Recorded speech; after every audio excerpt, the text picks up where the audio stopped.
So, hi guys, welcome to High Entropy. So, this is unusual video where I'm going to live stream a book reading and I will finish the book in one go. So, first let me see the stream because this is first time streaming in vertical configuration. So, just wanted to see whether it's working. I was just trying to set up some configuration. So, yeah, so we are going to read book in one go. This is something unusual. Usually, I stream something different, but here I just thought to do something else. Okay, and reason is simple because sometimes you feel, yeah.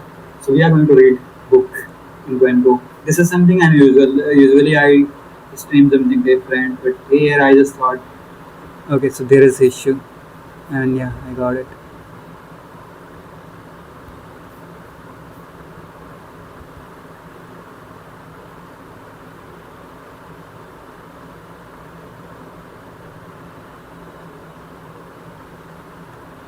So I will do a little change. Now it's better, I believe.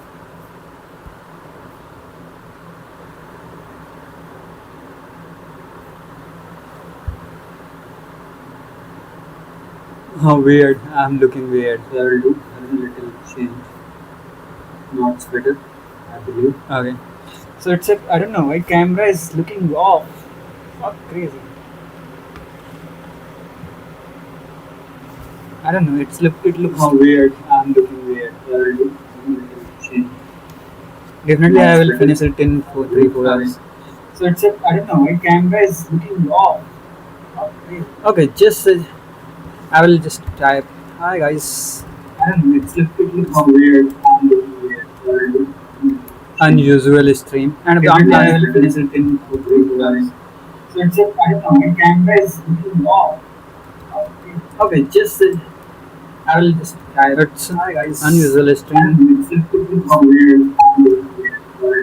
Do unusual stream and definitely I will finish it in me know your favorite book. Okay, just favorite. I'll just type it's hi guys. Unusual stream. It's how weird. Do and if you want to recommend me know your favorite favorite if you want favorite to recommend unusual and if you want to let me know your favorite you want comment. Okay.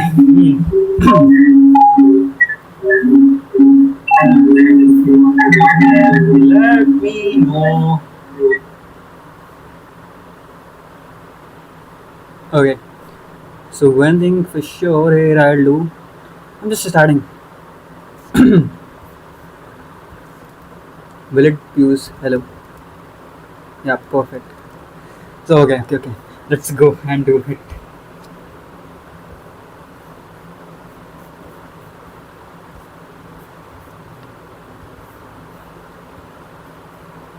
How can I maximize it?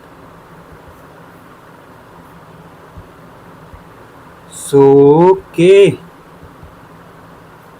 let's do it. Let's go for.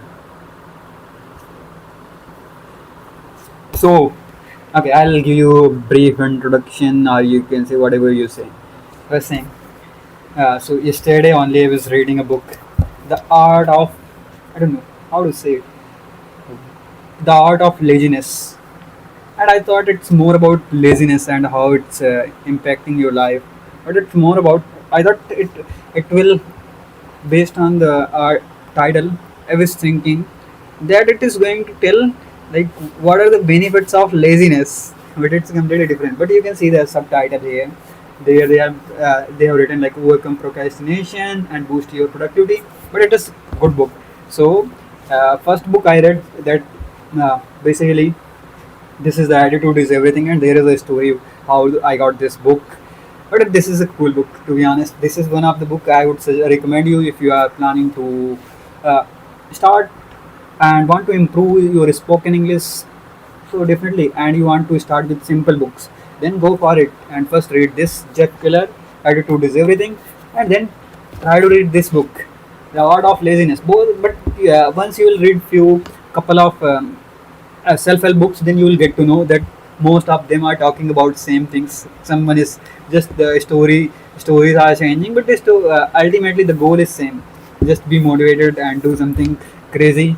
And this book tells about it, that you have a limited life, and we most of the time we forget about the time. Like we feel that we have infinite time, and we do a lot of things that are not necessary and that are not in your priority list, but you waste a lot of time. So it's easy to say, but it's hard to implement and believe that you have limited time. You don't know what's going to happen even next moment. uh, so just enjoy and do something that makes you that can help you to reach to your goals, dreams, whatever you wanted to do. And most about why I'm reading books. So first thing, it motivates you, and second thing is, when you are reading books there, it helps you to improve your communication, because I'm reading and also I'm speaking. My goal is simply I want to become a fluent speaker, fluent in the sense I want to be better. And do let me know if you have any suggestions, because right now I'm just exploring by in my own way. Sometimes I feel okay, reading books are not helping. And also I'll tell you one story. It is like, hey, I have one more book, The Mountain Is You, but the language of that book is little complicated. So I used to do. I was writing like there are a lot of vocabs that I don't know. So that's why I lost the interest, and because of that, I couldn't finish that book. So one more suggestion for you is that whenever you are reading, first start with some simple books, so that you won't let the motivation fly away, or whatever you say the way. So it's very important. Choose the book that you like a lot and it is simple. Especially if you are beginner like me, then go for simple books. And I have plenty of other books, so that's why I decided to change the. I read The Alchemist, but to be honest, I get it not fully, and so I need to reread it. And I have couple of books I ordered from Amazon.com, and these are the books. So I will start reading, but before that, I just wanted to give. So these are the few books, you can say, and the books are very simple. For example, How to Win Friends, Influence Influence People. So this is going to be my next. Uh, Basically next book in the queue, and I'm gonna read it next weekend. And I'm planning to read two books, Saturday, Sunday, and if time permits, then Friday I get busy, so I don't know. I'm not sure if I'll read, but Saturday, Sunday, definitely I will read one book at least. Hi, bro. So yeah, so Saturday, Sunday I will read at least one book, and it's cool. The read. Which one is which one book? Which book you have? This one, The Art of Laziness. Yesterday only I finished it. It's a cool book. It motivates a lot. Yeah, so I was telling, this one I'm going to read because I feel like I'm not good at connecting with people. So I want to read multiple books on this, how to win friends, or maybe how to connect to people. Definitely, you have to apply those things, because no matters. Four of them. Okay, so these are most popular books. That's why uh, most of the time people purchase, and like if you go to Amazon, then you will get into bucket. Yeah, these are in combo. Even I haven't opened it. So recently I just started. So have you read any of them, or you finished all of them? But these are very good books. Second one, what is the power of your subconscious mind? So I was talking to my neighbor, and he suggested like this is also very similar to this book. The attitude is everything. Subconscious mind, all of them are talking about. So it's a subconscious mind. If you are atomic habits, very similar to it. Yeah. So another one is the richest man in Babylon. What is Babylon? Is it a place or what? I don't know. Think and Grow Rich. I will read Rich Dad and Poor Dad because. Oh, so how was your experience? Like, which one you would, if you have to recommend, which one you would recommend to me to finish first out of these four? And do let me know if you have any other books uh, that you influenced you most, and do let me know. I like to read books nowadays because I started exploring. So, and also I want to even in this book they mentioned like don't stick to one category, one genre of book. For example, if you are reading self-help, then explore other options as well. You never know whether you which category will be good one for you. So that's why once you will explore other genres, then only you'll get to know which one best fits to you, and also give some exposure to different categories. So yeah, it's very important. The red one, all are, bro, three of them are red. This one, the richest man. I think this is complete red. Oh, sorry. Actually, I haven't opened. So from the, I will open it now. I think you are talking about this one because this seems to be red. Oh, this one you are talking. I'm so sorry. I haven't opened. This one, the richest man in the Babylon. What is Babylon, by the way? Is it place? The success secret of ancients: how to generate money and wealth. The over 2 million copies sold. How to protect and invest wealth.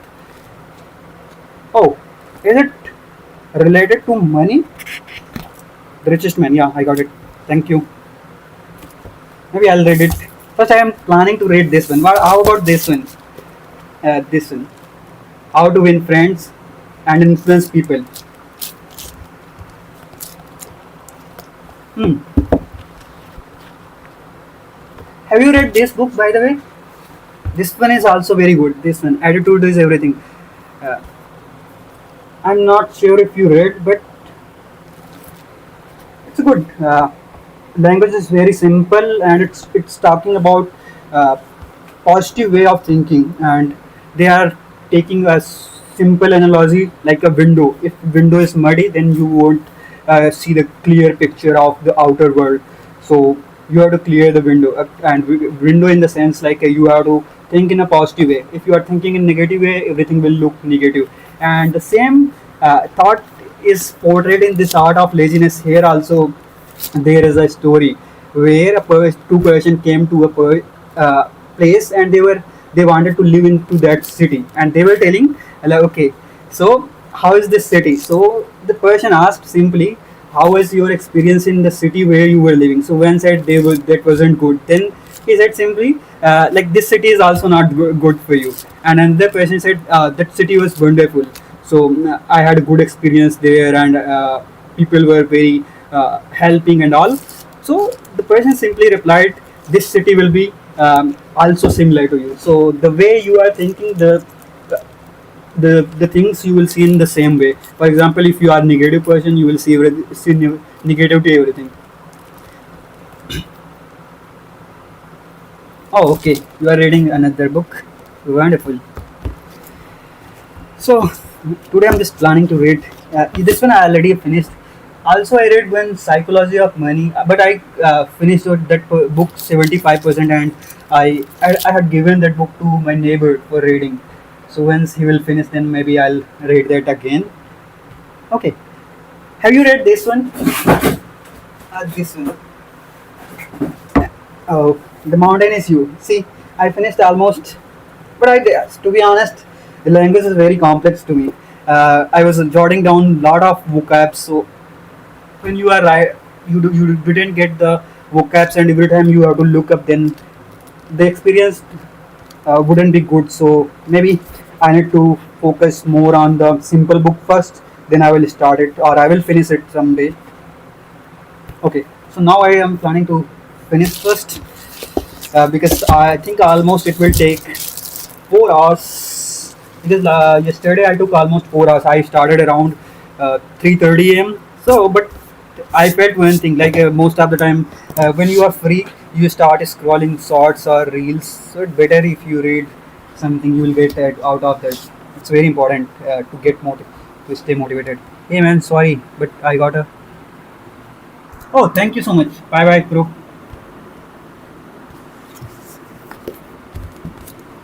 Take care.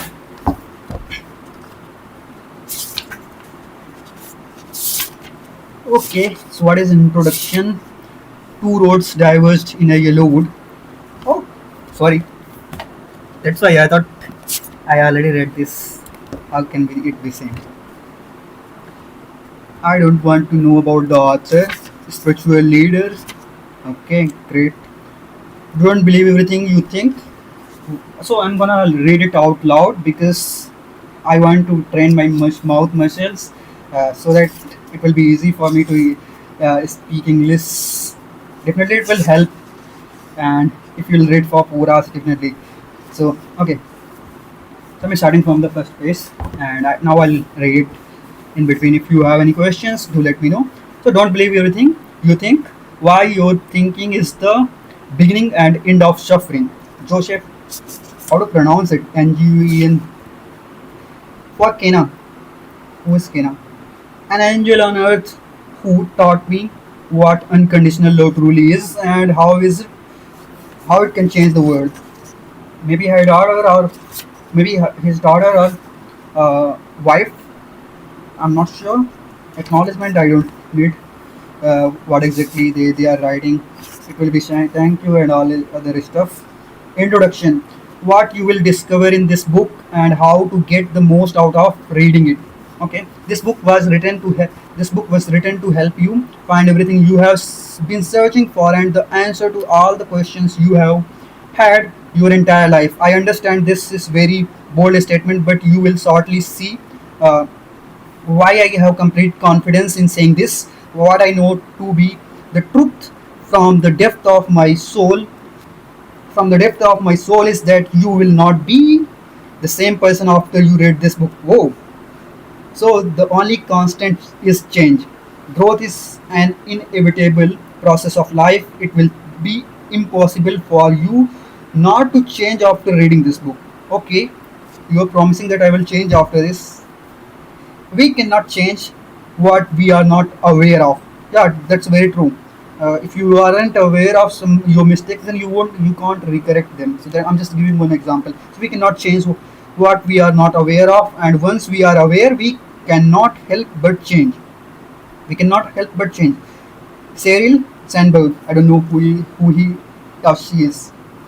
So no matter who you are, where you are from, what your background is, what you have done or haven't done, what status or wealth you do or don't have, or whether you are a Mardian.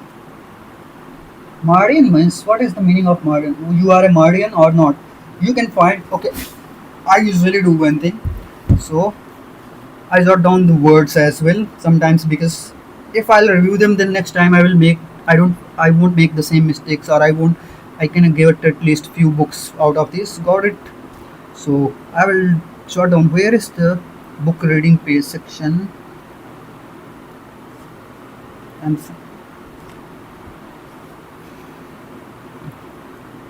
book reading phrases. Maybe I need to check here grammar. Codex fundamental book reading. Yeah, let's say. So I will note down the book name. Don't believe everything you think. So don't believe everything you think.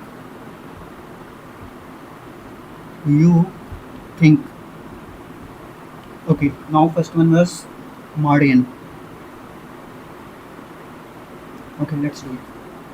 Whether you are a Mardian or not, you can find total peace, unconditional love, complete fulfillment, and abundance of joy in your life. I promise that you are not the exception. Even though it may seem love, uh, like it, love knows no boundaries. Yeah, that's true. An open mind and a willing heart are all you need to receive every answer you have been looking for. And yes, there are extremely practical implications and high products byproducts of understanding what is inside of this book, which which many of my coaching clients have experienced, such as a 2 to 5x increase in income, exponential growth in their business, deeper and more harmonious relationship, overcoming lifelong addictions, the spontaneous disappearance of destructive habits. Okay, and an increase in wealth, vitality and overall energy. Miracles like these occur every day for many who understand the principles within this book. Okay, so you are telling me uh, information about book. So, and this is just the tip of iceberg. If I were to just list some of the improvements and results people have gotten from this book, from this understanding, more than half of this book would just be stories of such miracles that happen daily. Okay, I am reluctant to mention any of these external results because that is not the point of this book. These physical manifestations are high byproducts of this inside out understanding of how our experiences of life work. In actually, we only want these external results like money and significance because we want to experience certain feelings inside, such as love, joy, peaceful, and fulfillment. The feeling is really what we want in our lives, not the physical things. The trap is the trap is that we believe the physical things will give us those feelings. Yeah, most of the times we think like if I bought a new car or I bought some new t-shirts. I'm telling you t-shirts because I'm planning to buy some t-shirts, but it will be temporary only, to be honest. And if you don't have inner motivation, you won't get it. You will keep searching for it, and you will try to find it in materialistic things, but that's not going to happen. For sometimes, when you don't have thing, you will, for example, uh, whenever you are talking about materialistic things, you will some for some time you will feel okay. Oh, it's a cool and all. After that, you will lose the motivation. So this book will help guide you to understand how to uncover the truth you already know inside and discover these feelings you have been looking for your entire life. Now let's go get into the guide of how to go through this book. Don't read this book for information. Read it for insight. Insight or wisdom can only be found within. Okay, that is why it is called insight. Okay, to find everything you are looking for in life, you must look inside yourself and discover the wisdom that already exists within you. All the answers lie deep within your soul. This book is merely a guide to help you look in the right place. I truly admire anyone who still has the hope that what they are looking for is still out there. Okay, this means you have hope. Without hope, we have nothing. Yes. So the fact that you are reading it this now is a testament to your faith and strength. I know with 100% certainty that you will find what you are looking for if you continue down the path you are on with the hope you have in your heart.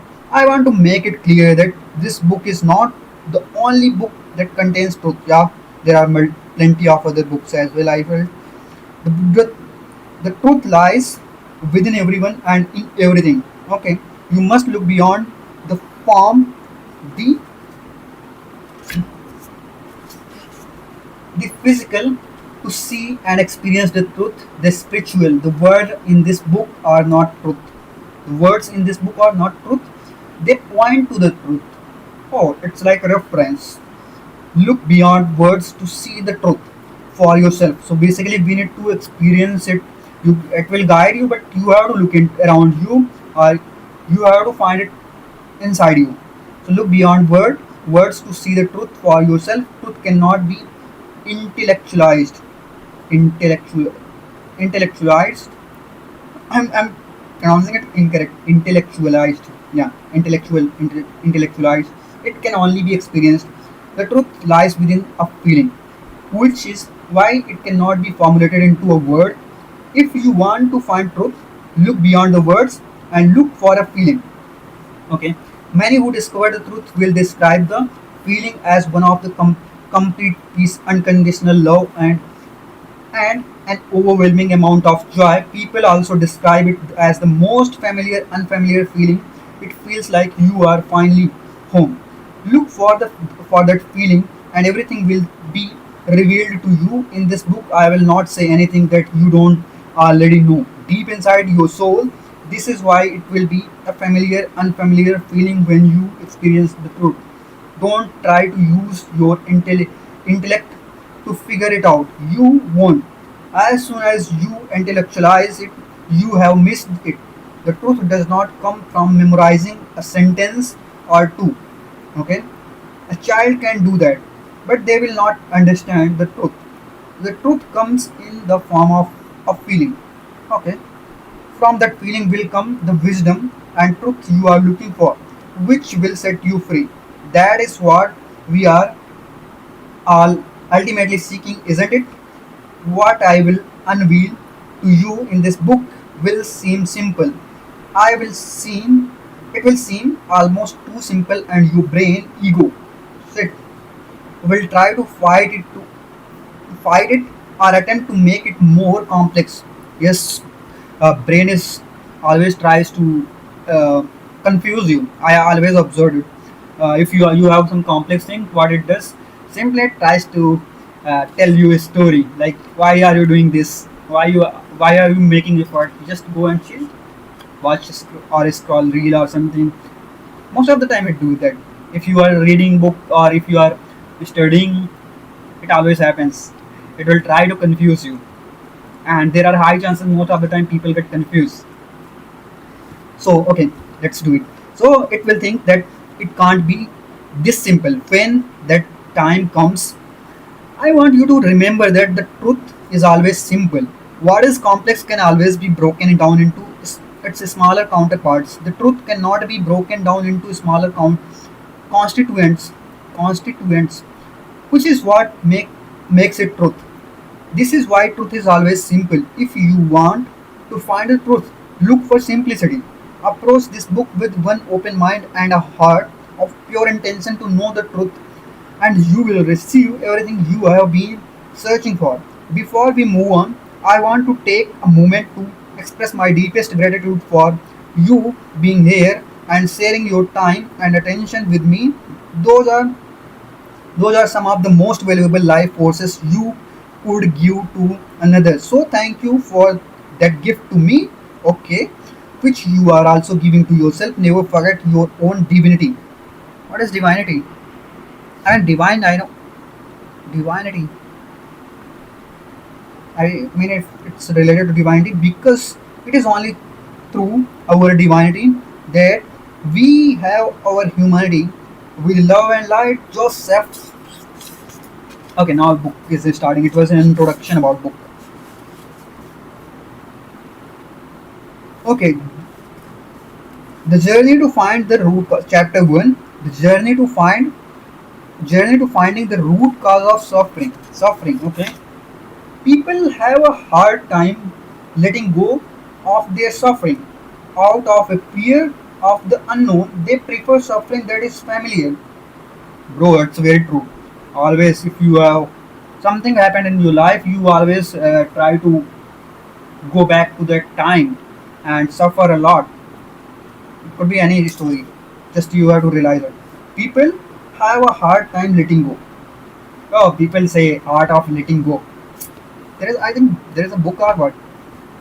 Let me check if the or just if it's a phrasing. The art of letting go.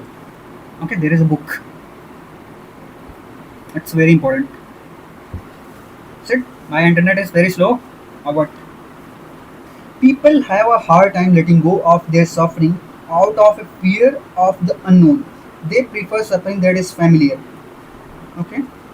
This is an important distinction to make when speaking about suffering. When I mention suffering in this book, I am referring to psychological and emotional suffering. There is a way in which no matter what happens in your life, you do not have to suffer emotionally and psychologically. I am not saying that what we go through is all in our heads or made up. Terrible and unfortunate events happen to people every single day. What I'm saying is that although we experience a lot of pain in our lives, suffering is optional. In other words, pain is unavoidable, okay? But how we react to the events and circumstances that happen in our life is up to us, and that will dictate whether we suffer or not. Buddhists say that anytime we experience a negative event in our lives, two arrows fly our way. Being physically struck by an arrow is painful. Being struck by a second emotional arrow is even more painful, suffering. Yeah. physically. If you are involved in a condition, it is even if you are mentally involved in a uh, what we can say, in a painful event, then it's more you will suffer a lot, mental suffering. The Buddha explained, in life we can't always control the first arrow. However, the second arrow is our reaction to first. The second arrow is optional. When I first heard of this quote from Buddha a few years back, I was confounded. Confounded. Confounded. Because although I understood what he meant, I didn't know how I could apply this in my own life. If anyone were given the clear choice of suffering or not suffering, I don't think anyone in their right mind would choose to suffer. How can I just choose not to suffer? If it were as easy as that, I don't think anyone who would be suffering anymore. It wasn't until years later when I came across a new understanding of where suffering comes from that I was able to stop it at its source. Okay. As I began my journey of self improvement, I came across a myriad, myriad, what how to pronounce it? My okay, of different teachings, studies, and methods to help people overcome their problems. I read dozens, if not hundreds, of books, studied psychology.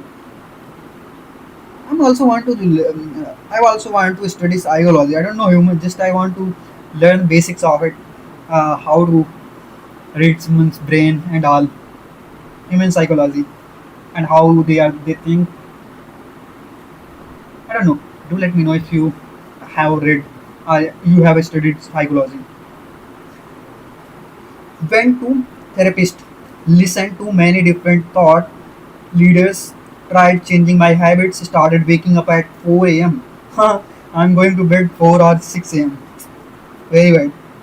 AM changed my diet, tried becoming more structured and disciplined, did shadow work, studied personality types, meditated daily, went on spiritual retreats, uh, followed spiritual masters, and researched different ancient religions. Okay, sorry. If you name it, I have probably tried it. Oh, I was desperate to find an answer because I wanted to know how to get rid of suffering in my own life as well as help others do the same. Although some of these things did help me improve incrementally, it didn't stop my suffering. I still always felt extremely anxious, fearful, unfulfilled. Bro, unfulfilled. This is one thing I also feel always. Like this is not working, that is not working. I have to do hard work, and then in the next moment I feel, oh, hard work it's is not itself sufficient, or hard work itself only is not sufficient. I feel the next moment. So anxious, fearful, unfulfilled, irritated, angry, frustrated, and heavy every day. Even after doing all of that, I still didn't discover the answer. Answer. And if I'm being honest, I was even more lost than before I started on this quest. I felt purposeless, hopeless, and directionless. I didn't know what to do anymore, where to look, or whom to talk. It wasn't until I was in my darkest hour that a glimmer of hope began to lead me to the light. Glimmer. All of a sudden, after years of searching, I stumbled upon one of my first mentors who taught me how to become a coach, and he revealed to me the answer of how I can how I can elevate my own suffering. The answer I discovered was in the understanding of how our mind work and how the human experience is created. One thing you always observe, whatever you are doing, what happens most of the time, uh, when you are doing, suppose you have started speaking English, or maybe you started learning a new skill, and you will realize for some time it's not working or you won't see the progress. But the next moment, a sudden you will see a drastic change in your life, because it's not like in a moment everything happened, but you were not observing it.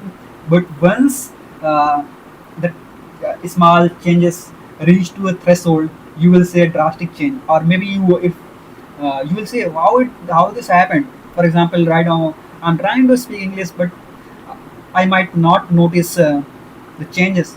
But sudden, after a while, you will recorrect yourself, and after a while, you will realize that, oh, I made lot of progress.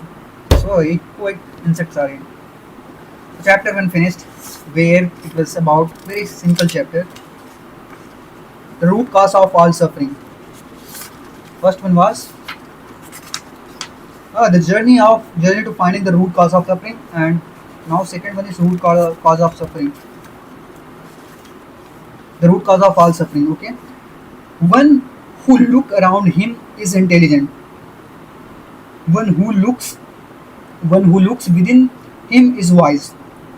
One who looks around him is intelligent. Looks around him. What's the difference between intelligent and wise? One who looks around him is intelligent. One who looks within him is wise. Okay, I'm not getting it. Wise, if you are looking inside you or you are looking within you, then you are a wise. If you are looking around you, then you are intelligent. We live in a so Matsona Delivayo. Bro, pronunciation is very bad. I don't know how to pronounce it. We live in a world of thought, not reality. Sydney Banks once said. Sydney Banks once said. Sit. Okay. Actually, what I did, it's irritating me. There is an insect. We live in a world of thought, not reality. Banks once said. Thought is not reality, yet it is through thought that our realities are created. We live in a world of thought, not reality. Sydney Banks once said, "Thought is not reality, yet it is through thought that our realities are created." Each of us live through our own perceptions of the world. Yes, that's true. Which are vastly different from those of the person is right next to us. Yeah, everyone has different perception. An example of this is that you could be sitting in a coffee shop having a existential crisis, existential crisis, completely stressed out of your mind about how you have no idea what you are doing with your life, when it seems like everyone else has theirs together, while the person next to you is happily enjoying their freshly brewed drink, while people watching peacefully people watching. You both are in the same exact coffee shop, smelling the same aroma, surrounded by the same strangers, but how the world looks to both of you couldn't be more different. Many of us go through the exact same events or are in the same location at the same time, yet are having completely different experience of the world.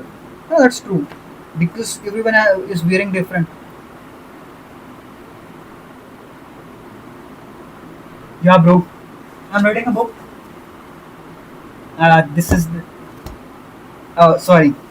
This is an, I don't know if you can see it. I will tell you, read the title for you. So it's a book, a non-fictional book. Don't believe everything you think. So I'm targeting, like yesterday I finished one book. So today I thought, let me finish one more book. So I'm planning every weekend to read one book, not two books. Saturday one, Sunday one, and in one go. And the main purpose is I just want to improve my spoken English, and if you'll read out loud, then it will help you to train mouth muscle. Also you will get motivation, because nowadays see, whenever I'm free, watch time, I don't know man, I'm not checking watch time. Total, even total I haven't checked. It will be low only. I'm not sure because most of the time I'm streaming DSA. This is first time I'm reading a book on live stream because not sure, bro. What about you? How are you? Okay. Do you have any other question, bro? Do let me know. Watch time. Oh, bro, are you creating the content? If so, you can ping me the link. I'll check.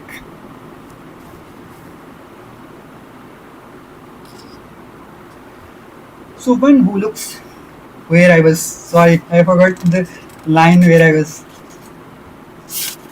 I think I was in first page only.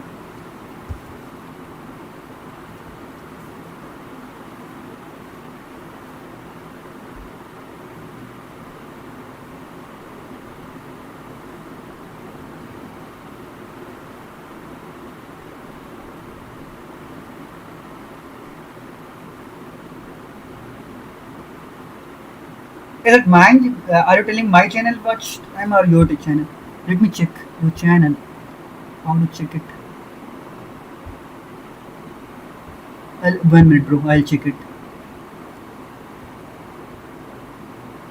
OBS channel activity. Go to channel. Yeah. Oh, bro, you have 11.2k subscriber. 1.1k. So what's your niche? Like, are you creating journal content or? Let me check. 1 minute. I'll explore. So 1 minute. I'll subscribe you from and let me check.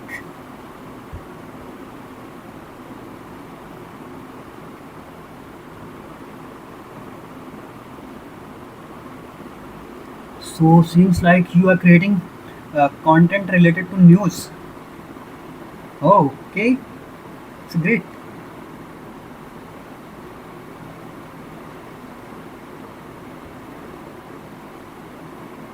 Shorts video as well. Wonderful, bro. Since how long you are uploading? 2 years ago. JPS. Are you from Jharkhand?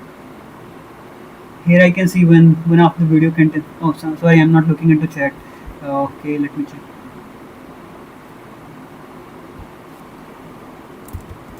Great, bro. You are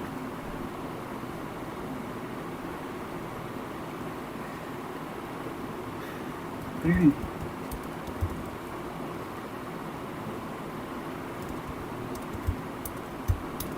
Content news related to news.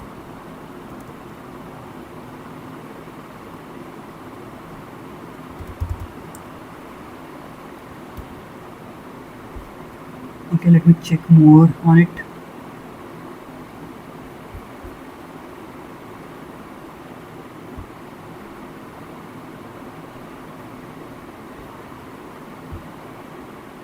Popular.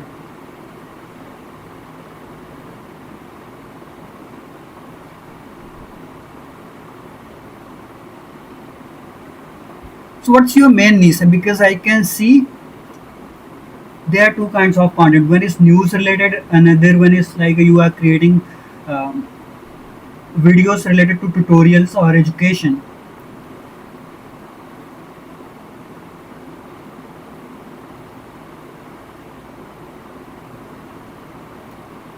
Oh, have you like went to Jantar Mantar protest? Because I can see when CJP protests on Jantar Mantar. How was your experience, bro? They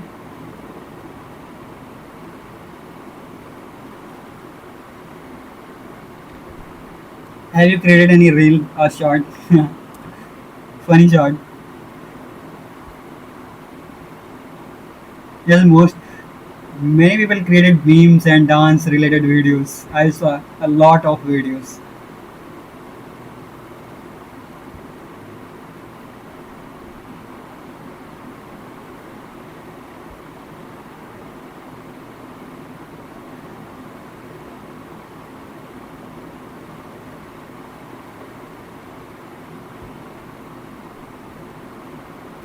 Okay, let me continue. If you have any question, do let me know. So where I was, each of us lives through our own perception of the world. Okay, I was somewhere else. What is no idea what you are reading with your life? No, no, no. I was here. An example of this is that you would be sitting in a coffee shop. Yeah. So coffee shop having a quarter life existential. Here I was completed. Freshly brewed drink will while peacefully people watching. You both are in the same exact coffee shop, smelling the same aroma, surrounded by the same strangers, but how the world looks to both of you couldn't be more different. Many of us go through the exact same events or are in the same location at the same time, yet are having completely different experience of the world. This is very practical example. It happens to me as well. Like sometimes some people suggest go out and you will see and you will experience different world. But if you are mentally not there, then no matter where physically you are present, you won't see the experience or you won't be able to connect to people. So it's someone or other people are enjoying, you might not enjoy the place where you are right now. So yeah, your physical presence and so everyone has different thoughts running in their mind, and accordingly they will experience different things around about the world. So okay, have different experiences. Here is another example of how we live in a world of thought and no reality. No reality. If you walked up to 100 different people and asked each of them what money meant to them, how many different answers do you think you would get? I think 10 to 12, maybe. Because some more, if it is very generic questions, they will say, for some people might say, for definitely the answer will be different, but it will be around same context. For some it will be very important, for others might they have money, so they will say okay, you have to live your life. So it depends on person, but I would say we can categorize them into few groups. Here is another example where okay, money is technically the same thing, but it means something different to each person. Money could mean importance, time, freedom, opportunity, security, and peace of mind, or it could mean evil, greed, and the reason why people commit crimes. Yeah. For now, I'm not going to get into which one is right or wrong. Hint: there is no right or wrong answer, but that is for a different chapter. Another illustration of this concept is as follows. If you surveyed 100 different people and asked each of them what they thought of our current president, how many different answers do you think you would get? Even though it is the same exact person we are talking about, we would get 100 different answers because most people live in their own thoughts and perception of the world. The meaning or thinking we give an event is what determines how we ultimately feel about it.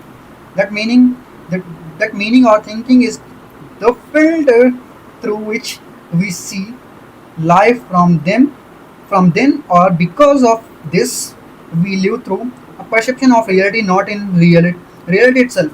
Reality is that the event happened. Reality is that the event happened with no meaning, thinking, or interpretation of it. Any meaning or thinking we give the event is on us. So what do you mean by uh, event happened without meaning? Any meaning or thinking we give the event is on us, and that is how our perception of reality is created. Okay, this is how our experience of life is created from the inside out. Hmm, interesting. It is not about the event that happened in our lives, but our interpretation of them, which causes us to feel good or bad about something. This is how people in third world countries can be happier than people in the first world countries, and people in the first world countries can be more miserable than people in the third world countries. So I will tell you a real life example. Today I decided like around 7 to 8 o'clock, not seven, but it's around 8 o'clock that I should go out and explore the market. I went out. I just moved like 500 meters from. I stepped out and moved five. Just I moved 500 steps and it started raining. And then I felt okay. Let me go back because it's raining. So I I started running to reach uh, to the room, and then I decided, okay, let me buy a cold drink from a shop, and I went to the shop, but shop owner was busy, and because busy to basically clear the things that were outside of the shop, and because of raining they can get wet. So he was just clearing the items out of the basically he was clearing the items from the outside of the shop. So I asked him to that I want to buy a cold drink.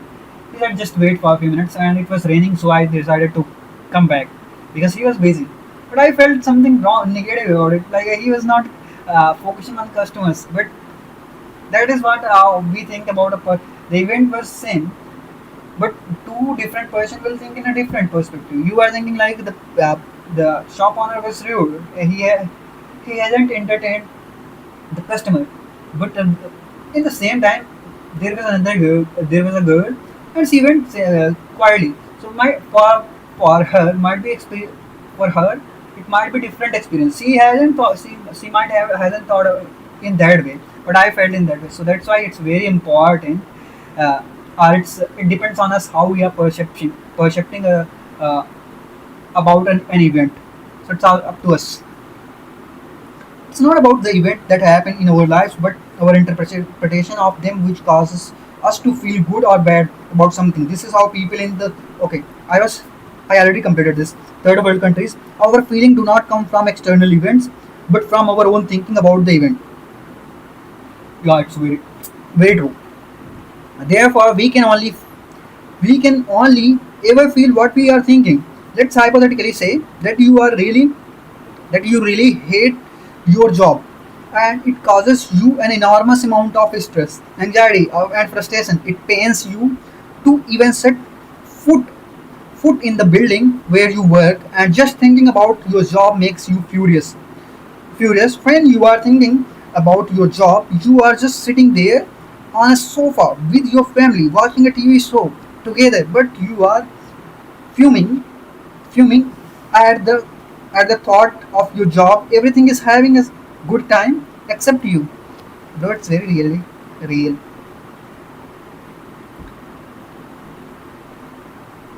Fuming. So okay. In this moment, everyone else in your family is having a different experience of life than you. Even though the same event is happening, just the thought of work created a whole different perception of reality. Even though you are not physically at work, if it were true that external event cause us to feel the way we feel inside, then you should be a happy camper every single time you watch a funny TV show in your living room with your family. But that is not the case. Now you may be saying that you are only feelings. Okay, now you may be saying that you are only feeling this way because an external event, your job, is causing you to feel stressed and anxious. To that, I will ask the question: is it absolutely true that every single person feels the exact same way about the job they are working on? No, some people are enjoying, some people are stressed, and some people are just neutral. They just do it for money, and they don't care whether because and some people are enjoying their work. So it depends on person to person. They have different perception. They are thinking in a different way. Two different people can be doing the exact same job, but have completely different experiences of their job. It can be the most amazing experience and a dream job for one person, but be another person's worst nightmare and living hell. The only difference between the two people is how they think about their job, which determines how they ultimately feel about it. Now let's go back to the original scenario of you hypothetically hitting your job. Remember how much stress, anxiety, and frustration it causes you when you think about it. Let's do a quick thought experiment about that by answering the question below. Uh, who would you be who would you be without the thought that you hated your job? Who would you be without the thought that you hated your job? Take a minute, take 1 minute to see what comes up for you, and I will enjoy this moment. I will talk to people. I don't care about it. So for me, it will be in such a way. I would be like that person. I will enjoy. I will create. Maybe I'll talk to a lot of people If you don't overthink it and truly let the answer surface from within you without that thought, you would most likely feel and be happy, peaceful, free, and light. Without our usual thinking about a particular event or thing, our experience of it is completely altered. This is how we live in a world of thought, not reality, and how our perception of reality is created from inside out through our own thinking. With this new understanding, you have just uncovered the cause of all our human psychological suffering. So it's easy to say, but what happens most of the time? We suppose there is an event where you have to speak about it, and you are thinking a lot about, you are overthinking about it. Like, what if something went wrong?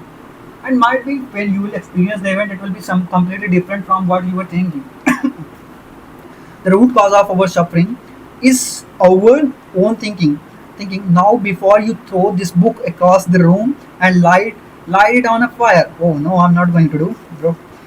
Light it on fire. Light it on fire. I'm not saying that this is all in our heads and that it isn't real. Our perception of reality is very real. We will feel what we think and our feelings are real. That is completely undeniable. However, our thinking will look like an inevitable, unchangeable reality to us until we begin seeing how our reality is created. If we know that we can only ever feel what we are thinking, then we know that we can change our feelings by changing our thinking. Thus, we can change our experience of life by knowing that it comes from our own thinking. And if that is true, then we are ever only one thought away from experiencing something different and transforming our entire lives at any moment through a state of no thought. In short, the moment we stop thinking is when our happiness begins. So, what's a young monk and the empty boat? A young monk and the empty boat. A Zen story about how thinking is the cause of our own suffering. A long time ago, a young Zen monk. I heard it yesterday also. Read about Zen. What is exactly Zen? A long time ago, a young Zen monk was living in a small monastery. Monastery. Is it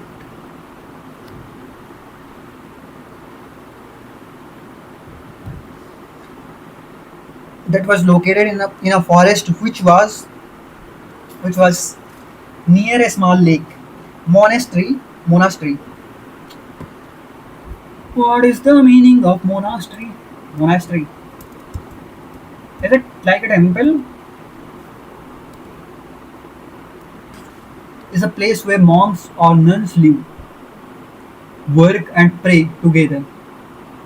It includes living quarters, work areas, and holy space like temple, chapel, or church. I know church. What is it? This chapel, chapel or chapel? I don't know. So I mean, it's like a place where monks and other kind of people live. So okay, let's do one thing. The monastery was occupied by a few senior monks, while the rest were newcomers and still had much to learn. The monks had many obligations in the monastery, but one of the most important ones was their daily routine, where they had to sit down, close their eyes, and meditate in silence for hours at a time. Okay, after each meditation, I will feel sleepy. I might sleep if I have to just close my eyes and have to focus about a thing after each meditation. But it comes with practice. If you do a lot of practice, then you will. For example, for at a starting, people say like if you are trying to meditate, maybe it will be very difficult to focus on a particular thought for a minute or 2 minutes. But uh, if you will practice it a lot, then you will start increasing the time interval, and you can focus on a thought. It's very important, but it's a very peaceful act. After each meditation, they had to report their progress to their mentor. A young monk had difficulty staying focused during his meditation practice for a variety of reasons, which made him very mad.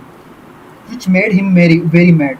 After the young monk reported his progress, or rather the lack of it, to his mentor, the elder monk asked the young monk a simple question and contained a hidden lesson. Do you know What is really making you angry? The young monk replied, well, usually as soon as I close my eyes and begin to meditate, there is some someone moving around and I can't focus. I get agitated because someone is disturbing me even though they know that I am meditating. How could they not be more considerate? And then when I close my eyes again and try to focus, a cat or a small animal might brush past and disturb me again. By this point, even when the wind blows and the tree branches make noise, I get angry. So it's like everything is irritating him. I get angry. If there is not enough, the birds keep on chirping and can't seem to find any peace in this place. Elder monk simply pointed out to his pupil or pupil, what we say. So okay, I see that you become angrier with each interruption you encounter. This is exactly the opposite of what is the point of your task when meditating. You should find a way not to get angry with people or animal or any other thing around you that disturbs you during your task. After their consultation, the young monk went out of the monastery and looked around to find a place that would be quieter so that he could meditate peacefully. He found such a place at the shore of the lake, and so there also he will hear the noise of waves. I would say, yeah. So, but soon a flock of birds splashed down in the lake near where the monk was meditating. Hearing their noise, the monk opened his eye to see what was going on. Okay, although the bank of the lake was quieter than the monastery, there were still things that would disturb his peace, and he again got angry. Even though he didn't find the peace he was looking for, he kept returning to the lake. Then one day, the monk saw a boat tied at the end of a small pier. Pier.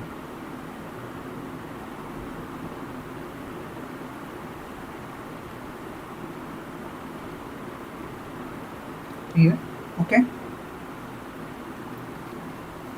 Huh. Okay.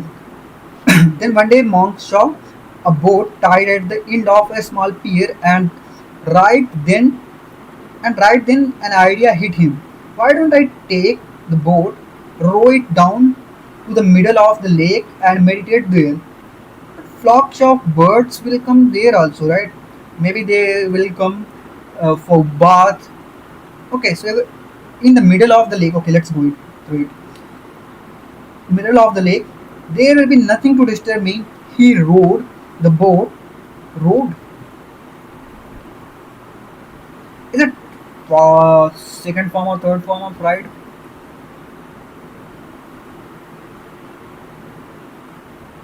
I think.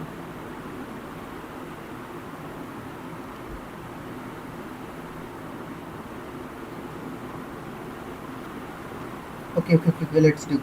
He rowed the boat to the middle of the lake and started meditating. As he had expected there was nothing in the middle of the lake to disturb him, and he was able to meditate the whole day. At the end of the day, he returned to the monastery. This continued this continued for a couple of days, and the monk was thrilled that he had finally found a place to meditate in a peace. He hadn't felt angry and could continue the meditation practice in a calm manner. Okay, that's so wonderful. On the third day, the monk sat on the boat, rowed to the middle of the lake, and started meditating again. A few minutes later, he heard some splashing of water, splashing of water. That's what I was thinking, and felt that the boat was rocking. He started getting upset that even in the middle of the lake there was someone or something disturbing him. When he opened his eye, he saw a boat heading straight towards him.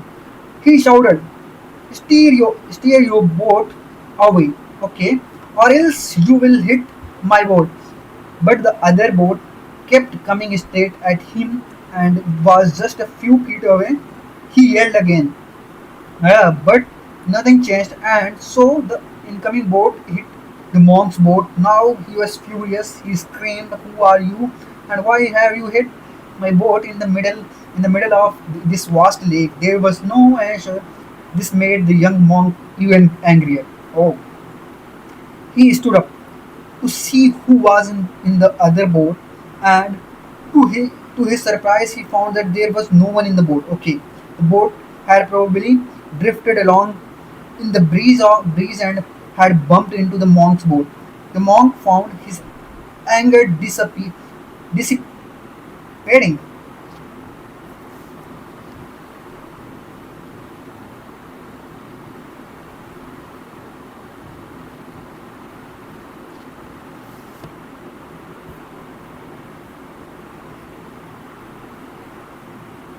Monk found his anger dissipating.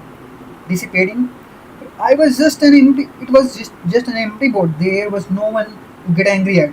At that moment, he remembered his mentor's question. Do you know what is really making you angry? And then he realized it is not other people, situation or circumstances. It is not empty boat, but my reaction to it that causes my anger. That ca- to it that causes my anger. All the people or situations that make me upset and angry are just like the empty boat. They don't have the power to make me angry without my own reaction. The monk then rowed the boat back to the shore. He returned to the monastery and started meditating along with the other monks. There were still noises and disturbance but the monk treated them as the empty boat and continued to meditate peacefully. When the elder monk saw the difference, he simply said to the young monk, I see that you have found what is really making you angry and overcome that. Wow. Why do you why do we even think? Okay. I think and think and think. I think and think and think. I have thought myself out of happiness 1 million times, but never once into it. What do you mean? I think and think. I have thought myself out of happiness 1 million times, but never once sitting into it. We humans have evolved to develop the sophisticated ability to rationalize, analyze, and think simply because it helped us to survive. Helped us to survive. Our minds does an incredible job of keeping us alive, but it does not help us thrive. It is concerned solely with our safety and survival, but not our fulfillment or joy. The mind's job is to alert us of potential dangers in our environment that may threaten our lives. It does not this it does its job so well that not only will it scan our immediate surroundings for threats, but it will even reference our backlog of past experiences to create hypothetical scenarios and predict what things could be be future potential dangers based on our memories. Okay, none of this is wrong by any means. The mind is simply doing what it was designed to do. When we don't understand that its only duty is to help us survive, then we will get angry and frustrated with it. All conflict is derived from an innocent misunderstanding. Our mind's duty is to keep us alive. Our consciousness so duty is to help us feel fulfilled. Our soul is the reason why you are even on this journey in the first place, to find peace, love, and joy for yourself. Your mind has done an amazing job at what it was made to do, but now you may relieve it of its job, because we no longer live in the world where death could be right around the corner or in a bush. If we keep using our minds, we will constantly stay in a state of fight or flight, anxiety, fear, frustration, depression, anger, resentment.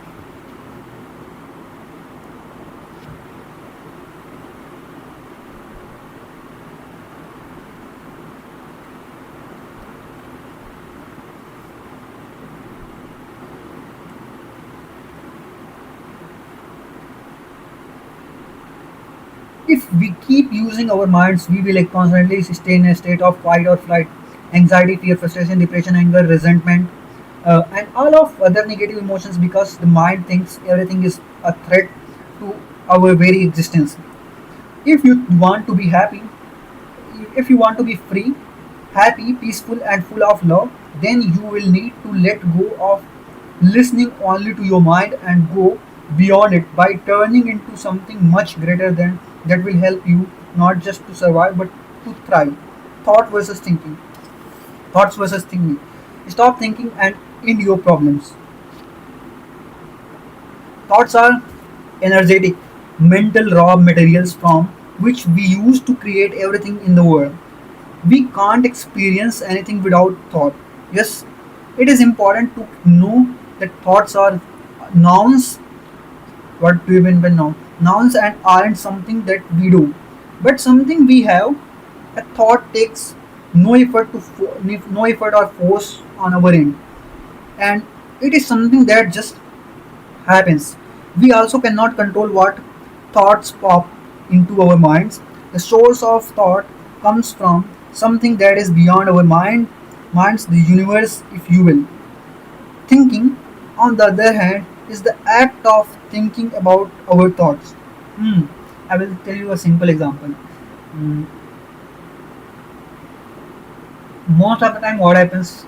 Suppose you wanted to do an act, and so that is your thought, and after that you have plenty of thinkings will be around it. For example, you wanted to do.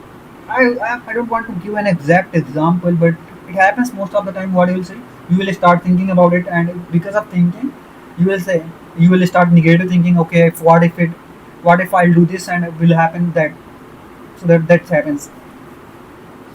It is important to know that thoughts are nouns. Okay, we also cannot control what thought thoughts pop up. Thinking, on the other hand, is the act of thinking about our thoughts.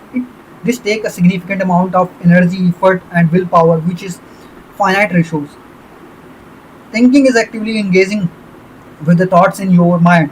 You don't have to engage with each thought in your mind, but when you do, that is thinking. Thinking is the root cause of all our psychological suffering. Now you might be wondering, where do positive thoughts fit into the picture? Positive thoughts are thoughts that feel good are not a result of thinking. They are instead generated by our natural state of peace, love, and joy. They are high byproduct of a state of being, not a state of thinking. We will go into depth about this in next chapter. So you are just giving treasure or Taylor. For now, let's do a quick thought experiment. I will ask you a question, and all you need to do is to be aware of what you are experiencing, and we will review what happened after. What is the dream amount of money you want to be making in a year? Pause here and wait for an answer to surface. For me, it will be not an exact amount, but I would say uh, I want to earn that much amount of money so that I can travel across the world without any burden. I can travel freely whenever I want, and also if any emergency or health emergency or any emergency comes to my family, I can support them without uh, going to someone else for help. So that's my thought. What is the dream amount of money? Pause here. Give yourself 30 to 60 seconds to think about your answer of how much money you want to be making in a year.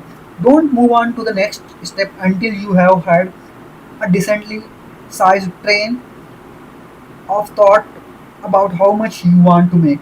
Now take that moment and multiply that by 5. What do you think about this new dream goal for your income when you have multiplied it by 5? I'll be more happy, bro. Take at least another 30 to 60 seconds to become aware of how you are feeling when you think about that, and see what other thinking comes up for you as you feel your emotions. Don't move on until you have done the above. Okay, let's bring it back in and review what happened.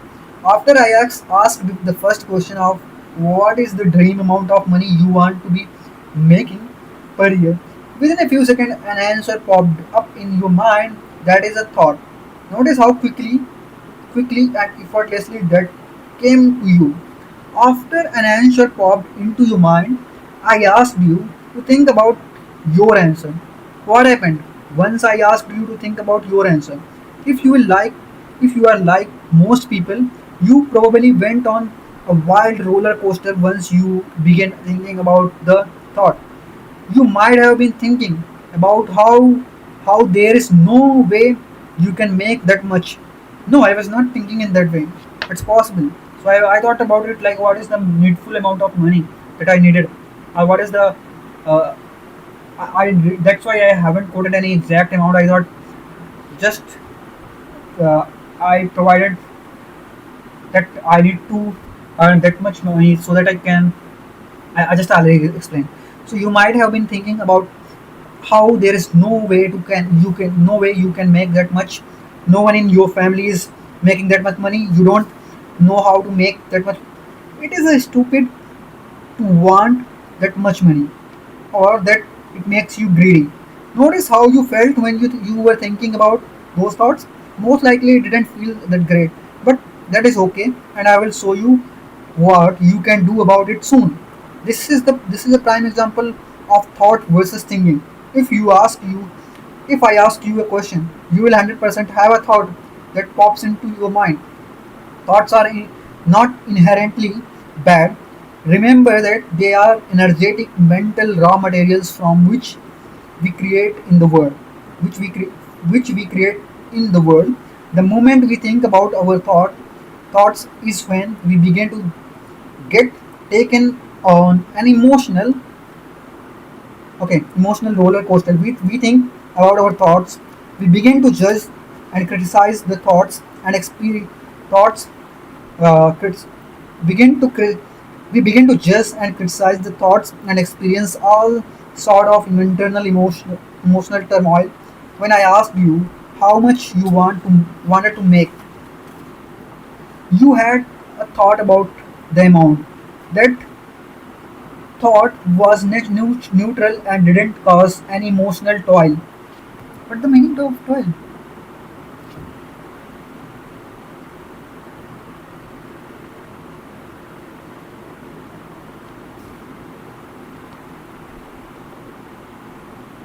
In fact, you might have felt expensive and excited.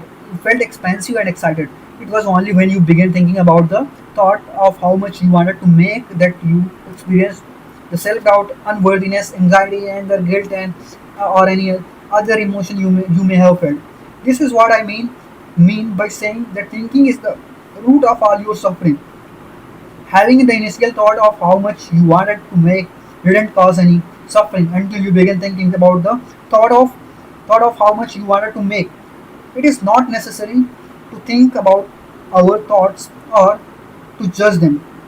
It does us no good to do so. We may think that thinking is helping us, but all it's really doing is causing us to feel all of these negative unwanted emotions and making us create reasons as to why we can't do it or why we shouldn't want it. The only that thing that was useful and helpful was the initial thought that popped into your mind when I first asked how much you want to make. All of the thinking that happened after was destructive and unhelpful. So we should give a thought. We should not think too much about it. Then we'll be more happy and we will get constructive idea of achieving that. Okay. Wow. So thinking the reason thinking destroys us because as soon as we begin to think about the thoughts, we cast our own limiting beliefs, judgments, criticisms, programming, and conditioning onto the thought, thinking of infinite reason as to why we can't do it and why we can't have it.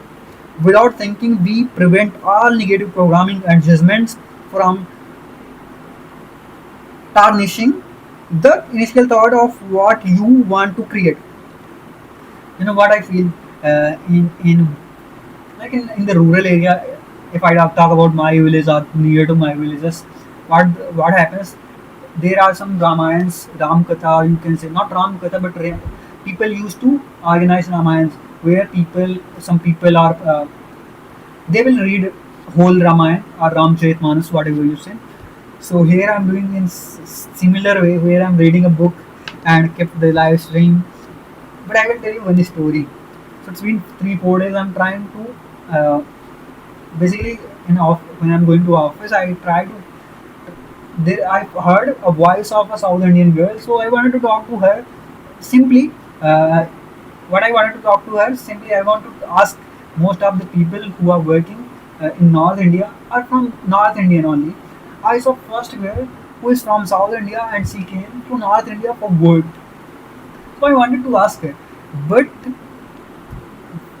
I whenever I'm thinking to talk, I have millions of thoughts running into my brain or into my mind, and because of that I get anxious and fearful.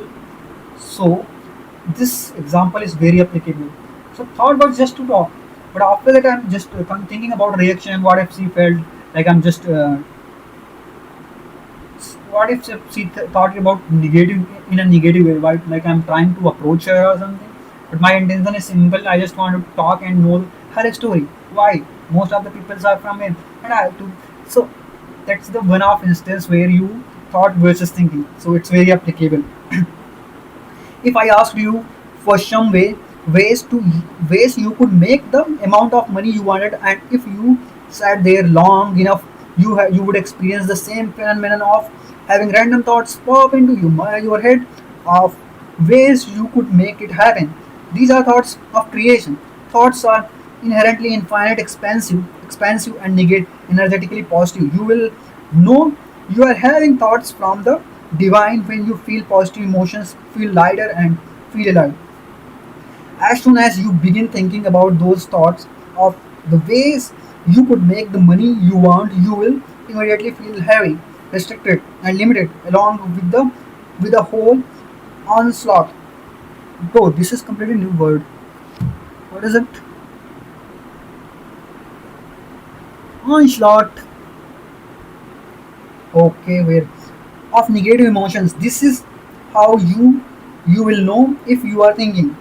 I use my feeling onslaught. I use my feeling. Hey Siri, Siri. I think Siri is sleeping. Wait a minute, Siri, bro, wake up. I will ask ChatGPT. Siri, Siri.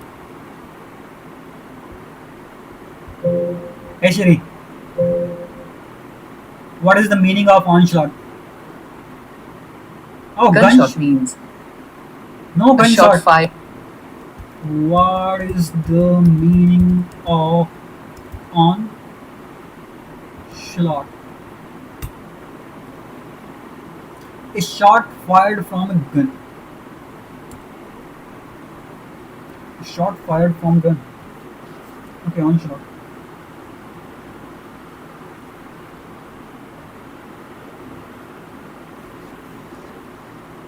Onslaught of negative emotions. With a whole onslaught of negative emotions, this is how you will know if you are thinking. I use my feeling as an internal radar that tells me whether I'm getting direct downloads of thoughts from the universe, or if I'm in my head thinking about my thoughts. You can only ever feel what you are thinking. So, feelings and emotions are like an intuitive internal dashboard which tells me if I'm thinking too much or not. If I'm having a lot of negative emotions, I know that I'm thinking too much. This is another example of how we are naturally built for success. Okay. Below is a chart that compares thinking versus thought to help you identify within which one is which within your mind. Attribute, thought, thinking, shows, universe, ego, Source, universe, ego, thought, universe, thinking, ego, about attribute, weight, light, heavy, thinking, energy, expansive, restrictive, nature, infinite, limited, quantity, creative, destructive, charge, positive, negative. Okay, so if you are thinking in this way, like universe, ego, light, what do you think about weight, light or heavy, energy, nature, quantity, charge, positive, quantity, no, quality, then creative, destructive. So that way you can think of like negative, whether you are thinking in negative way or what. Emotion, love and fear. Fear, if you are thinking about, then it's thinking. Belief, infinite possibilities. Confining, sense, wholeness, separateness. Effort. This is very important one, to be honest. Effortless, laborious. If we can only feel what we are thinking, don't we need to think positively to feel that way? If we can only feel, if we can only feel what we are thinking, if we can only feel what we are thinking, we need to, don't we need to think positively to feel that way? We are ever only one thought away from peace. We are ever only one thought away from peace, love and joy, which come from a state of no thought.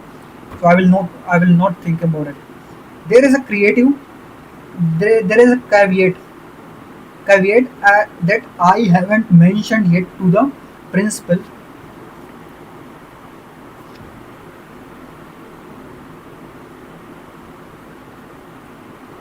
There is a caveat, no, not caveat.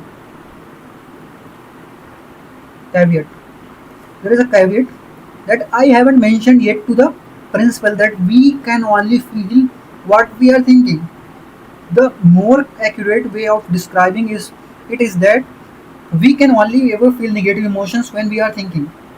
The goal isn't necessarily to completely stop feeling negative emotions. Some of the negative emotions can be helpful, such as feeling fearful when deciding to walk down a dark alley alone with no one else inside.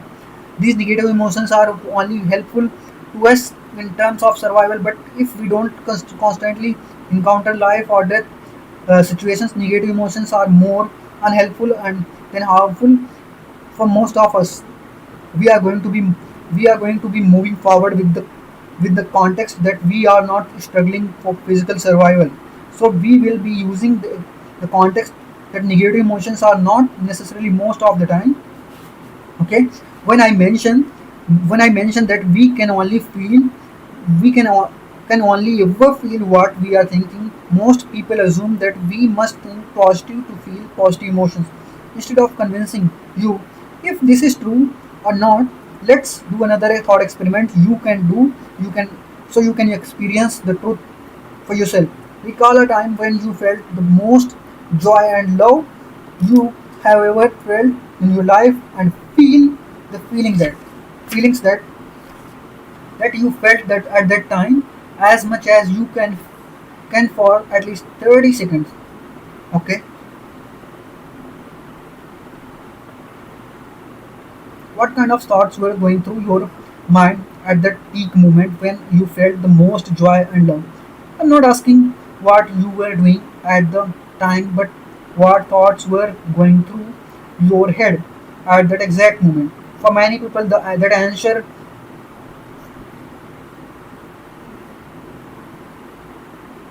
um,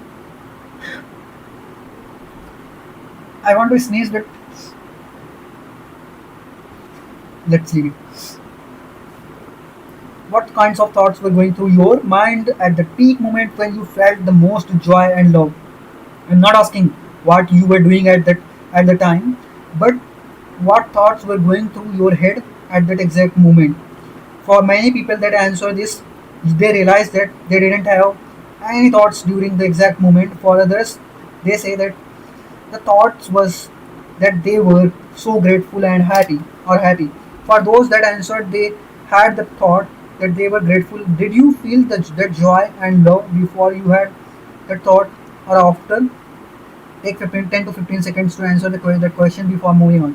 What insights and epiphanies did you have? Epiphanies.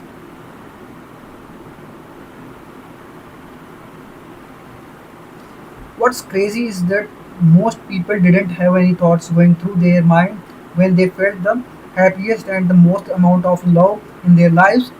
For those that had the thought that they were grateful, they felt that way before having the thought.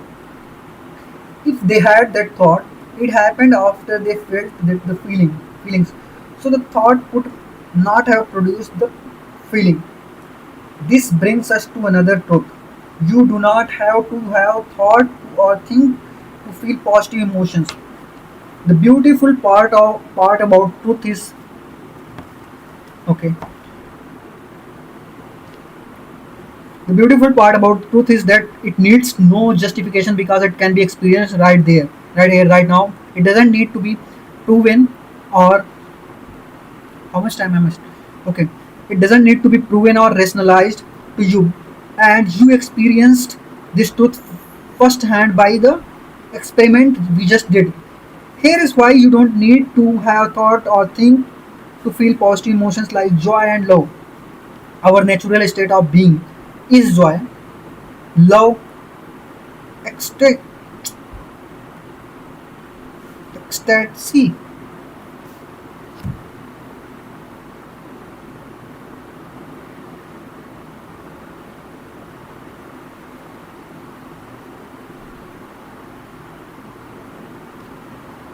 Okay, let me do it one thing. Ecstasy, freedom, and gratitude. This may be hard to believe because if it's natural, why don't we feel that way all the time? I will answer this in a bit. If we want to see the natural state of anything, one of the best way is to look at nature and the state of it in its infancy. In its infancy.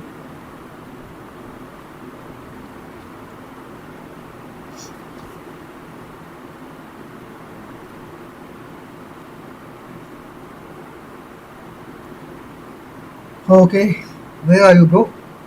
For example, let's look at the natural state of body, natural state of baby. Sorry, what is a baby's natural and default state? Assuming the baby wasn't abused, neglected, or had any physical issues, are babies naturally stressed, anxious, fearful, or self-conscious? Are they naturally in a state of bliss, happiness, and love? Our natural our natural state of being is joy, love, and peace. Therefore, any thinking that we do will only take us away from these natural states of being. Which is why, whether we feel extremely stressed, we are having a lot of thinking going on. The strength of the negative emotion we feel is in direct proportion to how much thinking we are doing in the moment. On the other hand, the intensity of the positive emotions we feel is inversely proportional to the amount of thinking we are doing in the moment. In other words, the less thinking we have going on, the stronger the positive emotion we feel in the present. To see the truth in this, recall a few other memories you had when you were extremely stressed and anxious, and see how much thinking was going on at the time.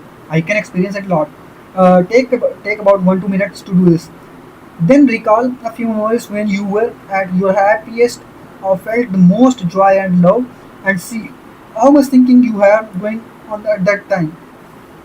Take another 1 2 minutes to do this before moving on to a really experience and internalize the truth of what you see. An analogy that my coach taught me that helped crystallize this concept was to imagine our mind has a speedometer, like in a car, but instead of miles per hour, it is thoughts per minute. The more thinking we have going on, the higher the thoughtsometer goes, and if we have enough thinking going on, it will go into the red zone. Okay, if you are speed driving, this is when we feel extremely stressed, burned out, frustrated, and angry. It is not the content of our thinking, It is not the content of our thinking that causes us stress, but that we are thinking. Period. Thinking. Period. Period. The amount of thinking we have going on is directly correlated to the magnitude of stress and negative emotions we are experiencing at any given moment.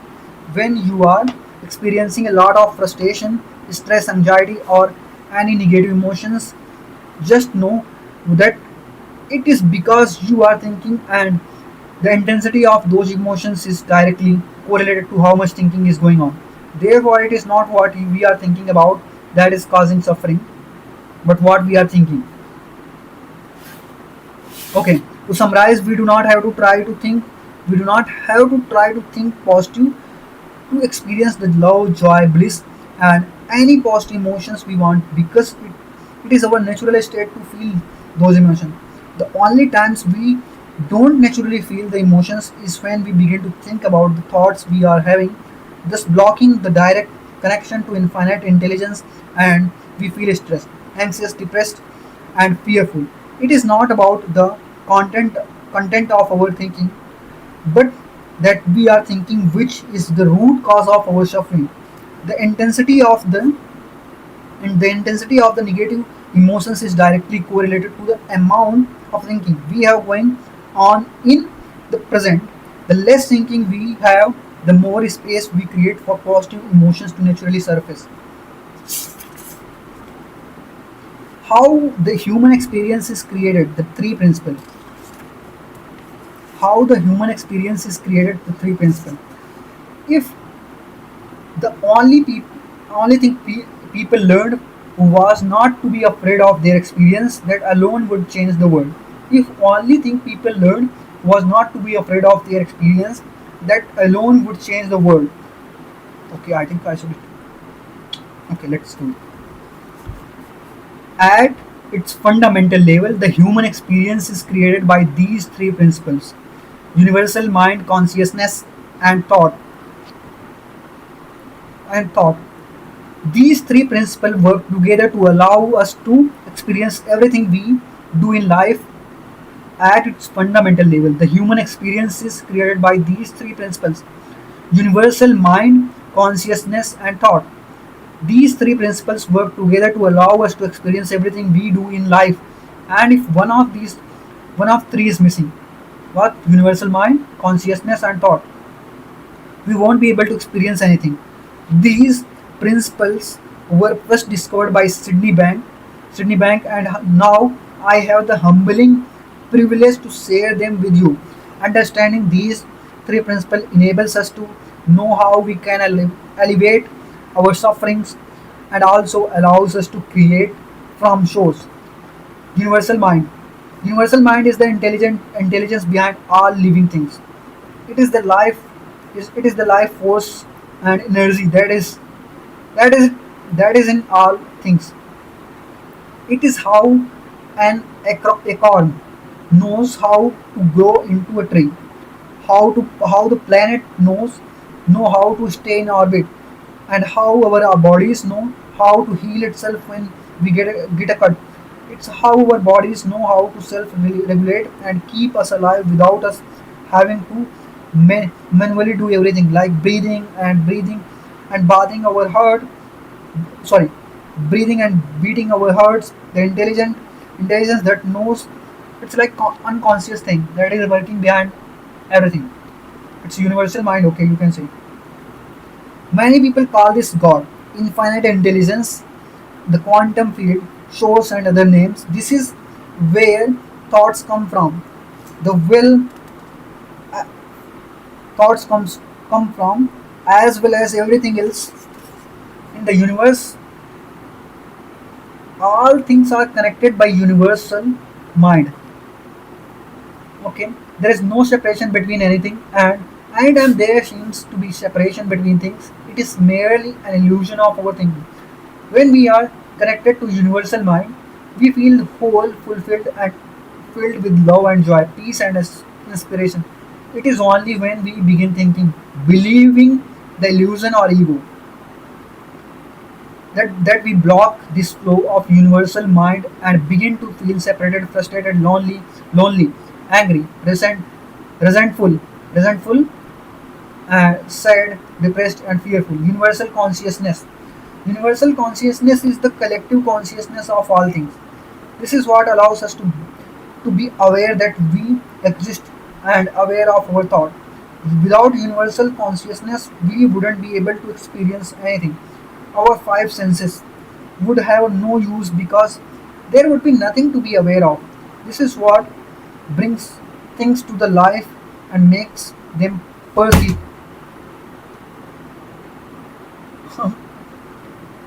My camera is stopped. Maybe I need to.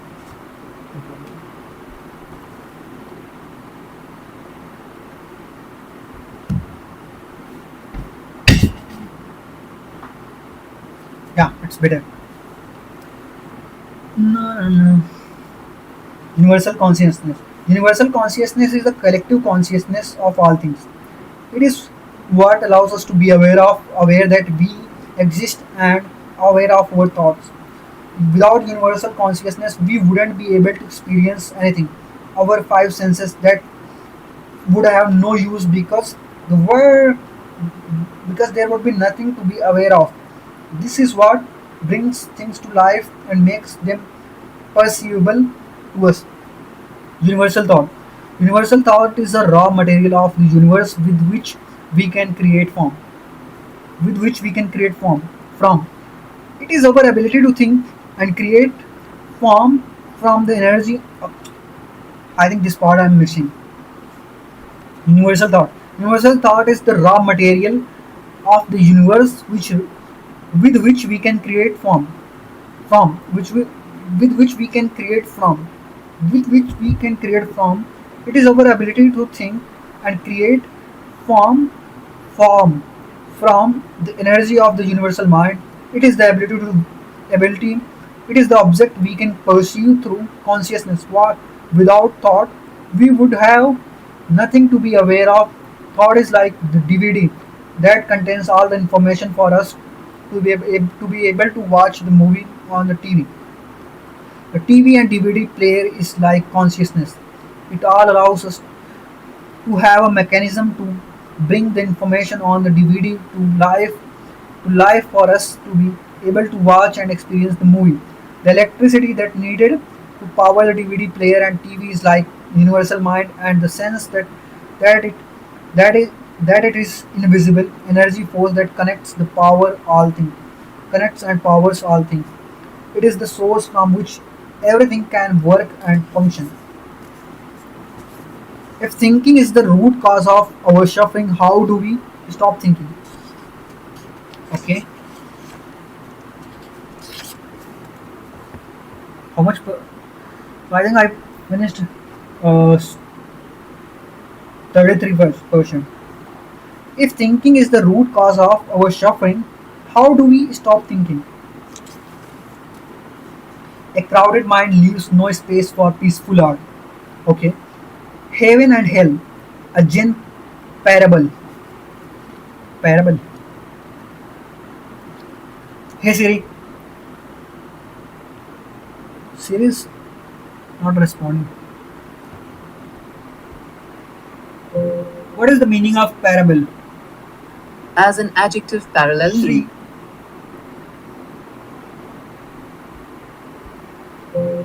what is the meaning of parable? as an Oh, adjective crazy. variable. It's not working. Parable. A parable succinct is a succinct.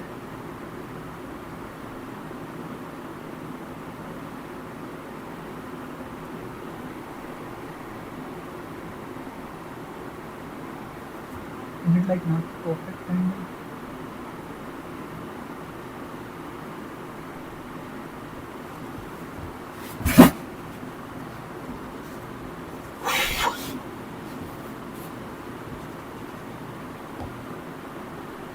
I should drink water now. Guys,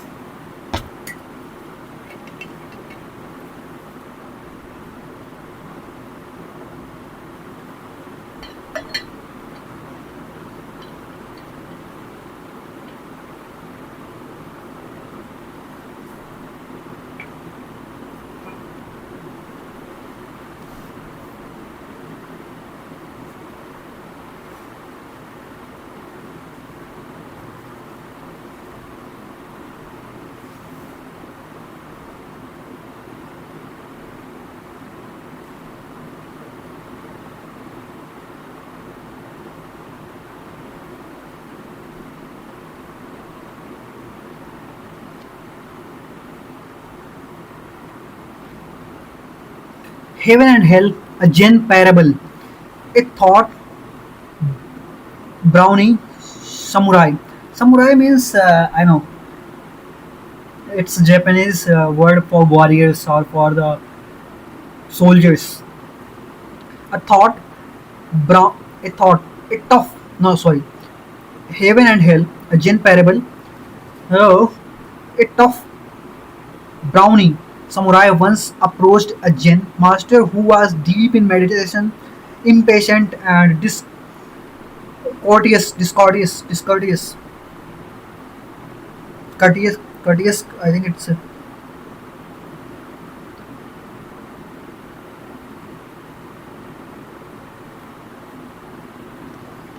discourteous.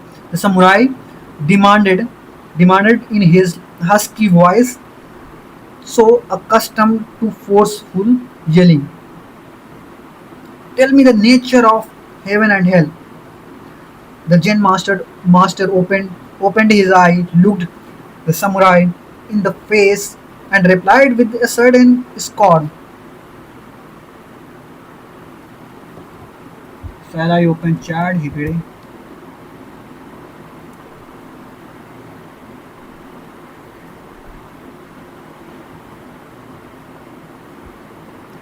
Hey, what is the meaning of scorn?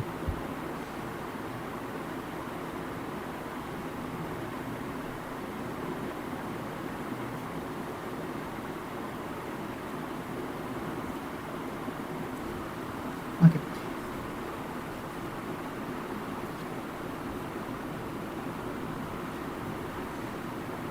Contempt or disrespectful. She shocked at the liar with scorn. Okay, to scorn, to reject or to treat someone as. Oh, sorry, I need to check. Zen principle. The Zen master opened his eye, looked the samurai in the face, and replied with certain scorn. Certain scorn. Why should I answer to a shabby, disgusting, despo- despondent slob like you? So many nice words,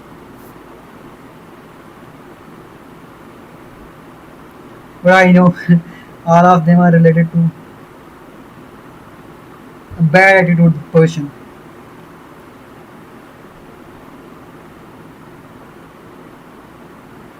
Despondent slob, slob like you, a worm like you, worm. Oh, do you think I should tell you anything? I can't stand you. I can't stand you. Get out of my sight.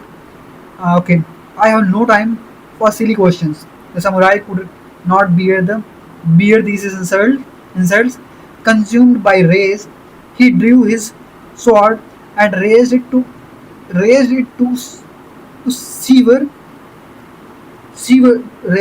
sever the master's head at once. Looking straight into the samurai's eye, the Zen master tenderly declared, "That is hell."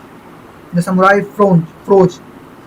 He immediately understood that anger had him in its grip. That anger had him in its grip. His mind had just created his own hell, own filled, one filled with resentment, hatred, self-defense, and fury. He realized that he was so deep in his torment. Okay, torment.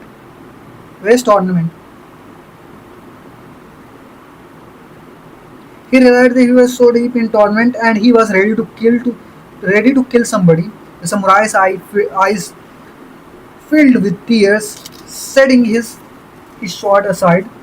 He put his palm together and obsequiously,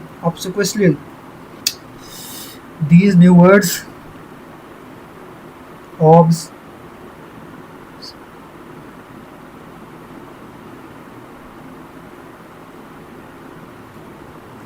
bowed in gratitude for this insight. The Zen master gently acknowledged with a delicate smile and That's heaven. It is not possible to just entirely stop thinking, but what we can do is reduce the time we spend thinking so that it gets smaller and smaller each day that passes. Eventually, we can get to the point where we spend most of our day not caught up in our thinking and live in a blissful state most of the time. What we say that we want to stop thinking, many people assume that we are trying to stop all thoughts in general. This isn't what we are trying to do.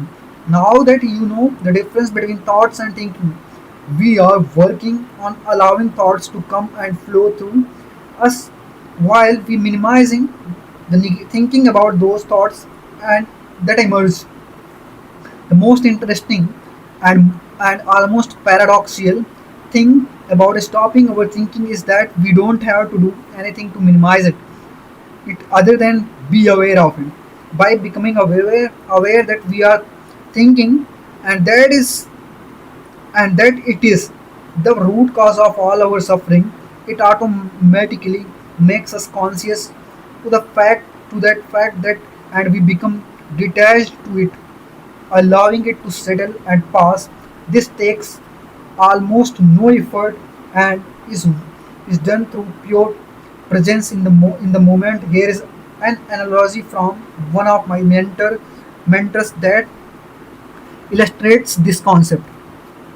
Okay, imagine I give you a bowl of cloudy, dirty, murky water. By the way, what's the meaning of murky? Water. If I asked you to make the water clear, how would you do it? Take 15 seconds to see. I will put it into filter water purifier. But suppose we don't have water purifier, then maybe I'll use multiple filters or cloths, different layer of cloths to separate the dirt from it. Most people say something like something along the lines of filtering the water, even boiling it, or even boiling it. Along the lines of filtering the water or even boiling it. What most people don't realize is that if we let the bowl of dirty water sit for a period of time, we can see that the dirt begins to settle on its own in the water, and after a while, the water becomes clear on its own. This is how our minds also work. This is how our minds also work. No, bro, it won't work. For example, if the water, yeah, it will work up to some extent. This is how our minds also works. If we let our thinking sit without disturbing it by trying to filter or boil it, the thinking will settle down on its own and our minds will become free from thinking. The natural state of water is clear and natural state of our minds is also clear if we do not disturb it. If life begins to feel unclear, disorganized, and stressful, and you are not sure what to do next, you now know that it is only because your thinking is stirring up the dirt, making your mind cloudy and difficult to see ahead. You can use this as an indicator to help you realize that you are thinking way too much. Once we become aware of the fact that we are only feeling what we are thinking and that thinking is the root cause of our unpleasant experience, we see it for what it truly is. Then we allow it to settle by giving it a space and okay, slowly slowly we will see how we begin to have clear mind again. You can also compare thinking to quicksand. The more that we fight our thinking, the more it amplifies the negative emotions and the worse it gets. The same is true for quicksand. If we are in a quicksand, the way out isn't to fight it. We panic and frank, frantically.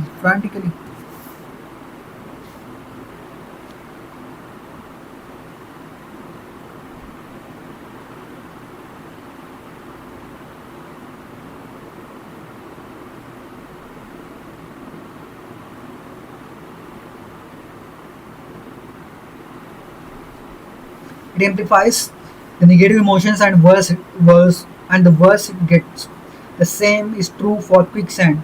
If we are thinking in quicksand, if we are in quicksand, what is quicksand? Quicksand, quicksand, quicksand. Oh, bro, what's wrong?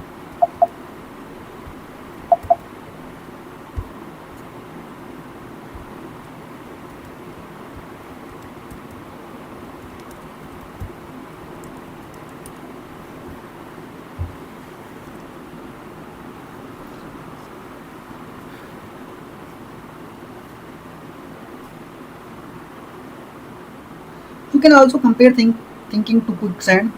The more that we fight our thinking, the more it amplifies the negative emotions and the worse it gets. The same is true of quicksand. If we are in a quicksand, the way out isn't to fight it. If we panic and frantically try to fight it, it only makes things worse by tightening the grip it has on us and pulling us under faster. The only way out is to stop struggling and allow the natural bouncy buoyancy. It's used in physics, right? Of your body to take over to bring you back up to the surface with ease. The only way to break free from our thinking is to let go and trust that our natural inner wisdom will guides guide us back to clarity and peace like it always has. If you find yourself fl- fluctuating between thinking and non-thinking, know that it is completely okay and quite normal. There is no way that we can remain in a state of non-thinking every second or a second of every day. And if we try to make that a goal, we will cause ourselves to suffer by forcing ourselves back into thinking again. We are spiritual infinite. We are spiritual infinite beings having a physical finite experience. Because of this, we are literally a living gateway between the human and the divine. So we will naturally oscillate between the two states of feeling anxious, stressed, and joyful, peaceful. We cannot control or prevent the oscillation between thinking and non-thinking, but we can minimize the time spent in thinking, thus creating more moments where we do feel joyful, peaceful, passionate, and full of love. Okay, my neck started attacking. Okay, I'm half away. No, still no problem. I'll finish it.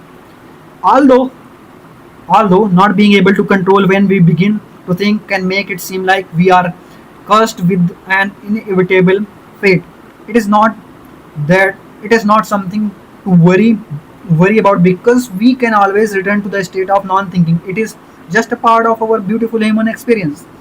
What can give us true peace is knowing that we always have this state of pure peace, love, and fulfillment unhe- underneath any thinking that we may ever have at any given moment. That beautiful state we always want is something we can ever lose. We can never lose, only forget. But just because we can forget, it doesn't mean it is not there. Just like when it becomes night and the sun sets, we know that the sun is always there. We just can't see it. If we thought that when the sets, it may never come back, then understandably we could have a lot of anxious and fearful thoughts. The same is true of our state of being. We are ever really one moment away. We are ever really one moment away from remembering that we always have that infinite well of clarity, love, joy, peace, and fulfillment. We will forget sometimes, but when we do remember and realize that we are caught up in our thinking, we when we experience negative emotions, that alone will allow us to return back to our natural beautiful state. All we have to do is All we have to do is remember it, know that this is just our thinking. I remember one famous phrase uh, that is being used in the art of laziness, this shall to pass. Very important. uh, and they explained it very well using stories. Like there was a king, and also, if you learn, you will get it. It means there is no fixed timing. For example, if you are in pain, this will go away after a while. So just remember and just say and pat your back, all is well. Okay. So that's why people say be humble always. It's very important because maybe you are rich today, no matter what at what status or how wealthy you are, but tomorrow you don't know what's going to happen. Maybe uh, you are stepping or you are taking steps very wisely, but still you never know what's going to happen next. Let, take example of a Sham flood. There are so many peoples that are now homeless. Think they wouldn't have imagined that one day they will become homeless. They will have to suffer for food or something. So remember, be always humble. It's very important. Same applies to me as also to you. Everyone should be humble. Although not being able to control when to begin to do things.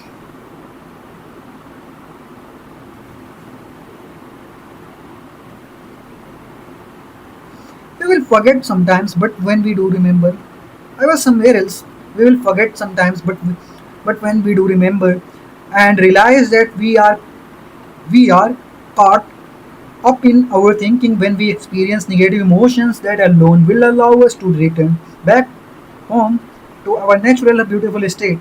All we have to do is remember it. All we have to do is remember it. Know that this is just our thinking and have peace knowing that the sun is not gone forever and that it will rise again soon enough. Having that understanding will allow us to also appreciate the nightmare for its existence and role role in the universe. From that we can see how it is meant to be part of our human experience and begin to cherish its beauty as much as the sun. Okay, how can we possibly thrive in the world without thinking? So everything is revolving around thinking and thought. So you have to stop thinking. You have to focus on thoughts. That thoughts will come naturally. Uh, Universal thoughts, universal uh, thinking. No, no, no, not thinking. And anxiety is thought without control. Flow. Anxiety is thought without control. Flow is control without thought. Flow is control without thought. Here is a question that will guide you. Here is a question that will guide you to an insight about this question. What thoughts are going through your head when you are doing your absolute best work, where you are fully and captivated and entranced by what you are doing in the moment. Take about 15 seconds to wait for an answer to pop up before moving on. If you are if you still haven't had the insight of or epiphany from the answer, here is another question that may point you in the right direction. When you love what you are doing so much that you are completely engrossed in it and lose all sense of time and space, also known as aka when you are in a state of complete flow.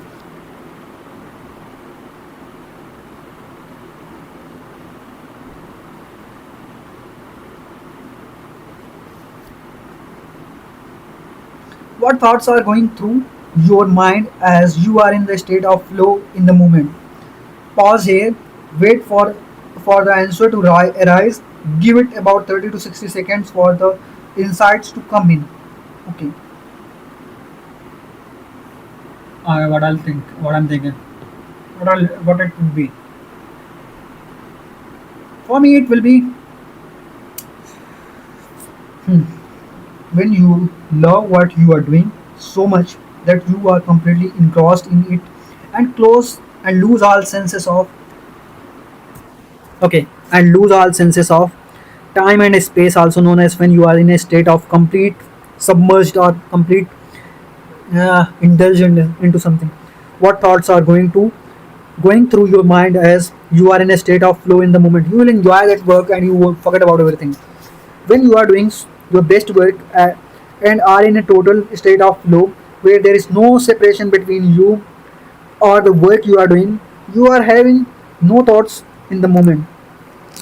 And if you are having thoughts, they are just flowing right through you without having to think about them. In other words, the state of peak performance of a human can be described as the state of non-thinking. It may seem crazy, but we do our best work when we aren't thinking, and you just proved it with your own experience. Here is another example that will help you illuminate the truth of this topic. When professional or even Olympic athletes are competing, do you think they are thinking and over analyzing every single thing that is happening during the game? What thoughts or thinking do you think is going on during the competition of for them? The highest performing athlete will describe when they are in their peak state that they are in the zone. This zone is the state of flow or the state of non-thinking, so they don't think about it. Basically, consequences. Otherwise, they will be fearful, or maybe they won't be able to compete or get to the top. Motion is achieved when motion. What is motion? Motion.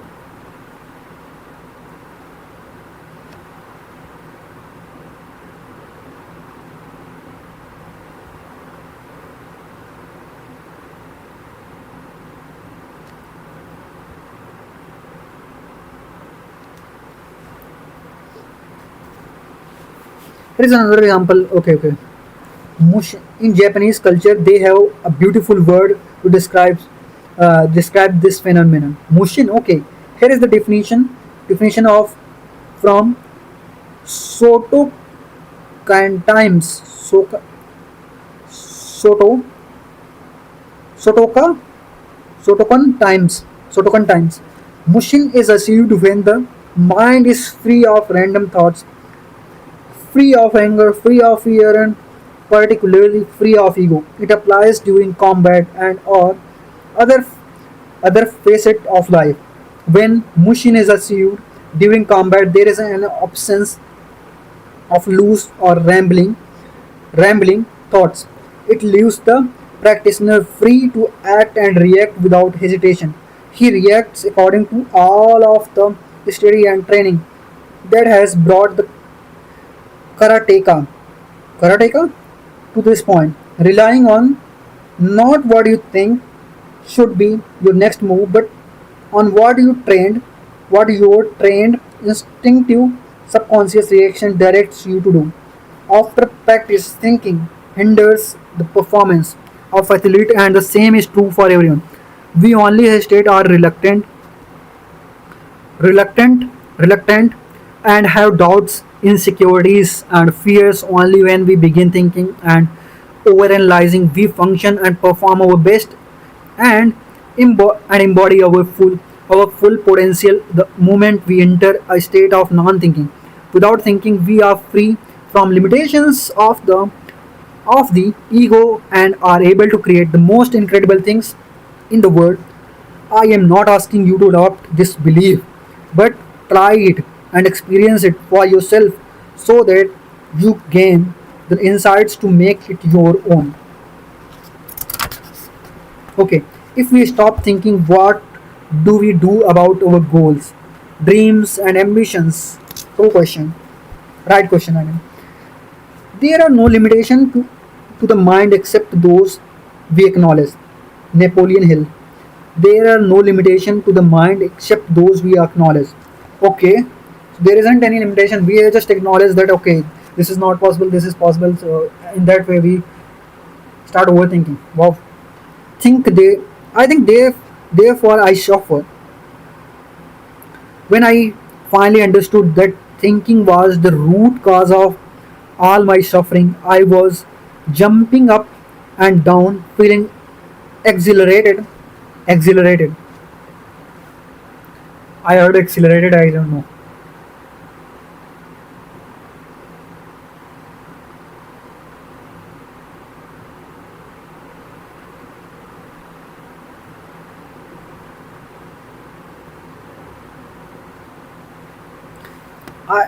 I think therefore I suffer. I think therefore I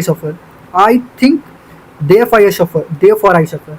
So if I would stop thinking, yeah, I won't suffer.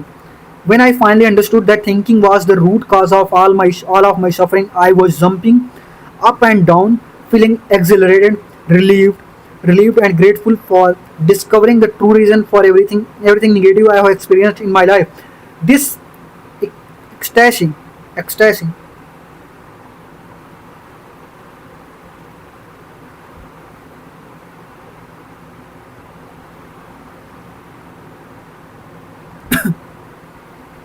This ecstasy was short-lived thought, though, because soon after the exuberance settled, the next thought popped into my mind.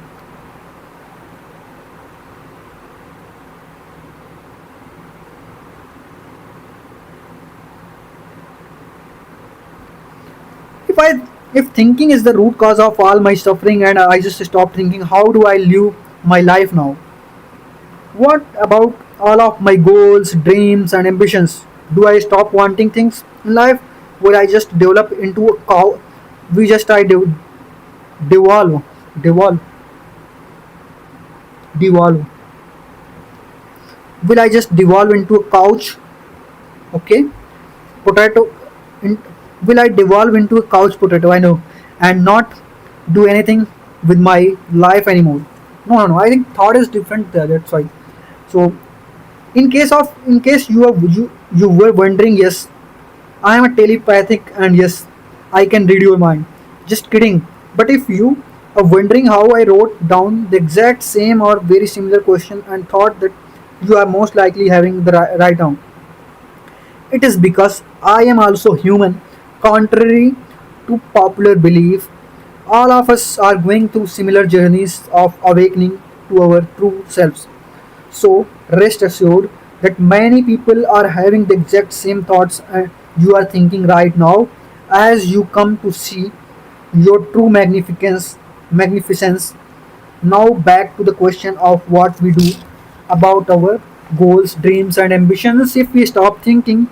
As I pondered on these questions, an incredible amount of fear and anxiety begins to surface because I thought that I would have to give all of it up and become a monk in the middle of mountains.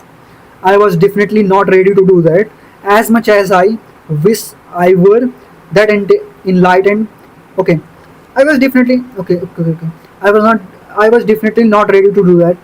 As much as I wish I were that enlightened and detached from my life, I genuinely enjoyed being in the world and experiencing the fulfillment of life with other people, even if a large portion of my life was filled with suffering.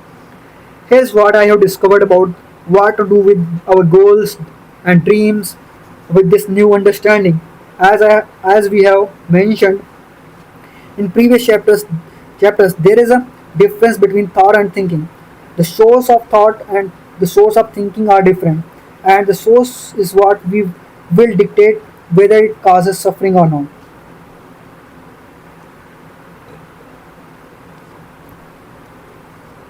Similarly, where our goals and dreams come from will determine whether we feel great about pursuing them or not. Like everything in this world, there is nothing inherently good or bad. Our thinking is what makes anything so. Goals, dreams, and ambitions are not good or bad. So it is not really an either or situation, but more about where those goals are coming from. There are two sources of goals: goals created out of inspiration and goals created out of desperation. When goals are created out of desperation, we feel a large sense of scarcity. and urgency. It feels heavy, like a burden, and we may even feel daunted by the colossal task we have just committed ourselves to. Imposter syndrome and self doubt begins to manifest, and we will always feel like we never have enough time for anything. We go about our life frantically, desperately searching for answer and ways that we can accomplish our goal faster, always looking externally and never feeling like it is enough, or that we can never get enough. We can ever get enough. Worst of all, if we happen to accomplish our goal within a few hours or days, all of those same feeling of lack begin to resurface. We begin not feeling content with what we have done, unable to save our accomplishment, and because what we did never feels like it is enough. We feel the same way about ourselves, not like knowing what else to do. We look around for guidance externally to see what others are doing, to see they are continuing to do the same thing. Thus, we go ahead and proceed to set another goal out of desperation in an attempt to escape all of the negative feelings gnawing.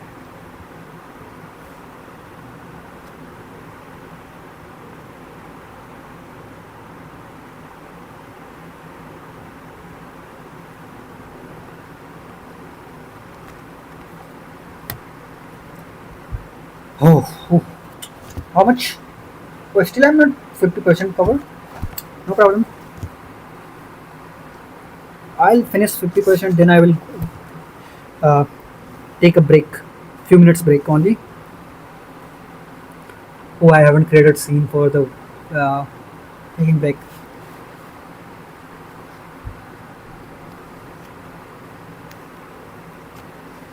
Imposter syndromes and self-doubt begins to manifest, and we will always feel like never have enough. We begin not feeling content with what, oh, whatever I said. Just we go ahead, proceed, not knowing what else to do. We look around for guidance externally to see what others are doing and see they are continuing to do the same thing. Thus, we go ahead and proceed to set another goal out of desperation in an attempt to escape all of the negative feelings grabbing gnawing away at our soul. When we dig a little deeper into these types of goals we set, they are all typically means goals and not end goals.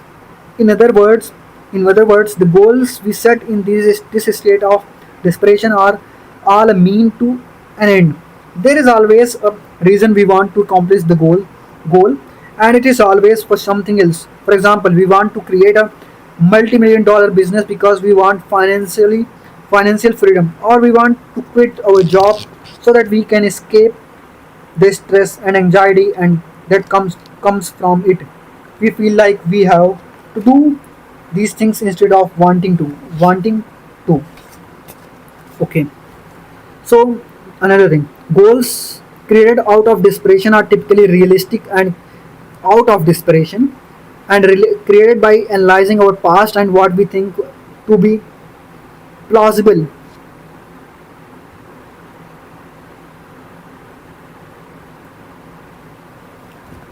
I think I should go words as well. Like I should plausible chat GPT. Siri, hey Siri. I don't know why Siri is not listening.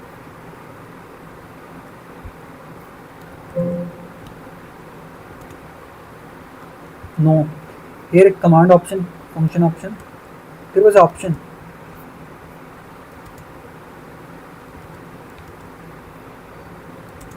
Gemini.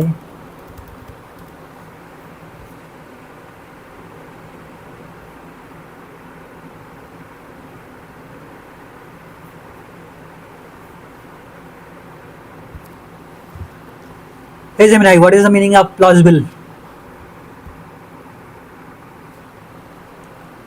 Plausible means reasonable, believable, or likely to be true. Reasonable means reasonable, believable, or likely to be true. Okay, got it.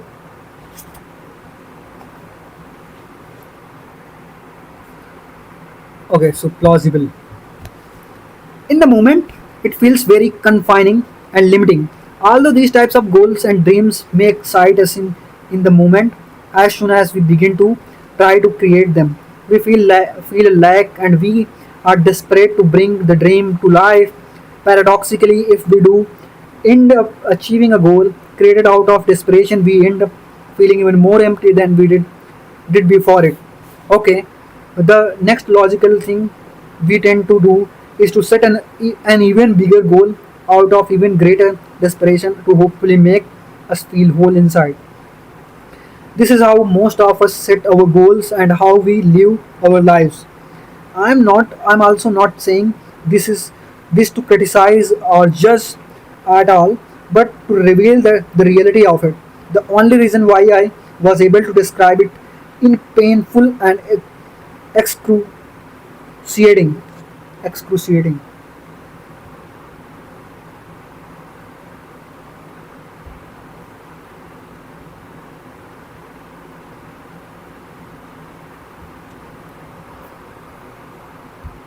What is the meaning of excruciating? Excruciating means intensely painful, agonizing.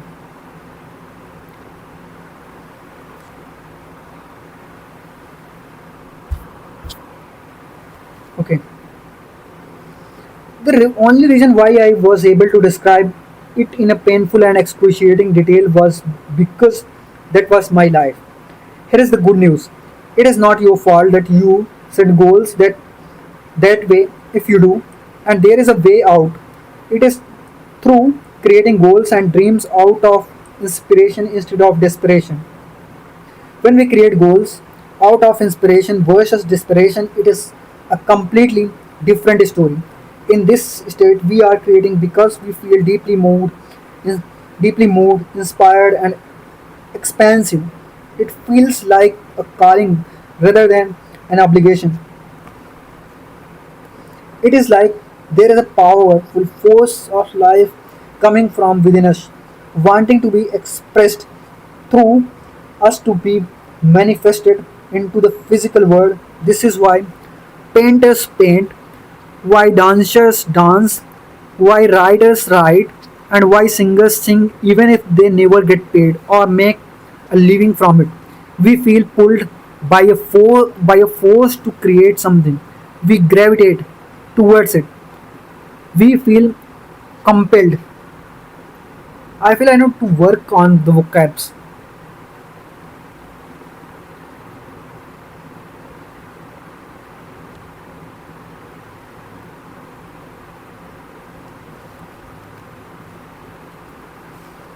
Most okay, gravitate towards it. We feel compelled to do it. Compelled means okay. When we feel like this, we are creating from a place of abundance instead of lack. Most surprising of all is that in this state we are creating for no other reason than because we simply want to. We don't create because we feel like we have to do. We have to. We create because we simply want to, and there is no other reason. We aren't creating these goals so that we can do something else or use them as a means to get something else we want. This creating comes from a place of wholeness and abundance. It is an overflowing of love and joy for life. This is the reason why most of us want to have kids. Most of us want or have kids. It is it's not so that we can milk our kids for their money once they are old enough to work and hopefully use them as a retirement plan.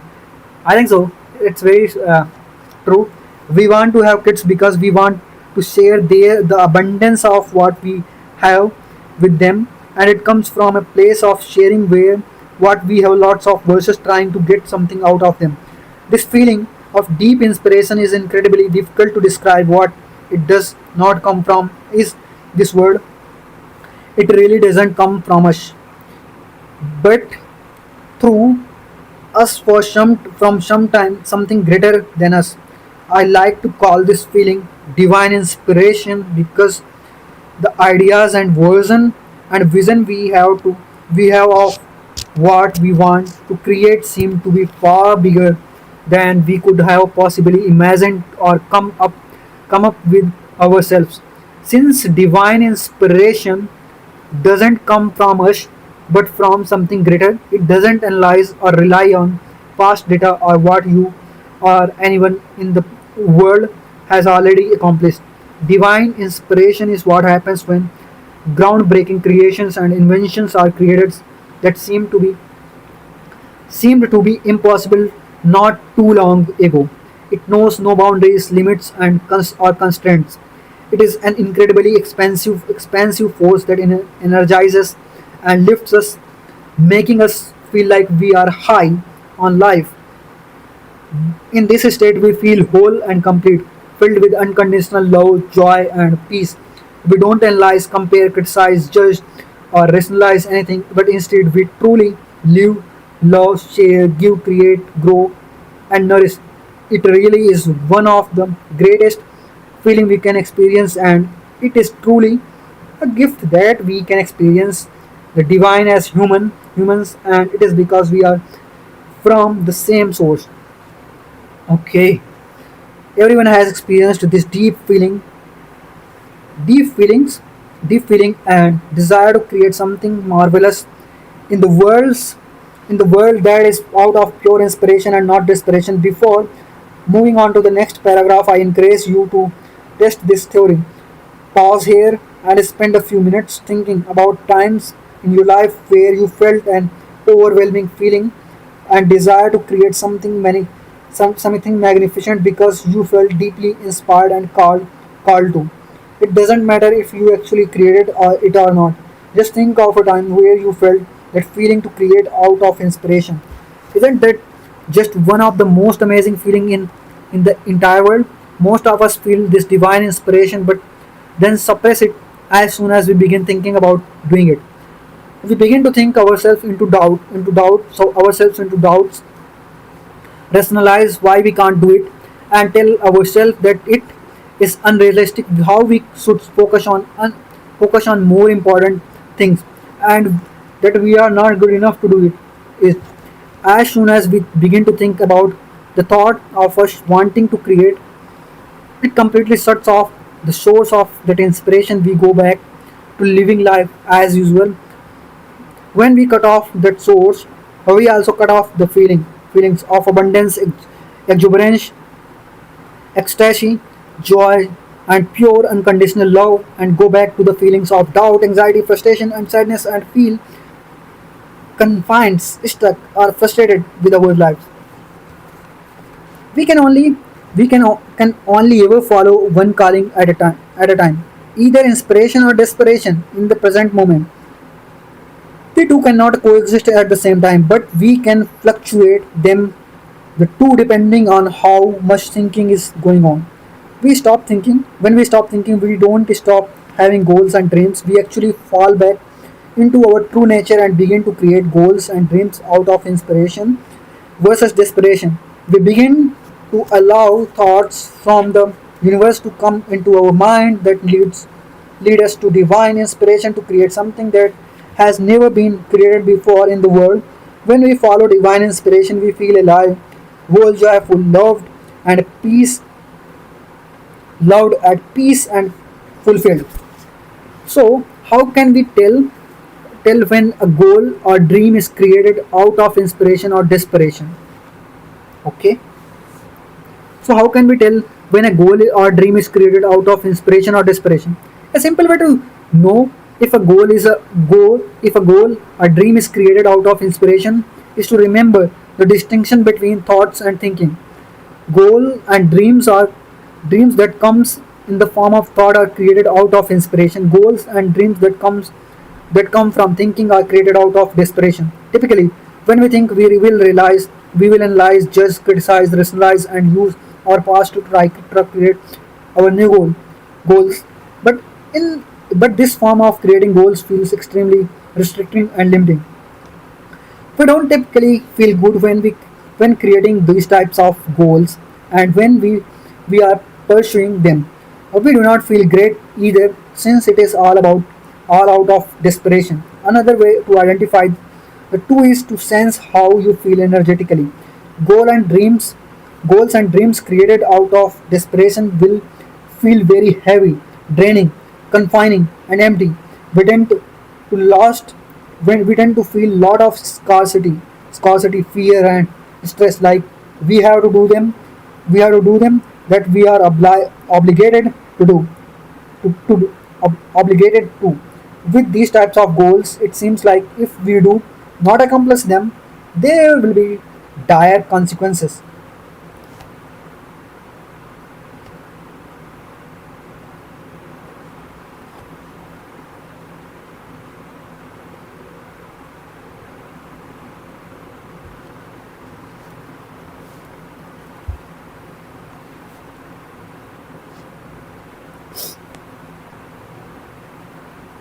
With these types of goals, it seems like if we do not accomplish them, there will be dire consequences, hence the high pressure and stakes. I'm sure you can see now how this can create the feeling of desperation. Moreover, we feel like we are trying to accomplish these goals to escape our current situation and get out of something. Our goals created in this state of are typically means goals, meaning that we want to achieve these goals so that we can do something else afterwards, such as having the goals to quit our job. Most likely you will have this goal because you want to do something you actually enjoy, but you can see how the goal of quitting job is just means goal for you to do something else. Having a goal of making $1 million is typically set because you want to have financial freedom and go travel the world. These goals are always a means to an end and not the end itself. There is always a reason that we want to accomplish these goals, and it makes us feel very empty inside. I want to emphasize that none of these goals are inherently bad or nor bad nor am I saying that we shouldn't have goals of wanting or making money or quitting our jobs. If these so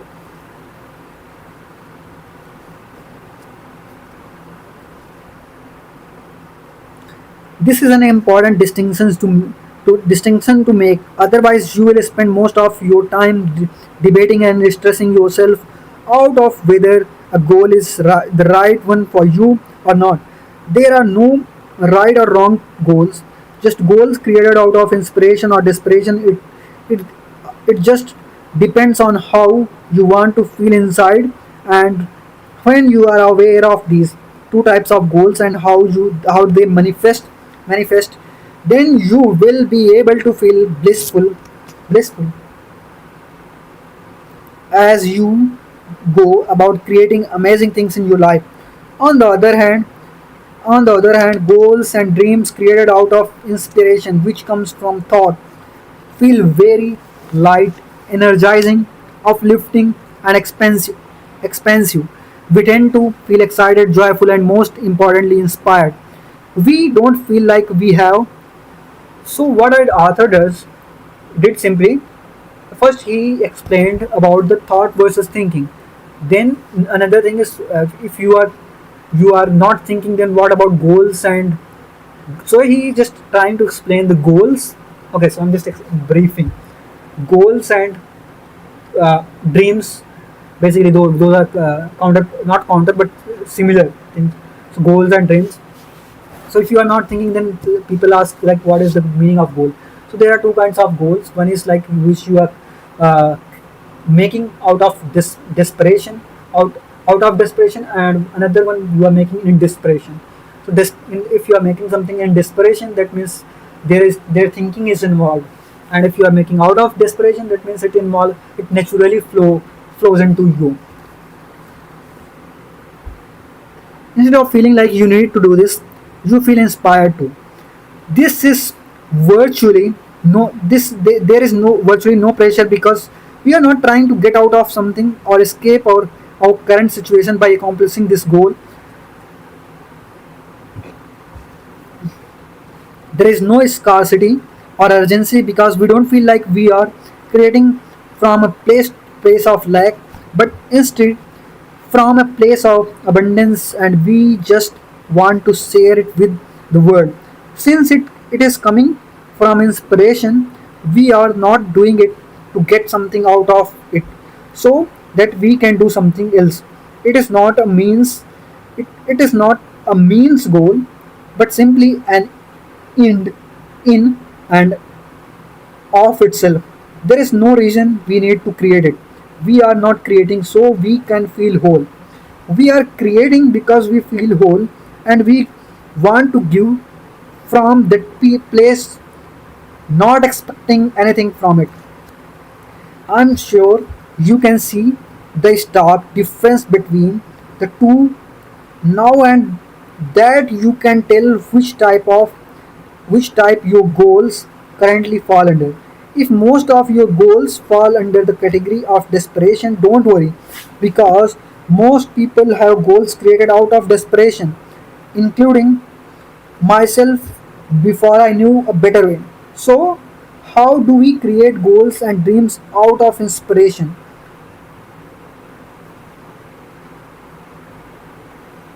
Okay, versus desperation. Okay, creating goals and dreams from divine inspiration isn't something you have to try to do.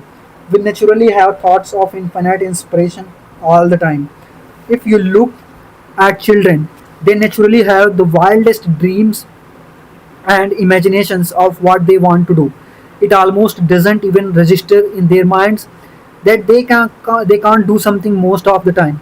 The only difference between us and and children is that they have learned that we have learned to shut down all these thoughts of inspiration which contain our dreams, hopes and goals that we truly want to see manifested in the world.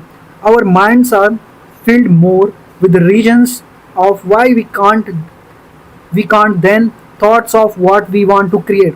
We innately have an infinite flow of inspiration that comes through us, but we block that flow as soon as we begin thinking about the thoughts we have, which causes self-doubt, self-sabotage and anxiety. Think of the flow of inspiration to create like a river. The river always flows until man puts something there to block it, like a dam. Then, when the dam is there, we ask why there are so many fish dying, animals disappearing, and forests dwindling. When we all need to have to do was return the river back to its natural state, and everything would be working perfectly fine, the way nature intended it to. Okay, the same is true for our minds and our goals. We always dream, have big goals, and know what to do at all times when we are tapped into our inner wisdom and inner intelligence, free from thinking. If we simply do not think about our and thoughts, any sort of thoughts about dreams, goals, and desires that naturally arise are all from the divine that divine, and that is how you create goals out of inspiration versus desperation. I should take a break. A question that greatly helps me to settle my thinking and tap into the limitless well of possibilities of what I could create is, if I had infinite money, already traveled the world, had no fear, and didn't receive any recognition for what I do, what would I do, or that what would I create? Whenever we ask question, answer always arise. It is impossible for our brain to hear a question and not come up with a response. So when you ask yourself this question, whatever begins to come up for you without any manual thinking, this thinking will be from the divine and from inspiration versus desperation. The way the question is worded is extremely inspiration important because it removes the most of the thinking, fear, criticism, and external reason of why you would want to do something. So it focuses your answer to be about what you truly want to create. Usually it is for no reason other than just wanting to create it because it is fun, without any influences from the material world. Try asking the question and see what comes up for you. You will be surprised at what surfaces, but don't get caught up with your thinking. When those true dreams of yours begin to be revealed to you, to a mind without the limit of thinking, anything is possible. I'll take a break. I'm going to washroom. I will be back. So I think I can say almost more than 50%. 50%. Let's take it. Okay.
Okay, so I just took 8 when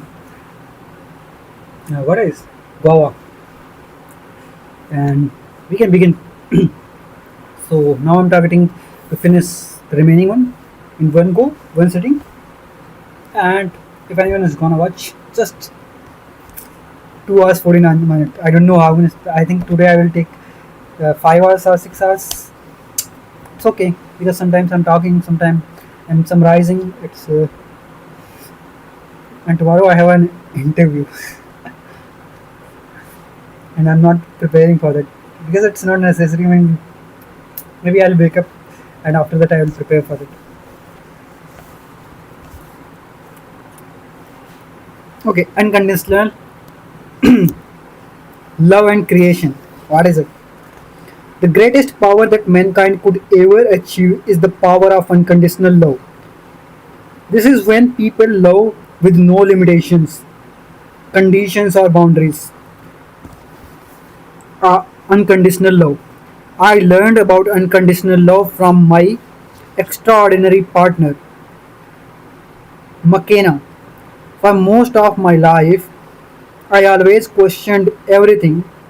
I had to know the reason behind why things were the way they were. Otherwise, I would go crazy. I couldn't just experience life without knowing the meaning and reasoning behind everything. Naturally, as anyone would in a relationship after dating her or for about a year at the time, I asked McKenna why she loved me. She innocently replied that she didn't know why, she just knew she did. Then she asked me why I loved her, and I listed off dozens of different reasons why.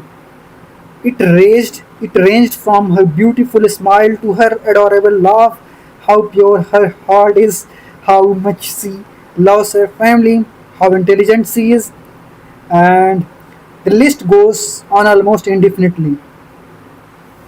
Wonderful. I was thinking in different way. Maybe it's not about the love between two opposite gender because unconditional love could be for anything. But let's see. Let's go through. This slightly bro- this slightly bothered me. No, no. Okay. I think forgot to read one more. One I skipped one paragraph.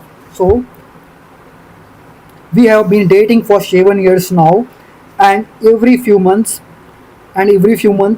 I would ask her why she loved me, and even up to this point, She said the same thing.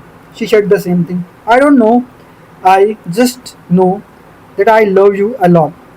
This slightly bothered me for so long because I didn't understand why she didn't know why she loved me.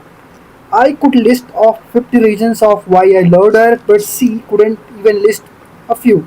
Even still, throughout the years, I loved her so much that I didn't really mind that she didn't know.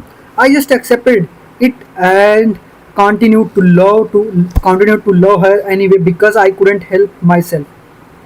I wasn't It wasn't until a few months ago that it dawned dawned on me as to why she couldn't think of a reason of why she loved me. I began to question the reason that I had for my for why I loved McKenna.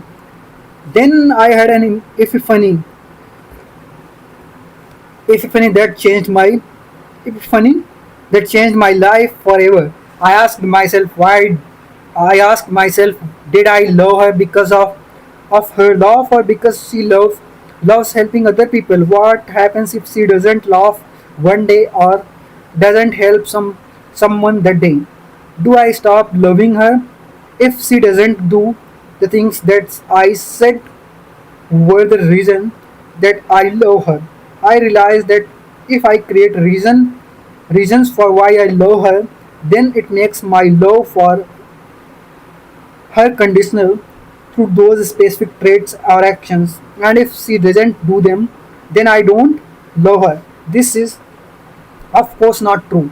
In that moment, I had the awe-inspiring insight that McKenna couldn't list of reason of why she loved me because her love for me was unconditional. There were no reason for why she loved me because if she had reason, it would means she only loved me if I were exuding exuding those traits or doing things she had in her mind. Oh, that's very true. It's applicable everywhere. Like if you are loving your partner, just ask you one question. If you are loving because she is beautiful or you he is beautiful, then you have to think you won't be the same always, right? Maybe one day you will become once you will grow older, once you will become older, you will get wrinkles and all, and then you have to think, will you love the same? Your love will be the same, or you will stop loving the person. So that's unconditional love. Whatever I was. Only love me if I were exuding those traits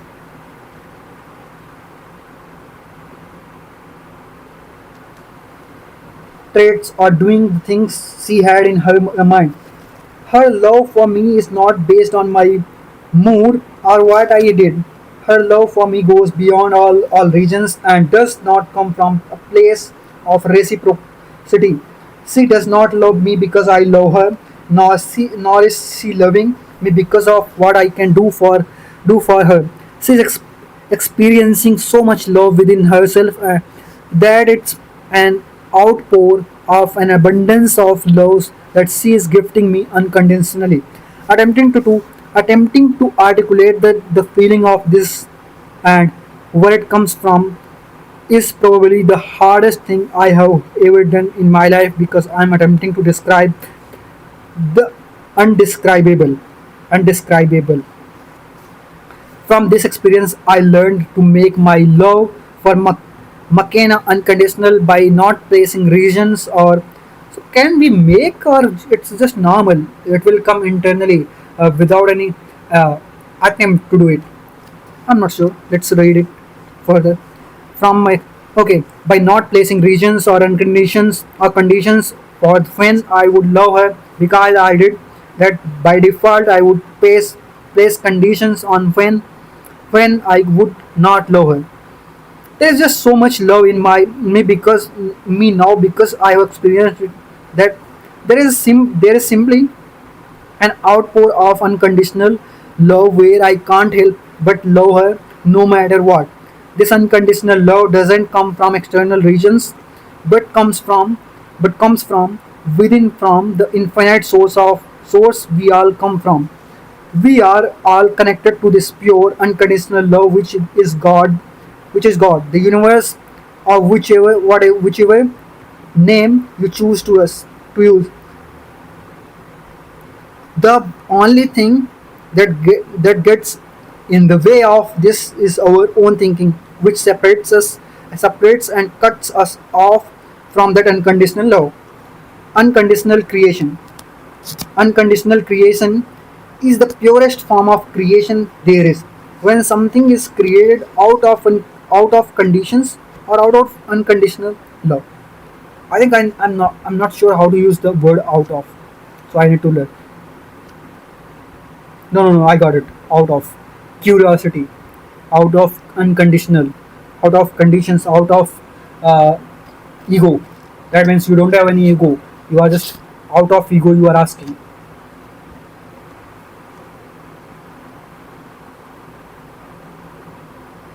No. I'm just misunderstood to it. Out of curiosity. Out of curiosity. Out of generosity, and so on. Unconditional creation is the purest form of creation there is. When something is created out of unconditional love, we can't help but stand there and admire admire it in awe. Unconditional creation is always innovative, unique, new, captivating, bold, different, and revolutionary in its own way. Very few people operate in this space because we always put conditions around what we do or make. For example, whenever we are working, whenever we are working to achieve a goal of making more money, we might go and try to create income for ourselves. For example, whenever we are working to achieve a goal of making more money, we might go and try to create an income for ourselves. This is conditional creation because no one wants money just to have money. Most people want money for something else or to be able to use it for another things they want. This by nature makes what they are creating conditional. They are only creating this because they want something else out of it. When we create something from something for something else, typically we do not enjoy the process of creating because it is always just a means to end, never an end to in itself. This is why we people feel like we are chasing, grinding, hustling, trying and feeling constantly stressed and overwhelmed. Even if even after we accomplish our goals, we will only enjoy it for those few seconds and then we are off to another goal we have to chase because we never actually got what we are looking for, what we are ultimately looking for, and feelings. We want more money to get sense of security and peace. We we want to spend time with our family because it makes us feel so much love and joy. We want to do what we love because it gives us a sense of fulfillment inside. These are these are all ultimately feelings that we are trying to get, but we keep thinking that the goal or object we want will give us those feelings. This idea is inherently flawed because our feelings can only ever be generated from within us, not from external things. External things can prompt us to create the feelings, but ultimately it is us that produces those feelings from within ourselves. What is what is paradoxical? What's paradoxical? Like everything is in the duality of life, is that when we create something without conditions or reasons, we actually immediately feel all of positive feelings we want. Unconditional creation is creating something without it being for another purpose but purely to create it just because we want to create it. It is not for money, it's not for money, fame, love, or anything else. We create it simply because we want to create it. This is this is creation from abundance. We want when we create from this state, we already feel whole inside, and all of the love we want to feel is what we are feeling in the moment. We can only pursue unconditional creation. We can only pursue unconditional creation if we are in the state of non-thinking. Our brain will make us think that it is pointless to do something simply because we want to. But that is the secret. As soon as we do things for no other reason, we step into the realm of living our life unconditionally. This is when we experience flow, oneness, and direct connection to the universe or God. What do you know? What do you do next after experiencing peace, joy, love, and fulfillment in the present? Okay, don't think it complicates things. Just feel, and it if it feels like home, then follow its path. If you have been applying the principles in the book, you have most likely been able to find peace through non-thinking. If not, I highly encourage you to remember that all of our negative feelings come from our thinking. All you have to do is become aware of that fact, which will settle the thinking. Just like debris settling in dirty water. Okay, once you see that it is just your thinking and that there is nothing to be afraid of, then you will experience true peace in your life in the present. Once you have been able to experience peace, you might be unsure as what to do next. At this point in time, you may be experiencing worry, anxiety, and doubt. Many of my clients, including myself, began to wonder if they lost their edge and drive to do anything in the world. Don't worry. This is all normal and part of the process of awakening. You have already learned the hardest part, which is to practice non thinking and prevent your negative thinking from controlling your life. The reason why we feel worry and anxiety and doubt after we have experienced peace is because we have just let go of everything we thought we knew in the world. What actually happened was the death of the personal ego. And natural consequences is that once the personal ego is threatened, it will do everything in the power to regain control over your life again. The ego is something that we can't quit, get rid of forever, which is why even after you experience peace, there may be feelings of doubt, worry, and anxiety coming up. It is in this moment that the ego thinking will come back up to attempt to reclaim your throne. But worry not, because you have already learned how you can quickly dismantle your ego, your thinking, by remembering that you are thinking is the only cause of negative feelings.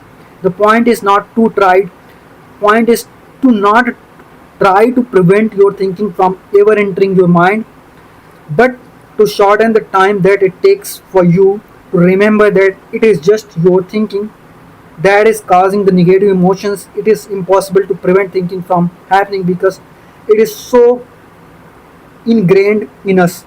For example, it's in our human nature that when we suddenly see that we are about to step on a venomous snake on our path, we freak out. But when you realize that it is just piece of rope, oh, it's happened a lot of time with me. Sometimes, because in villages you see so many times I saw snakes. For example, I'm going uh, on a field and I saw how to say the boundary of a field. So there you might saw a snake walking, and it happened a lot of times. So even if I'm in the city and I saw a piece of cloth or rope is lying down, then sometimes I get confused. It might be a snake, so it's very applicable.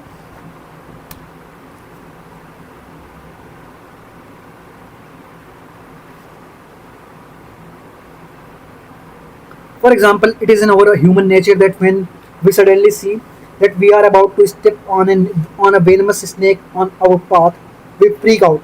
But when you realize that it is just a piece of rope, you see through the illusion.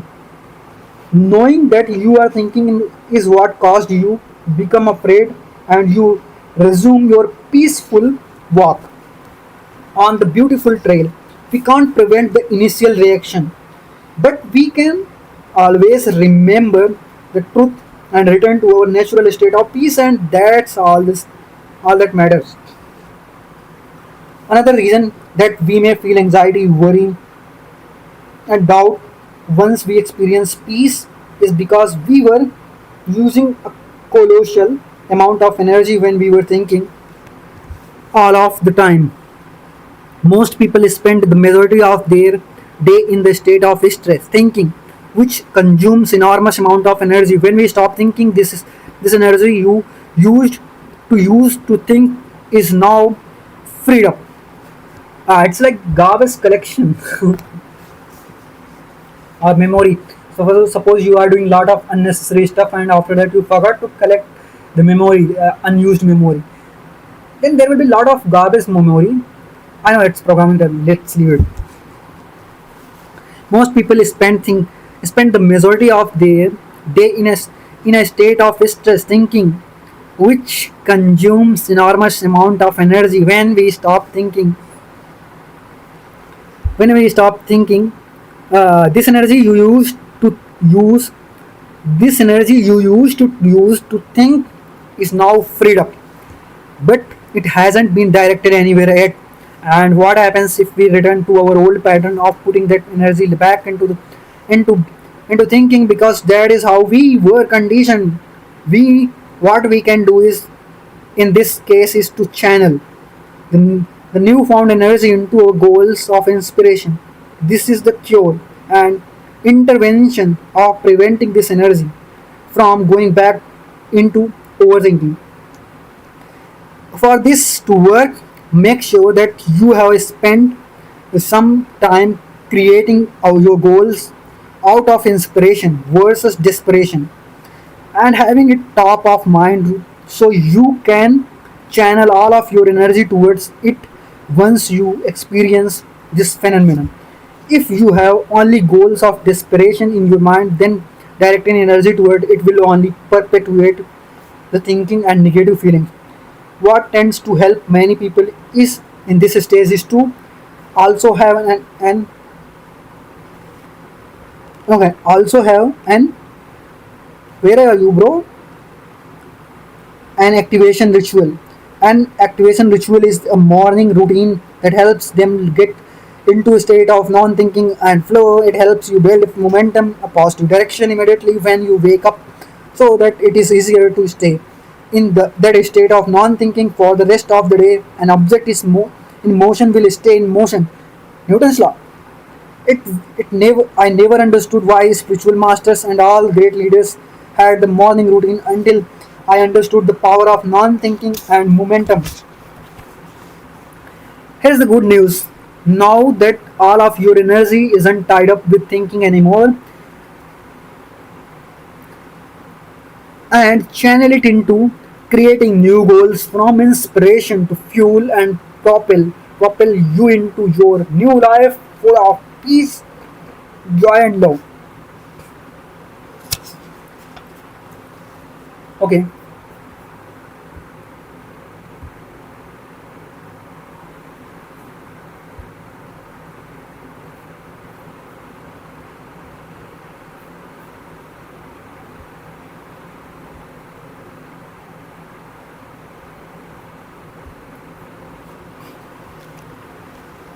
nothing is either good or bad. Either good or bad, not either. Nothing is either good or bad. Okay, that's all about thinking. Right? There is nothing either good or bad, but thinking makes it so. I think I read this quote before as well. William Shakespeare. Here is an analogy that helps put this into perspective. On a piano, there are 88 keys. I never saw piano out in reality. I mean, I just saw it in videos. When we look at a piano, we don't point over out is on a piano there are 88 keys. When we look at a piano, we don't point out a specific key for no reason and say that key is wrong. We only think a specific key is wrong if we think someone is playing a specific song and hit a key that isn't in the song. Okay. Inherently, the piano has no wrong keys. Though there are only keys and notes that sounds more or less pleasant when played consecutively. Wow. Just like how there are no wrong keys on the piano, there are no wrong decisions in life. There is only thinking that gives us pleasant or not so pleasant feelings. When we put things into a bucket of right or wrong, good or bad, this creates duality and condition in our lives which determines how we feel. For instance, if we believe that opposing opposing political parties are wrong or bad, this can cause animosity. No, no, no, no, no.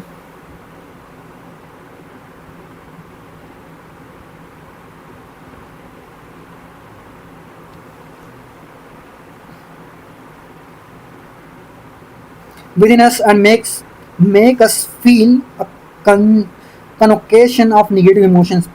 If, on the other hand, we see different in the same ways as there are different keys on the piano and how there are no inherently wrong parties, then we open ourselves up to experience love, joy and peace in the moment. We begin to see alternative native perspectives that we haven't seen before and have an opportunity to deepen our understanding of true nature of life. It is like if we are hiking on a mountain and stop at a specific point to look at the beautiful view. There are no wrong spots that we can stop at, stand in, and take the magnificence of nature. But by being open to all possible spots we can stand in, we can see the view from different vantage vantage point we haven't seen before. Instead of looking for right or wrong or good or bad in the world, look for truth. Instead of trying to prove we are right and they are wrong or how they are better and we are worse, look for the truth is in what's in front of you. I would only caution by saying that many people believe that they think is the truth. For the most part, without this deeper understanding of life, most of what we think is not truth, even though it may seem like it. True truth is not subjective. It is true for one person but not for another. Then it is not universal truth. Look for what is universally true for every single conscious human being on the planet, no matter who they are, where they are from, and what their background is. That is the true truth, and that is where you will find everything you have been searching for. Remember that the only place you can find this is deep within your being. So don't try to go looking for it outside of you. If you are confronted, if you are confronted with something that may stir up negative emotions, go within yourself to find the source of universal truth deep within your soul. If you try to look for the answer outside or try to dig into external regions for the root of why you feel this way, you will be looking for the rest of eternity and will never find it. Negative emotions are an indication of misunderstanding. When we are gripped by negative emotions, it means that we believe what we are thinking. It is an exam. It is in this moment that we simply forgot where our experience comes from, and that our thinking is the cause of our negative emotions. All of you have to do is remember that thinking is the root cause of how we are feeling. Once this is brought into your awareness, don't fight the thinking. Just become aware that it is your thinking that is causing the ill feelings. Welcome it will love, welcome it will love, and it will slowly dissipate before your eyes. Not too long after, you will return to your natural state of peace, love, and joy. How do you know what to do without thinking? How do you know what to do without thinking? Okay. How do you know without? How do you know what to do without thinking? It's like a thought. You don't have to think; it will naturally flow into you. The intuitive mind is a sacred gift, and the rational mind is faithful servant. We have created a society that honors the servant and has forgotten the gift.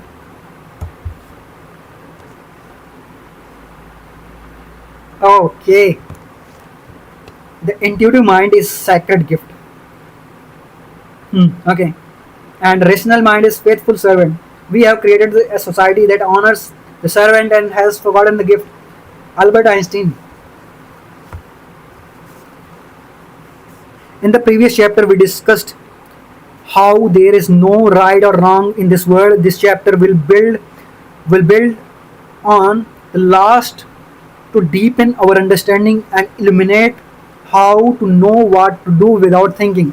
Although there are no right or wrong decisions we can make, just like how there are no wrong keys on piano, de- there are decisions or keys that are more pleasant than other depending on the context. Knowing that there is no right or wrong relieves us from quite bit of pleasure to choose the right one. Yeah, even one example is coming into my mind. I will tell you.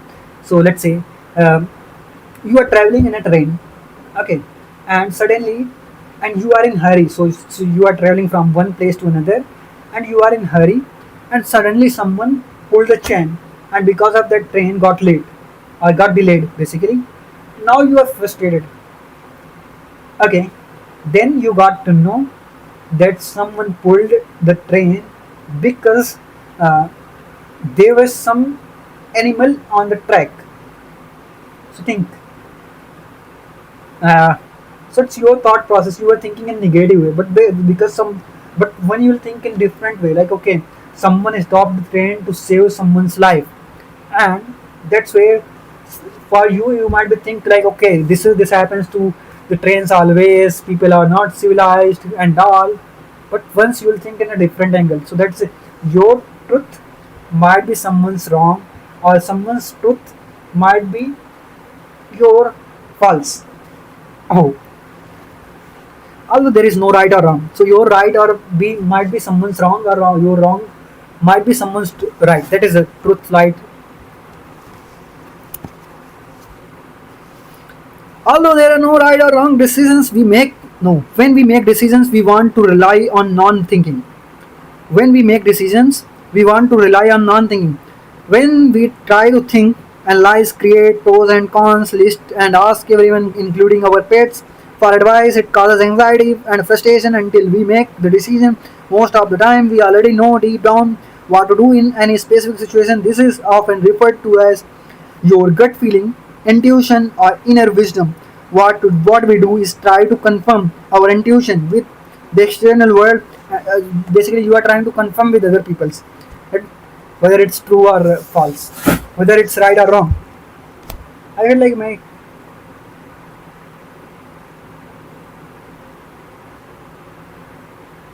yeah, it's okay.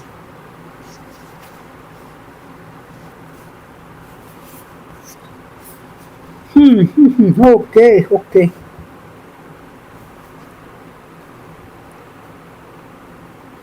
Only you can know what you want to do. No one else can tell you this. Yes, very true.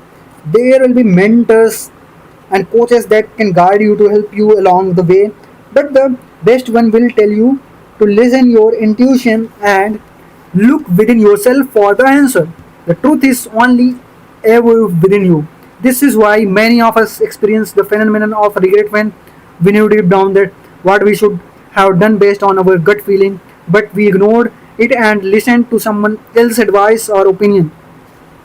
Your intuition will always lead you to where you need to go and what you should do at any moment in time.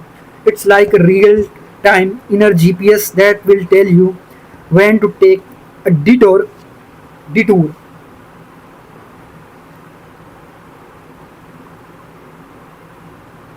Okay,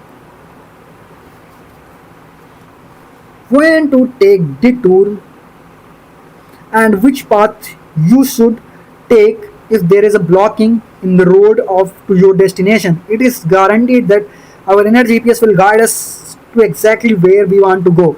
But what's not guaranteed is how or which path will put us on to take us there. There are infinite circumstances that can happen on the journey to the destination, but you can rest assured your GPS will get you there. Important note: society will almost never confirm our intuition until it's mainstream already. Mainstream already. For this reason, if you try to look outside for confirmation or on what you know to be true for you, you will almost always get backlash and differing opinions on what next step you should take. Avoid taking externally for answers. Follow your intuition, your gut feeling, your inner wisdom, and the universe or God. When you do this, you will begin to see miracles occurring in your life that you never could have expected or even dreamed of. So, those who have the faith and courage to do this will discover the true joy, peace, and love they have been looking for while enjoying the miracle of life. So, how do we know what to do without thinking? The truth is, most of us know what to do, but we are just afraid to do it. For instance, if you want to lose weight, Most of us know exactly what we need to do. The formula of losing weight isn't rocket science or written in hieroglyphs. Oh, Pancho, what is this? Hieroglyphs. Higher, hiero, hieroglyphics.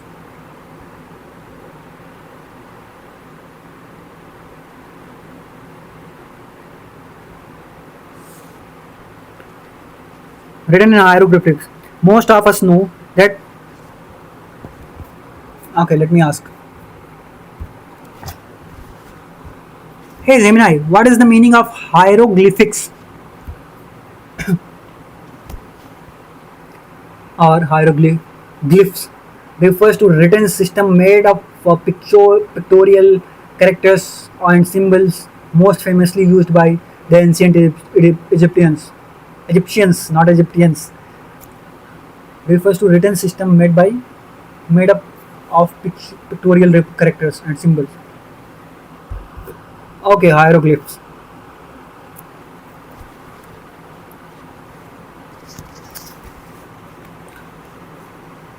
Where I was, bro.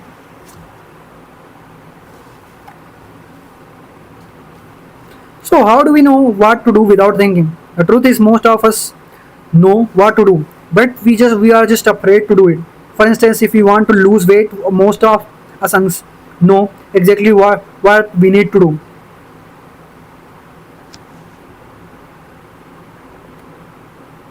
Oh, okay.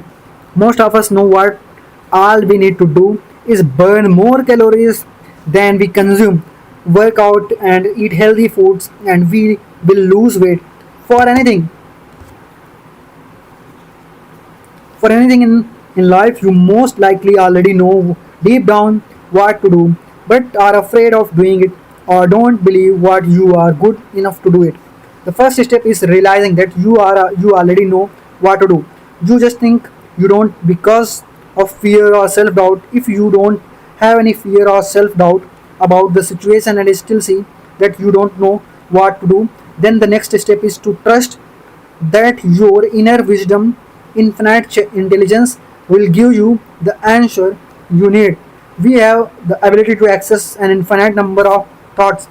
So indefinitely, there is definitely no shortage of ideas on what you can do in any given moment. The only thing that is stopping us from accessing this abundance of knowledge is our own thinking.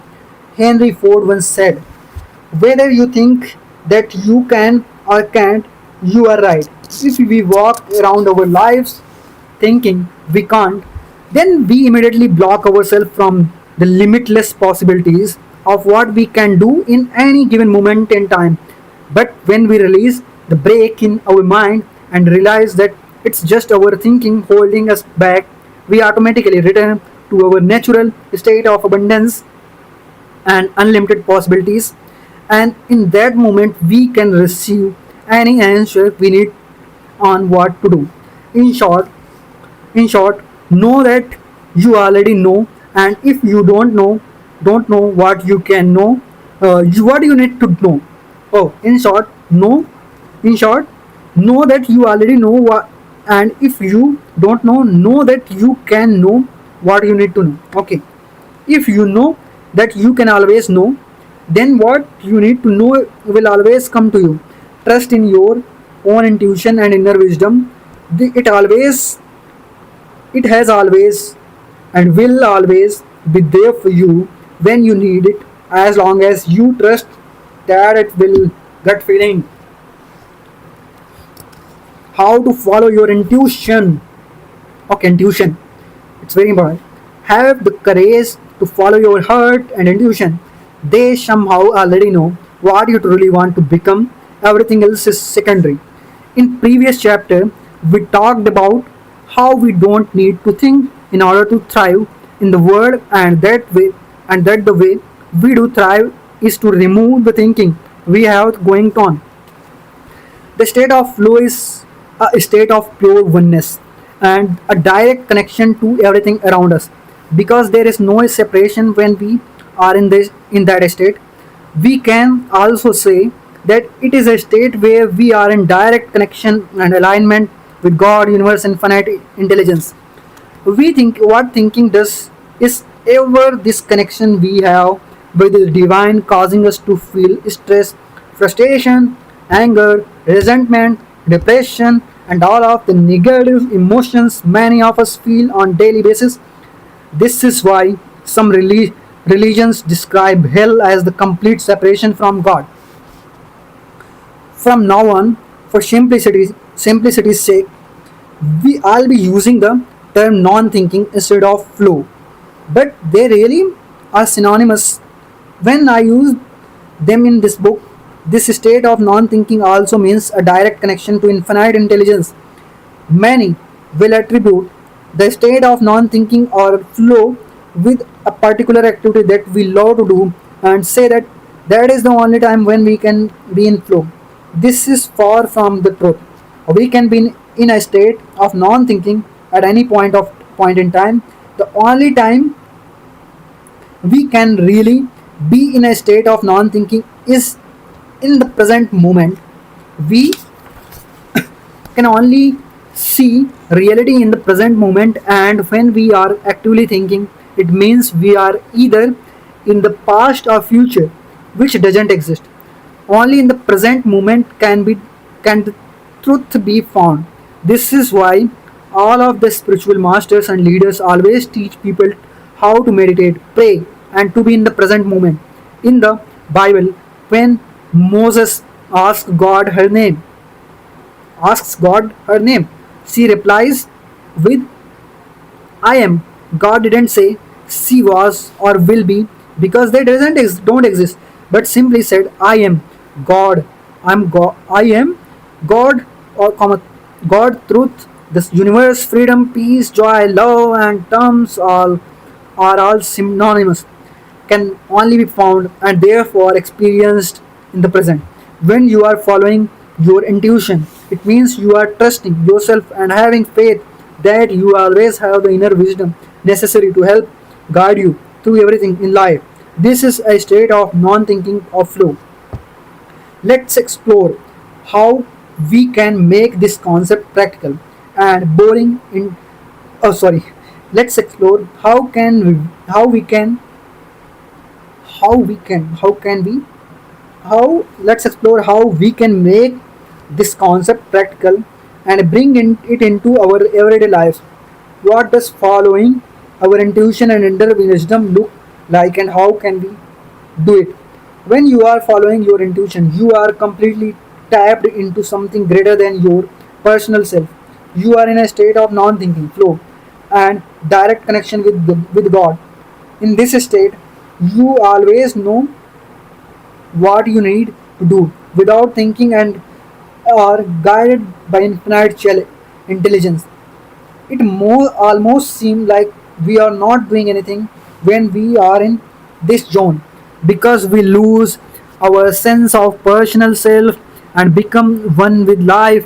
When we are in this state, miracle occurs, such as business deals coming out of nowhere, people shopping, people shopping people showing up at the right place at the right time, money coming in exactly when we need it, and connections that we were looking for spontaneously falling upon our laps.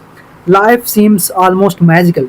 Time seems to wrap and bend around us in and it's because there is no sense of it. We proceed to them then proceed to then accomplish more within a few days than others do within a month. Abundance, love, joy, peace, harmony, and gratitude are inevitable and inseparable feelings that are experienced in this state. Every single person has experienced instances where they have felt like this before. Although many have experienced this phenomenon, very few are able to maintain it for extended periods of time. The main reason is because most relapse back into thinking and believe that they have to figure it out themselves. It is when we begin thinking that we lose this power of creating miracle like events and circumstances. The truth is that we don't have to have it all figured out, nor do we even have to figure it all out. How can our limited minds possibly understand and try to manipulate the entire world of our desires? It is only when we think we know the we know more than God that we run into problems. The great news is that we don't have to know more no more than her. Nor do we have to even think. All we have to do is trust in our own intuition and have faith that our inner wisdom will show us the way that is the best for us. When you ask people who are the most abundant, joyful, and successful, how they made it, they will usually attribute their success to some sort of higher power or luck. These people have trusted in something greater than themselves and thus attribute it to that instead of attributing their success to sheer willpower and brute force. There is so much in life that is completely out of our control, and rely really we can really only control a very small portion of it.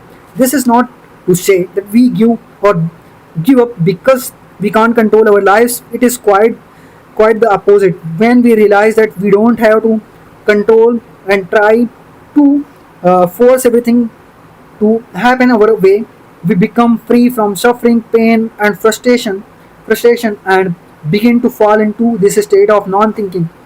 When non-thinking, where things just all happen for us instead of to us, we begin to see that everything was perfectly placed in our lives to help us become the exact person we are now, and that if even if anything were changed, we would not have what we do now. There are millions of small circumstances and events that have been meticulously. I read the word meticulously but forgot it.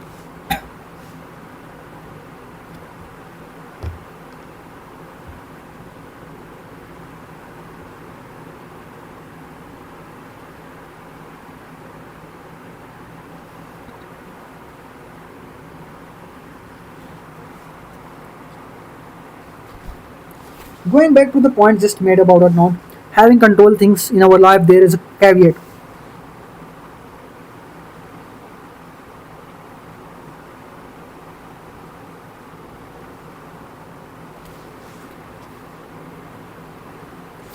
Going back to the point we just made about us not having to control things in our lives, there is a caveat I want to highlight.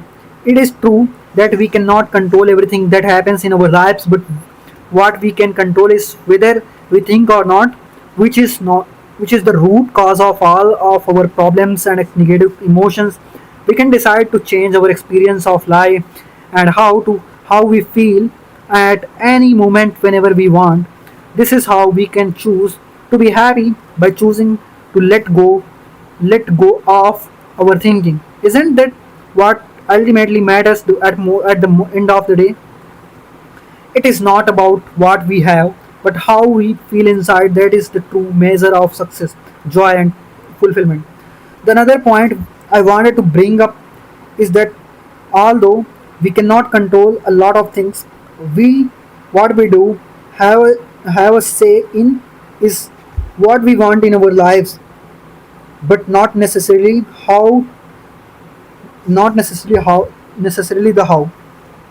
For instance, we have the gift of imagination, access to infinite intelligence, which means we can come up with anything that we want in our lives. This is an amazing blessing, but where things can go in sore is when we think that we need to figure out the how in order to make it up happen. It is at this it is at this point that most people give up our or continue down the path of brute force to try to bring it to life and suffer daily for it. This is why people believe that we have to work hard and suffer for what we want to in life. That is simply not true. It is only true if we think we have to figure out how to get what we want in life. Our job is to come up with what we want, not how to get it. The how is really up to the universe. This is the best case scenario anyway because there are an infinite number of ways to bring about what you want in life.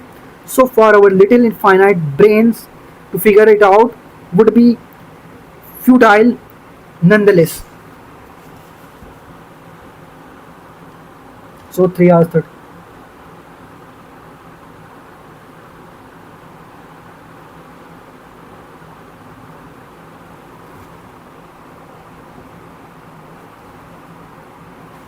Okay.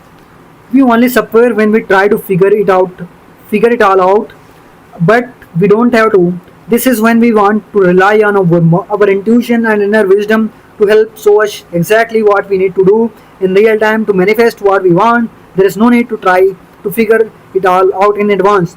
Our part is to hold in our minds what we want and get into a state of non-thinking. This enables us to access our infinite intelligence God so that the answers are revealed to us exactly when we need it. I don't know why my stomach is. The path forward is only revealed when we begin walking. Yeah, it's very true. Like if you are, I remember one story where what we say, no, not what we say. Basically, if you go on a ride during winter and it's a foggy day, you have to move forward, but make sure you are driving safe. But you need to, you know what you need to do? Okay, so I wanted to say simply you have to step out, you have to drive, then only you will see clear visibility for a few more steps. So if you are waiting for the perfect time, there won't be any perfect time. What if my mobile fell down?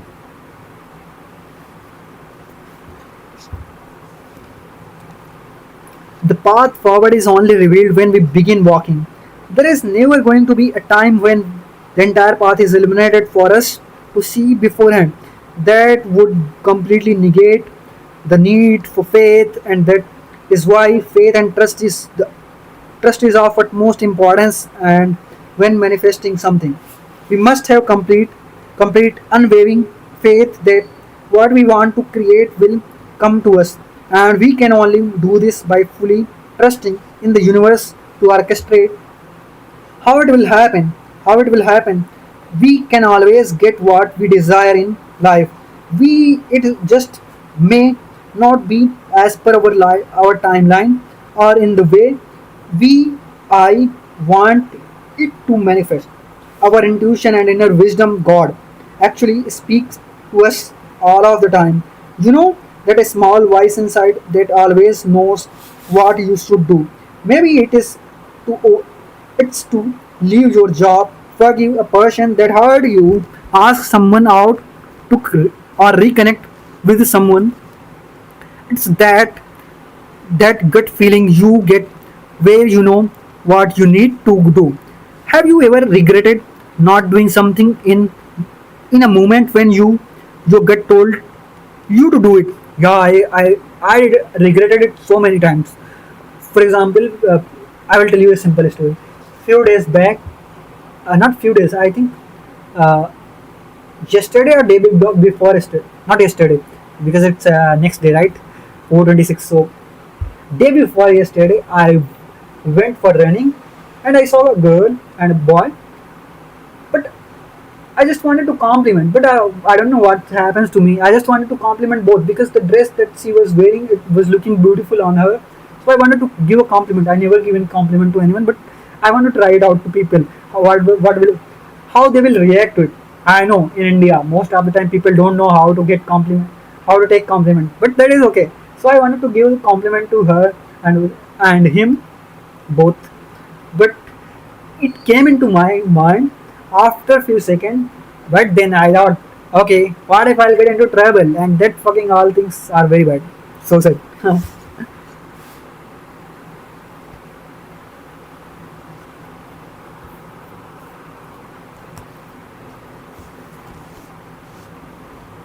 Where I was doing something. I had gut feeling to do something but had no logical reasoning as to why, but you did anyway, an amazing thing. No, no, no, no, I was somewhere else. Have you ever regretted not doing something in a moment when your gut told you to do it? And I will tell you, I have plenty of stories where my gut feeling said something and my overthinking or thinking stopped me from doing this. For example, I was sitting on a rickshaw and there was a girl. So she had she did not have a cash, and I thought she okay. So that was the story where I wanted to talk to her and let her know.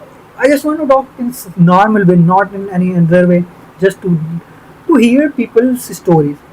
Oh, sorry, people apostrophe s stories. Our intuition does not come. Okay, okay, I was somewhere else.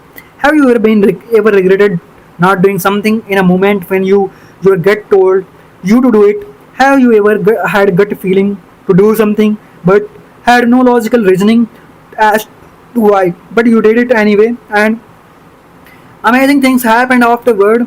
But that is your intuition. Our intuition does come to us in the form of thoughts, but remember that there is a stark difference between thoughts and thinking. As we discussed in a previous chapter, thoughts are divine by nature and feel like they pop into our minds our, out of nowhere. Thinking, on the other hand, is a manual, strenuous. Okay, thoughts are divine by nature and feel like they pop into our minds out of nowhere. Thinking, on the other hand, is a manual, sternus effort that we create ourselves.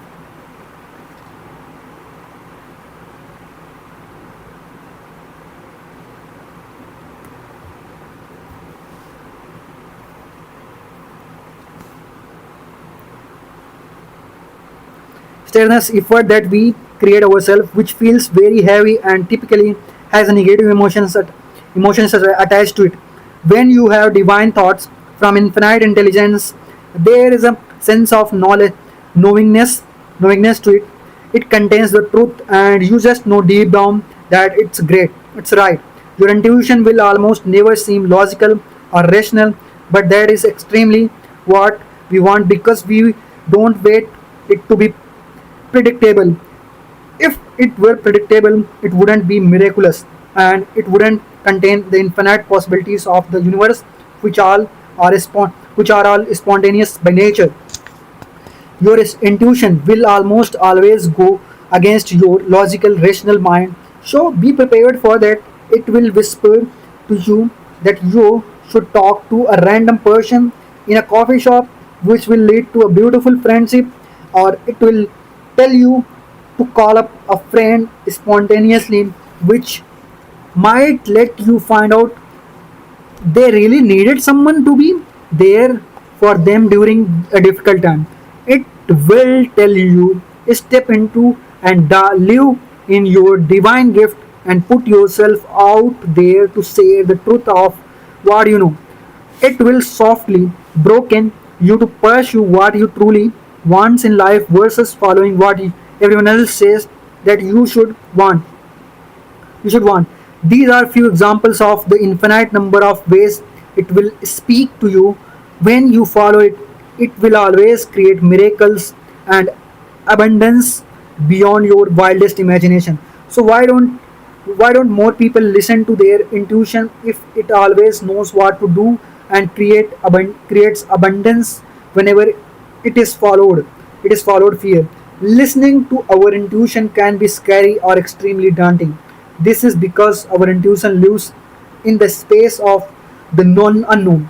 In other words, our intuition is spiritual and operates in the field of infinite possibilities, which by nature is the field of unknown. We as humans always fear the unknown because we can't predict. We as humans always fear the unknown because we can't predict what might happen. It is only when we step into the unknown that we can begin to experience the limitless possibilities that life can bring to us. This is why magical things and miracles happens when we trust our intuition. We are literally stepping into zone of pure possibility. It is for this re- it is for this reason that we only need to know that what we want to manifest, but not the how. The only way you can enter this space of miracles is through non-thinking. If we think we if we think immediately get rejected out of the space and enter a state of anxiety, worry, and suffering, our thinking will try to that predict what might happen based on the past. This is why most people get more of the same of what they have always gotten. They try to oh shit, they started flickering.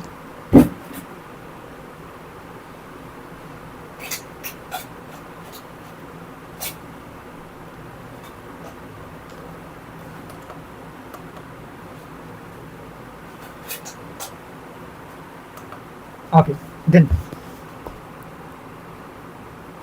what's wrong with you, bro?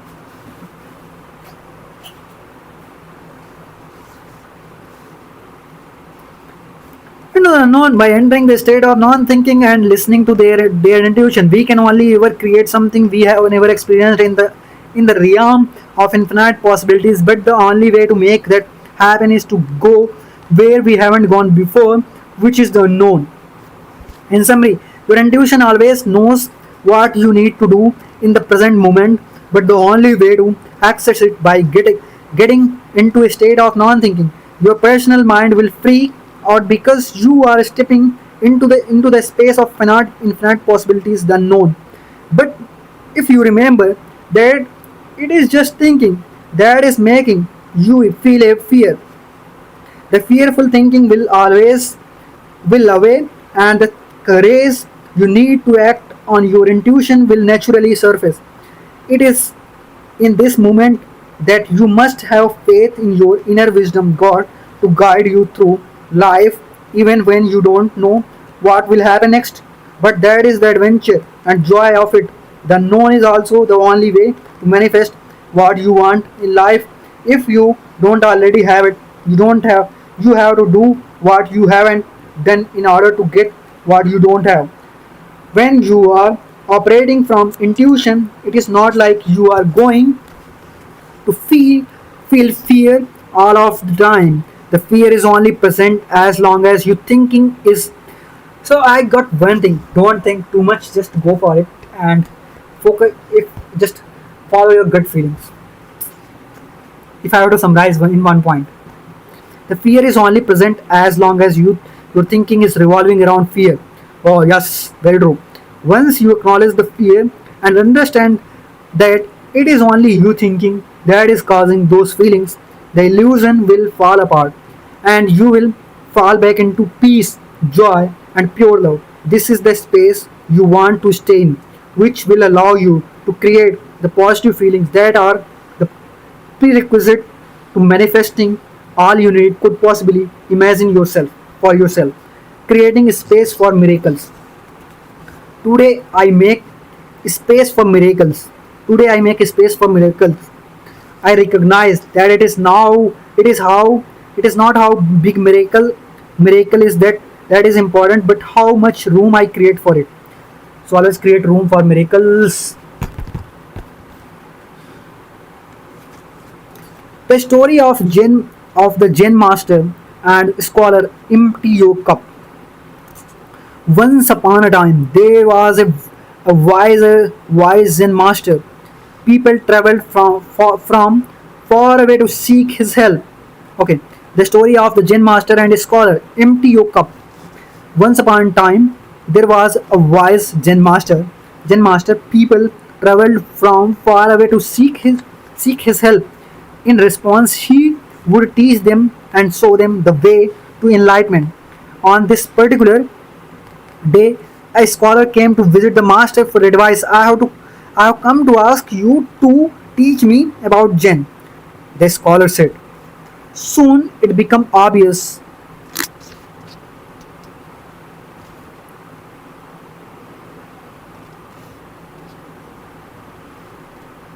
Okay. Soon it becomes obvious that the scholar was full of his own opinions and knowledge. He interrupted the master repeatedly with his own stories and failed to listen to what the master had to say. The master calmly suggested that they should have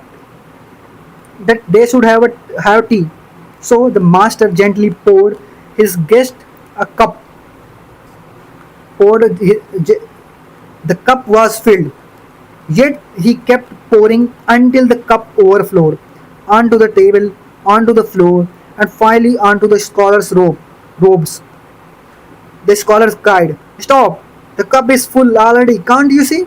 "Exactly," the Zen master replied with a smile. "You are like this cup. So full of ideas that nothing more will fit in. Come back to me with an empty cup." It is ironic how much could be written about nothing. That's what space is. Nothing. When we study, when we study the universe and quantum physics, we realize that everything comes from nothing. Therefore, the great spiritual masters call this the great nothingness. For there to be a creation, there must first be space. Okay, the same is true for our own minds. If you want something new, if you want something new to be created, such as new thoughts, then you must first create a space so that you can receive new ideas that can change your life, just like the teacup. If your mind is completely full of old thinking, it is impossible to have any new thoughts come into your mind to create the change you seek. The way you can create this space is through non thinking.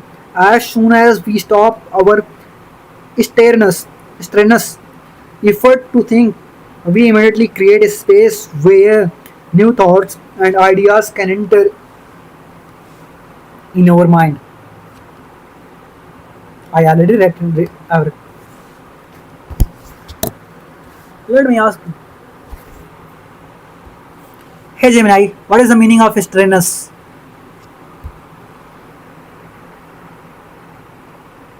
Means requiring or using great exertion, energy, physical.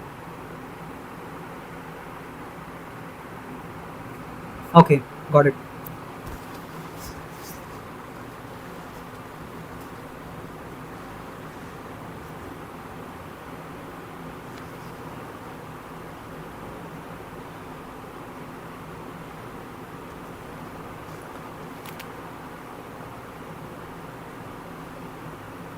All the magic happens in this space of nothingness. For instance, great athletes go through intense period of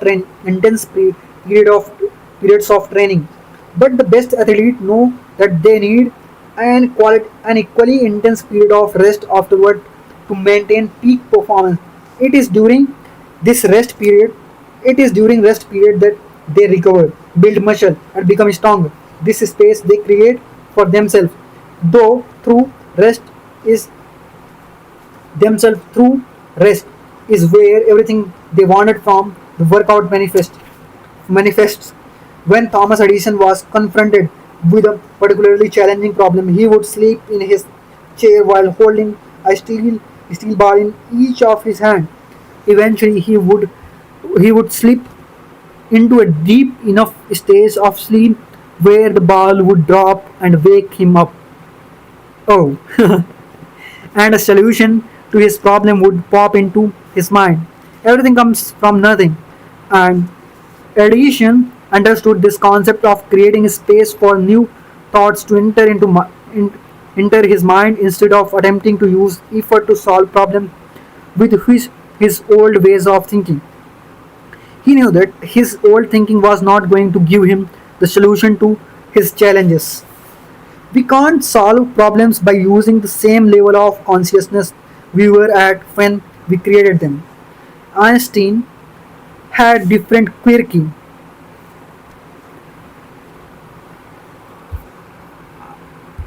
Hey GPT, what is the meaning of quirky?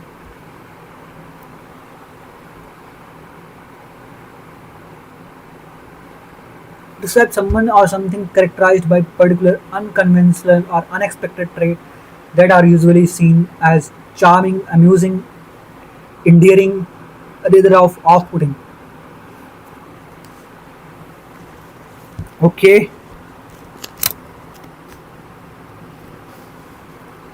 we can't solve problems by using the same level of consciousness we were at when we created them.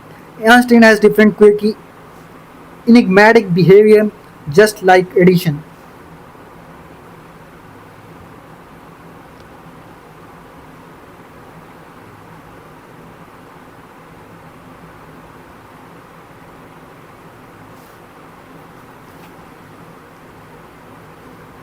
Enigmatic.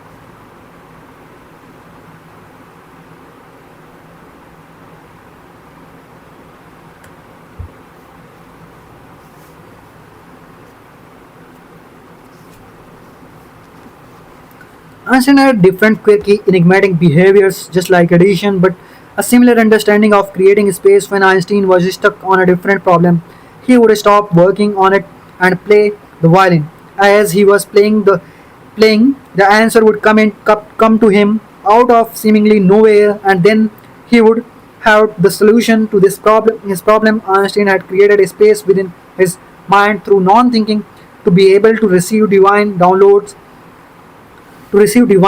from the universe. We don't have to try figure everything out. Even the people we deem genius didn't strain and exert effort when making the greatest discoveries in the world. So what makes us think that we have to? We are no different than them and are all connected to the same source. With the correct understanding, we can also receive insights to any challenge we are facing.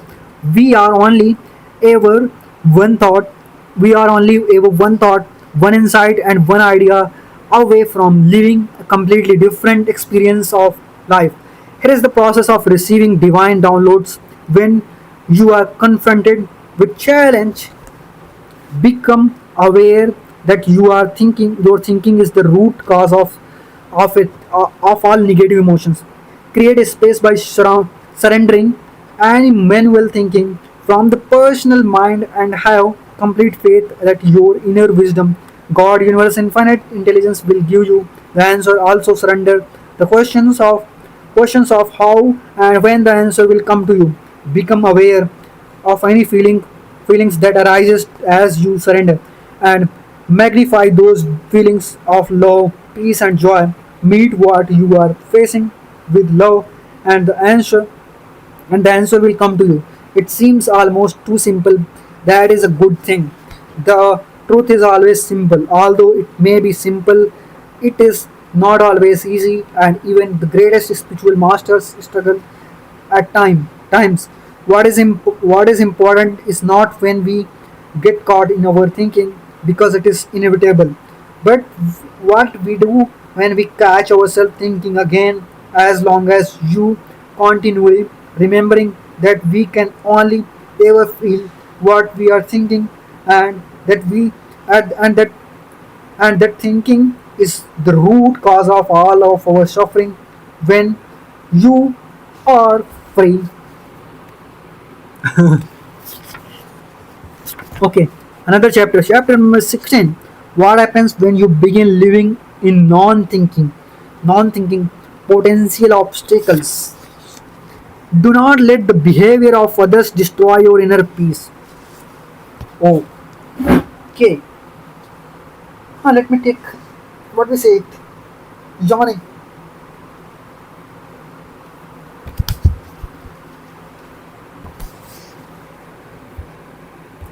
Create a poll. How to create poll?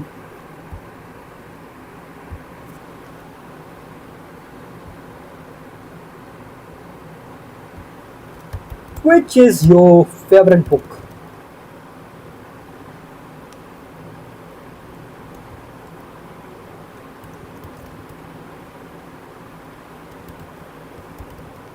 Favorite?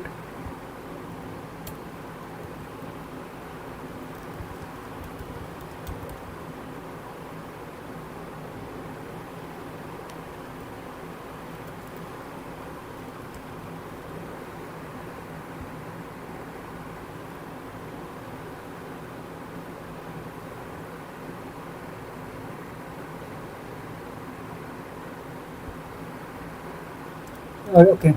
Do you like to read books?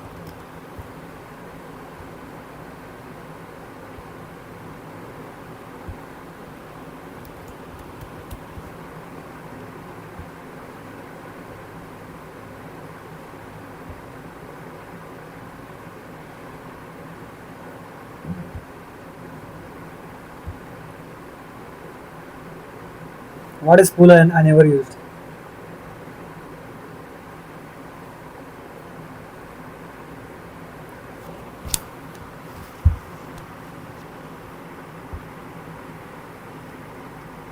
Do you like to read books?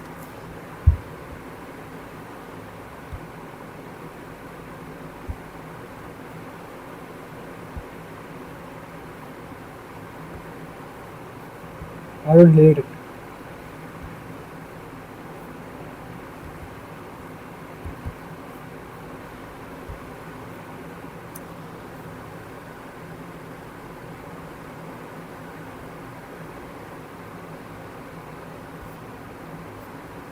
Why do I create polls and all? Okay. So do not let behavior of others destroy your inner peace. As you go along the journey of non-thinking, you will inevitably hit some roadblocks along the way. Okay, along the way. So I'd like to bring up some of those potential issues. Therefore, before you encounter them, so that it is a little it is a little bit easier for you. Once you begin living your life in non thinking, you will be having the time of your life, not having very having very many worries, stress or problem in your life. Many of them will just vanish before your eyes, because don't see things if you don't see things as a problem anymore, they literally stop being a problem for you. What you will notice is that you haven't felt this type of peace and serenity, serenity in your life before, and thus it will feel unfamiliar. As humans, we biologically don't like what is unfamiliar because it means uncertainty. What is ironic is that right about this time is when most people begin thinking that something is wrong because they feel so happy and peaceful the majority of the day. Many feel like they are not as productive, have have lost their edge, or are just lazier.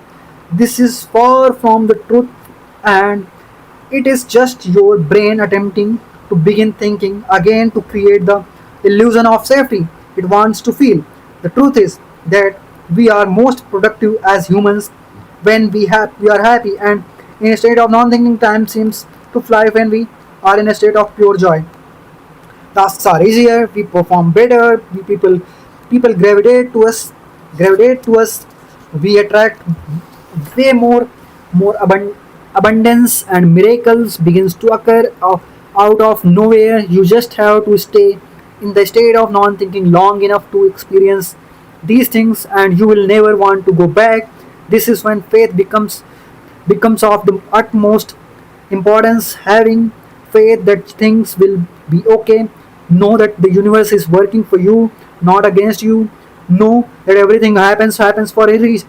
Happens Everything happens for a reason, and that there are no failures in life, just lessons and opportunities for us to grow. We must Have faith in the unknown, because that is the only piece that contains the possibility of anything to be different than the life we are living right now. The unknown is where all possibilities exist, including everything you could possibly ever want for your life. Once you have the courage to make the leap into the unknown and not be afraid of it anymore, it is impossible that your life won't change. If you begin to feel like something is wrong because you feel way too peaceful and content, know that it is only your mind trying to make you think again. Your mind is the greatest salesman and knows exactly what to say to bring you back into the into its vicious cycle of destructive thinking. It is in this moment that you have the choice or to have faith in the known and stay within the feeling and stay okay. Where is it? And psychological suffering, we can either choose to be free and happy in the unknown, or be confined and suffer in the familiar. If you do fall back into thinking, it is completely okay. Do not beat yourself up about it. Don't feel guilty that it happened. There is no need to punish yourself, because that will perpetuate the thinking. Know that it is absolutely human to think. Once you catch yourself and see that it is your thinking that is causing your suffering, that's all you have to do in order to bring yourself to a state of peace, happiness, and love again. The transition can happen painlessly and effortlessly if you let it. Now what? There will come a time when you believe everything is finished. That will be the beginning. Louis Lamor. Okay. Although this is the end of the book. End of the book. Very important. Not important. Although this is the end of the book, it is just the beginning of new life for you. You are only ever one thought away from peace, love, and joy, which come from a state of non-thinking. Remember this and keep it close to your heart, because it is all the hope you need when life inevitably gets tough. In the beginning, I promised you that you would not be the same person as you were before you read this book. If you begin reading this book with the intention of having an open and willing mind, then you have already received numerous insights that have completely changed the way you look at life, and thus you are not the same person as you were before. Once you see something new from an inside, you cannot unsee it. Once your consciousness expands, it cannot contract again. We may forget from time to time and cause ourselves to suffer when we begin thinking again. But as soon as remember that we immediately realize that we are the ever expanding awareness of life itself. Yes, and find love, peace, and joy in the present. If it seems like it is too simple and that it can't be all there is, that is just your mind causing you to think again. The truth is simple and will always be. Anything that makes something complex and irritate and intricate is only taking you further away from the truth. The truth is not something you think, but something that you know. Oh, feel deep in your soul. Listen to that still inner wisdom inside of you that knows all of this. Let it guide you through your life. We are most fulfilled when we listen to our soul. The world will continuously advertise to us that we are. Okay, 1 minute. The world will continuously advertise to us that we are not enough, that we are missing something, or that we don't have everything we want. People will constantly bombard you with their own opinions, judgments, and advice. Know that they are innocently caught up in their thinking and thank them for caring. But do not fall into the illusion that you need any of that. Everything you could possibly ever want and need is already inside of you. You are already all of the love, joy, peace, and fulfillment you have ever wanted. It is only when we forget that fact and get caught up in our thinking that we do not see it. Continue to live in this state of pure peace and let go of any thinking that may pop up in your mind. The longer you stay in this peace space, the more miracles will show up in your life. Although you can go and share this message with every person you meet, you won't even need to because they will notice something completely different about you. You will be glowing, vibrant, and eman, emanating pure love and joy. They will begin asking why and how. You are now equipped with everything you need to know on how to stop your own psychological suffering and embody a state of peace, love, and joy, which is always available to you at all times. There is a good chance that you have already experienced the bliss of knowing and begin this.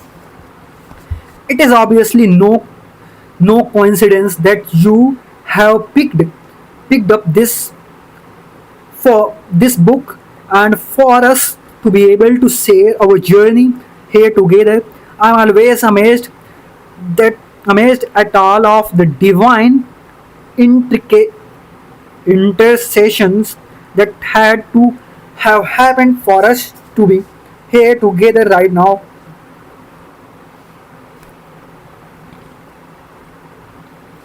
It is truly humbling and an incredible blessing that you have allowed me to guide you through this infinitely beautiful experience we call life. Okay, before we close this chapter, I do have one small favor to ask. If you have found this book helpful or insightful, I would be incredible honor if you could take 60 seconds to leave a review about this book. Okay, I would truly love to hear your thoughts. The few words summary of non-thinking.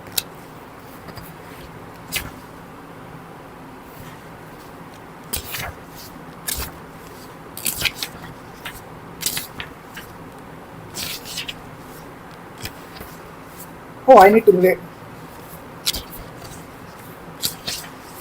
I'll read it, bro. Summary of non-thinking.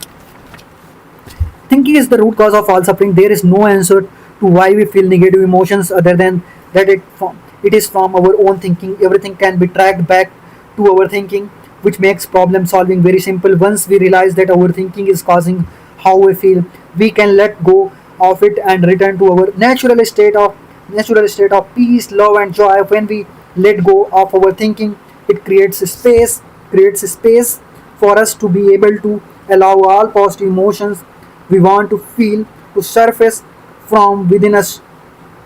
We don't live in reality, we live in perception of reality, which is created by our own thinking is not an effect of our experiences but the cause of it. The thoughts in our minds are non facts. Our thinking only has control over us if we believe it. Let go of the belief in the thought to let go of the suffering. Our feelings are direct feedback and an innate internal guidance. Our feelings are direct feedback and innate internal guidance system to let us know whether we are lacking understanding or have absolute clarity about truth. Feelings are an invitation to deepen our understanding of truth. We are in flow when we are not thinking. Okay, there is no separation between us and the universe, all of life when we are not thinking. This is only when we think that we cut ourselves from source and feel separate from all things, the birth of the ego.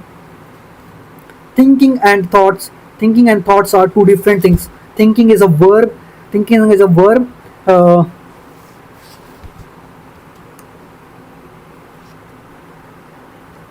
okay, thinking is a verb and requires more manual efforts, which causes suffering. Thoughts are nouns. Okay, which do not come from us and are divine downloads from the universe. You know why I'm laughing? It's a simple reason because uh, recently I read about the parts of a speech, noun and pronoun, so I can heavily relate with it. Heavily or truly relate with it. Truly. So thinking is an action, and that will cause suffering. But if you are just focusing on thoughts that are nouns, then you'll be happy. Okay,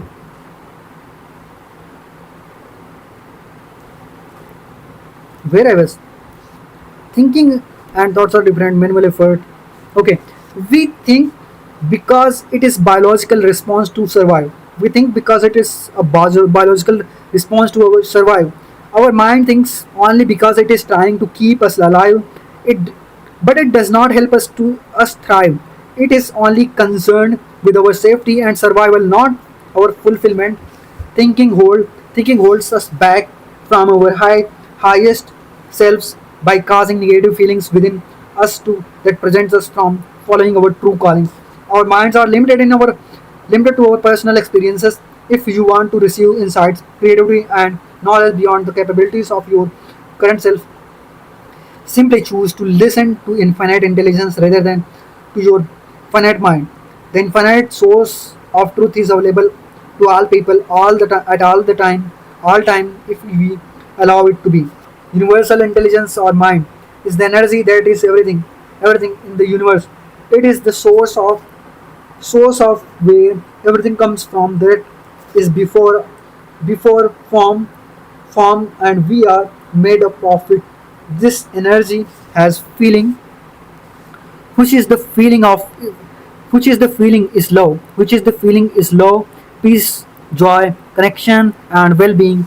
This is what we fall back into when we let go our thinking, and it is our natural state. Since we are always connected to the same source of infinite intelligence, once we let go of our thinking, we access new thoughts, ideas, and insights, even if we have never experienced them before. The more we trust our intuition and this infinite intelligence, the most of these insights we will receive, which are always available to us. Peace, love, joy, and all positive emotions are our default states as humans. It is only when we begin thinking then we get taken out of that natural state. Once we let go of our thinking, we fall back into our natural state of being and experience all positive feelings effortlessly. We are ever we are ever only one thought or one insights away from expanding our consciousness and experiencing the deeper feeling of love at all time, which comes from a state of non-thinking. Clarity is the nature of our minds and our default state. It is only when we get caught up in our thinking that things do not seem so. If we let go our thinking, we return to our factory default settings of peace, love, joy, and quiet mind. There is nothing inherently wrong with anyone or anything in the universe, but our thinking will make us think so. You do not have to be fixed because you are not broken. There is only something for you to realize and remember, which is that thinking is the root cause of our suffering. You do not have to do anything about your thinking. All you have to do is shift your understanding of thinking, and you will fall back into the truth of who you are, which is beyond your thinking, your body, and everything you think you know. As soon as you let go of your thinking, you become one with infinite intelligence, allowing you to feel a never ending abundance of love, peace, and joy that is always available to you because that is your true nature. When you make space for infinite intelligence, it makes space for you. The more you trust it, the more it trusts you. There is a never an end to how much space you can make for it. When you prioritize making space in your life and in your mind for an infinite intelligence to come through, your life will change. A guide to stop thinking. Eliminate things that may makes you more prone to thinking or think or things that cause you to be in a fight or flight mode. A guide to stop thinking. Eliminate things that make you more prone to thinking or things that cause you to be in fight or flight mode. Eliminate as many things and actions in your life that do not inspire you to, or excite you. Create an environment that helps helps put you into a non-thinking state. Create a morning activation ritual to help you start your day in a peaceful, non-thinking state. This use this space to receive insights from infinite intelligence to help you navigate through life. Create a space in your day to be able to decompress, relax, and return to a state of non-thinking. Write out things you can do during your day that can help you achieve this. It could be journaling, talking, taking a walk, meditating, playing with your pets, taking a nap, doing yoga, or anything relaxing. Framework for how to stop thinking. Really realize thinking is the root cause of all suffering. Understand the true nature of thinking. Realize if you are suffering, you are thinking. Realize the difference between thinking and thoughts. Don't try to find the root cause. Thinking is the root cause. Create a space for persisting negative thinking. Okay, create a space for persisting negative thinking. Allow them to be there and acknowledge them for what they are. Understand that you are the sacred space that holds these feelings, but you that but that you are not the feelings themselves. Don't be afraid to be alone with your thinking and have the courage to allow it to be in your consciousness. Okay, looks like I'm how much time? So 4 hours. I think I will finish it in 5 hours. Less than 5 hours. I'm assuming. Don't be afraid of alone with your thinking and have the courage to allow it to be in your consciousness. Welcome it in and see that the thinking just want to be acknowledged. Realize that negative thoughts only have the power over you if you believe in them.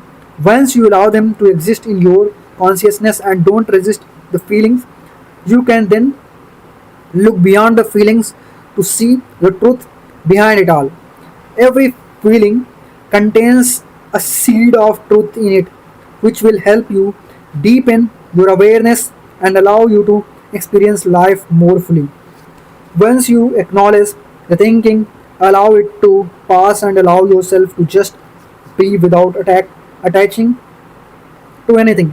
Naturally, positive emotions will arise like peace, love, and joy.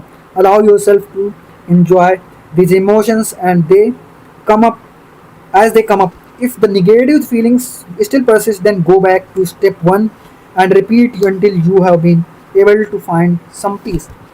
Potential obstacles. Not wanting to let go of thinking because you think that it is what got you where you are.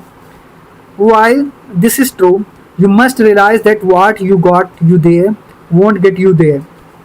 If you want to break the vicious cycle of suffering and the same self-destructive pattern repeating in your life, you will have to do something different. Insanity is doing the same thing over and over again but expecting a different result. The real question is, do you want to be happy or not? If you understand that thinking is the root cause of all of your suffering and do not want to be unhappy, any longer, then you will be able to make the leap of faith into non-thinking. Not enough faith. In order to be there, in order in order for there to even a be a possibility that there could be a life filled with joy, peace, and love every single day, you must first believe that it is possible. One must also believe that they are part of something much bigger, that is the life force that has been taking care of them this whole time, the universe or God. Having faith in something much bigger than we are without being able to fully comprehend it with our finite minds is the only way we can surrender our manual effort and experience total peace in our lives versus worrying about everything. Fear. Fear is a completely normal emotion when it comes to trusting in the universe, which is also the unknown.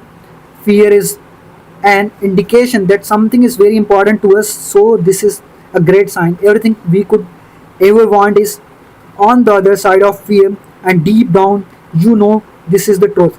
The test we must pass in order to obtain all we desire is fear itself. The way out is through, and you have to do go deep within yourself to seek and know that you will be okay no matter what. Know that this fear cannot and will not kill you, but if you do not confront it, it will take the life of all your dreams instead. Thinking is the root cause of fear.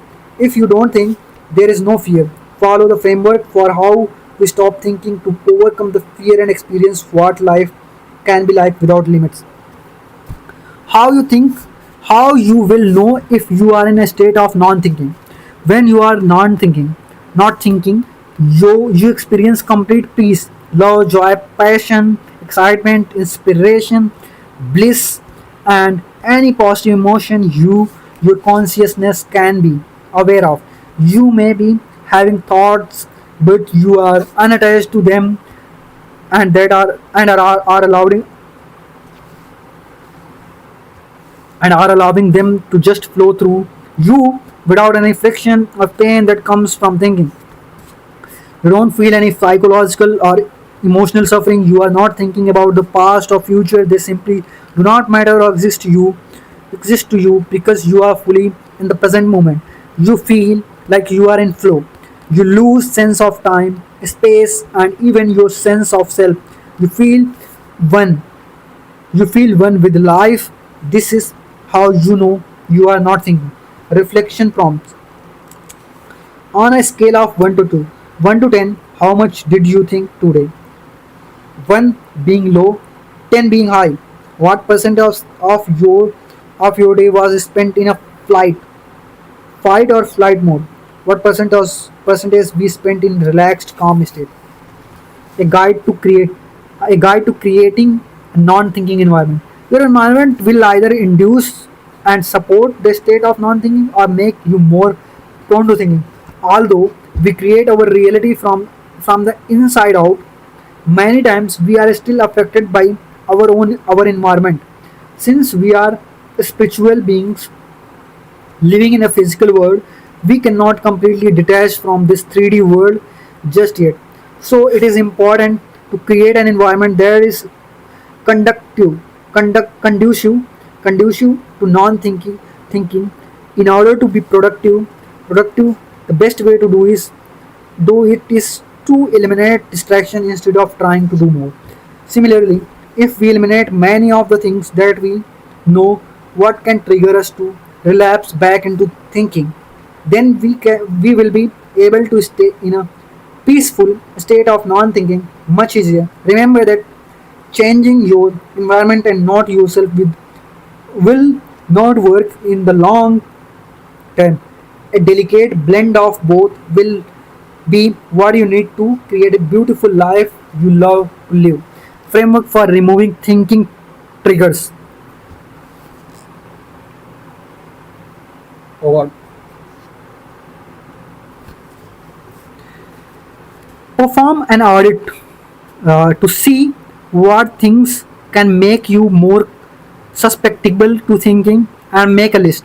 Write down everything that comes to mind. What can help you what can help is to tap into your intuition and feel energetically in your body. If this specific thing in you in your being, your environment will help or hurt you. If you are in a calm relaxed state, the answer will be obvious.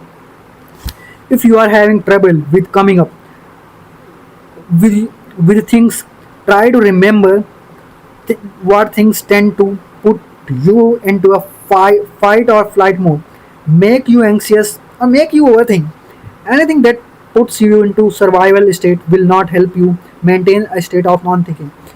If it is still difficult to think of things, you can keep a journal as you go about your week and write down anything that seems to put you into fight or flight mode. You will have a nice list by the end of it. Organize all of the things you wrote down into categories. Here are some example of categories. Physical health. What things when when put into your body makes you more prone to experience fight or flight response. Anxiety, stress, overthink, foods, stimulants, drink, etc.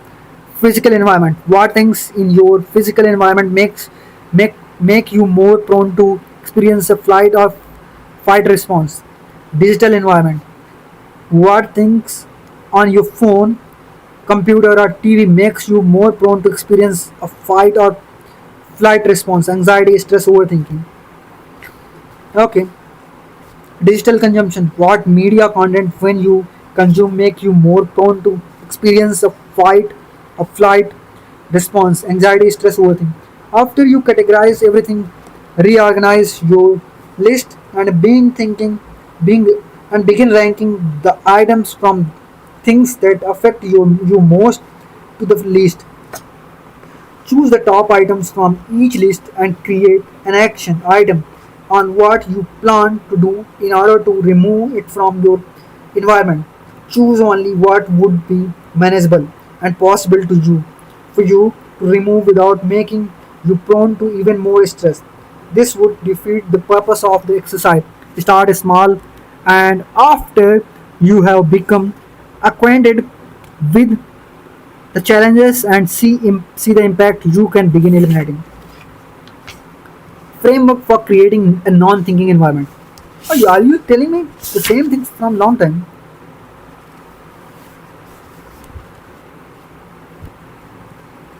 Write down all of the things that help you get into relaxed, peaceful, non-thinking state. These can be things like exercise, meditation, having a certain genre of music, on location, etc. Organize these items on your list into categories. Example of category: physical health. What things that you put into your body help you to feel healthy, sustainably energized, and peaceful. Physical environment. What things in your physical environment help you feel aligned with your divine self. Digital environment. What things you on your phone, computer, or TV help you feel aligned with your divine self. Digital consumption. What media content you consume help you to feel aligned with your highest self.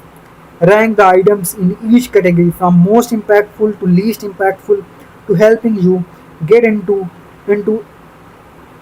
rank the items each category from most impactful to least impactful to helping you get into the remain in non-thinking state.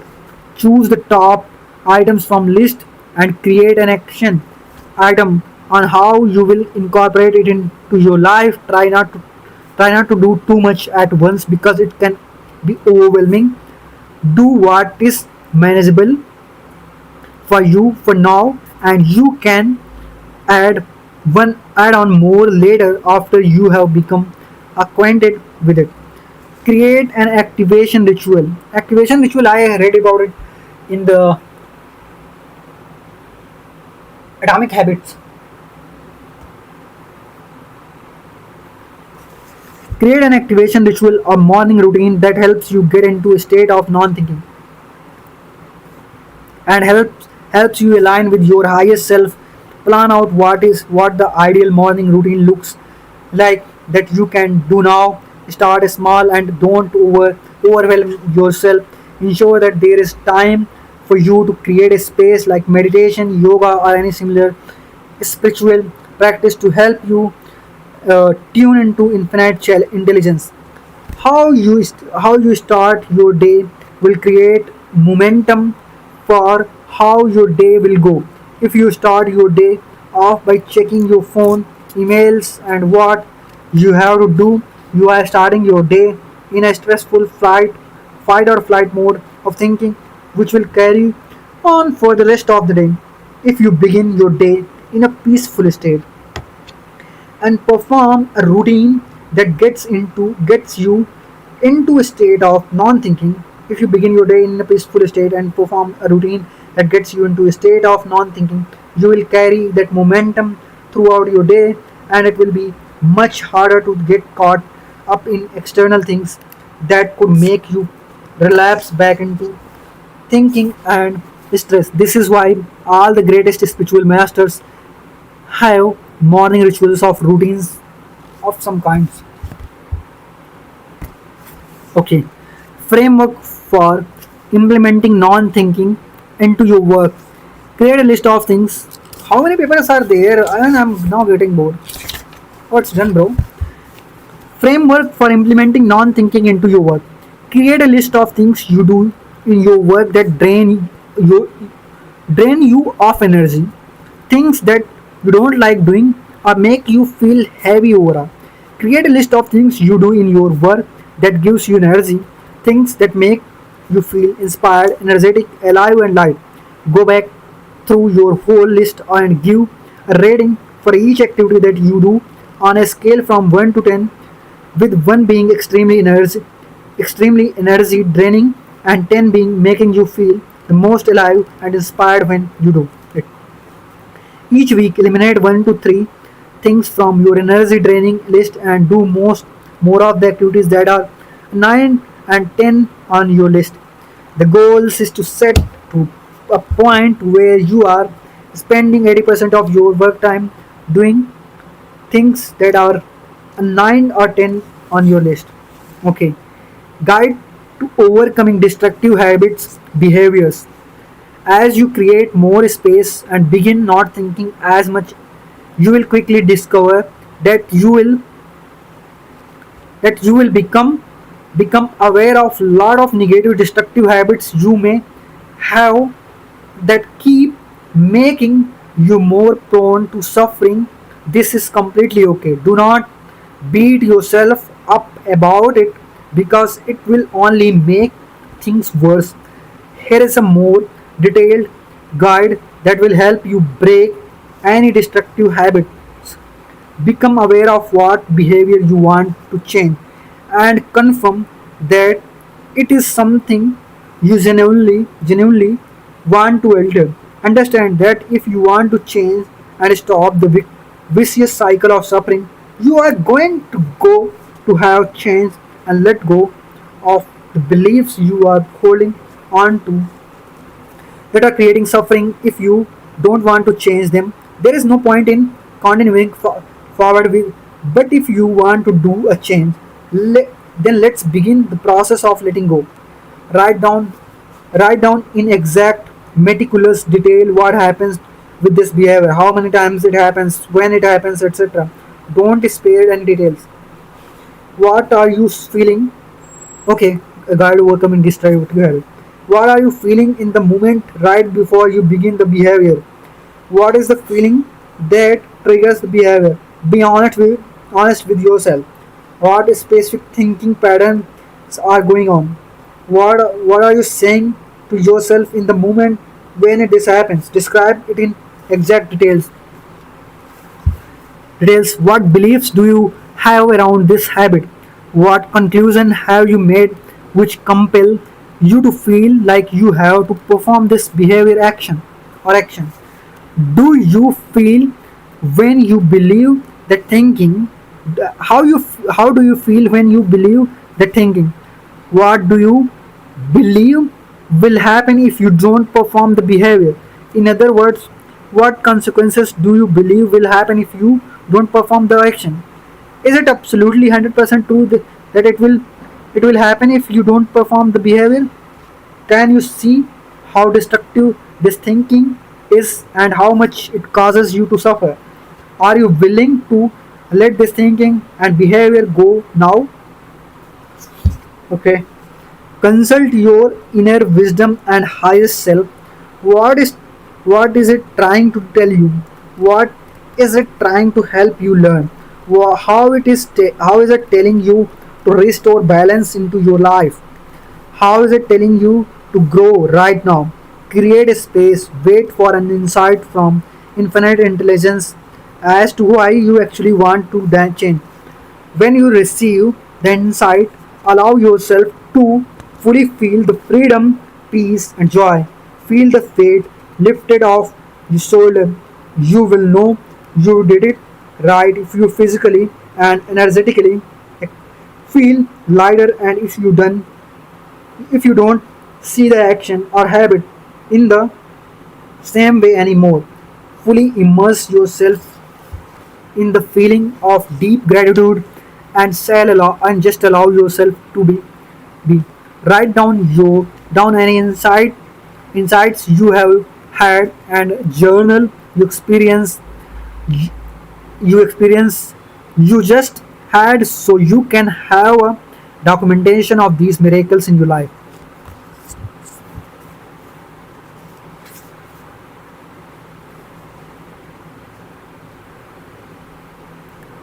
What do you what to do if the feeling comes back up again?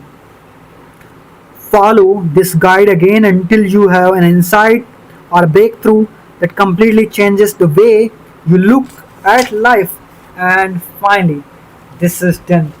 Very relaxed. Okay, so finally accomplished. So I will write a chat.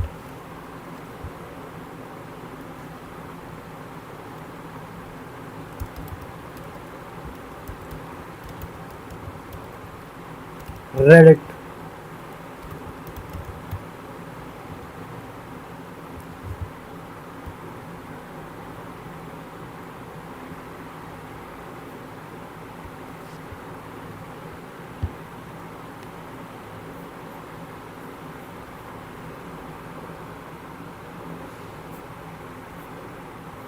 So that's all. And good morning, guys. Welcome.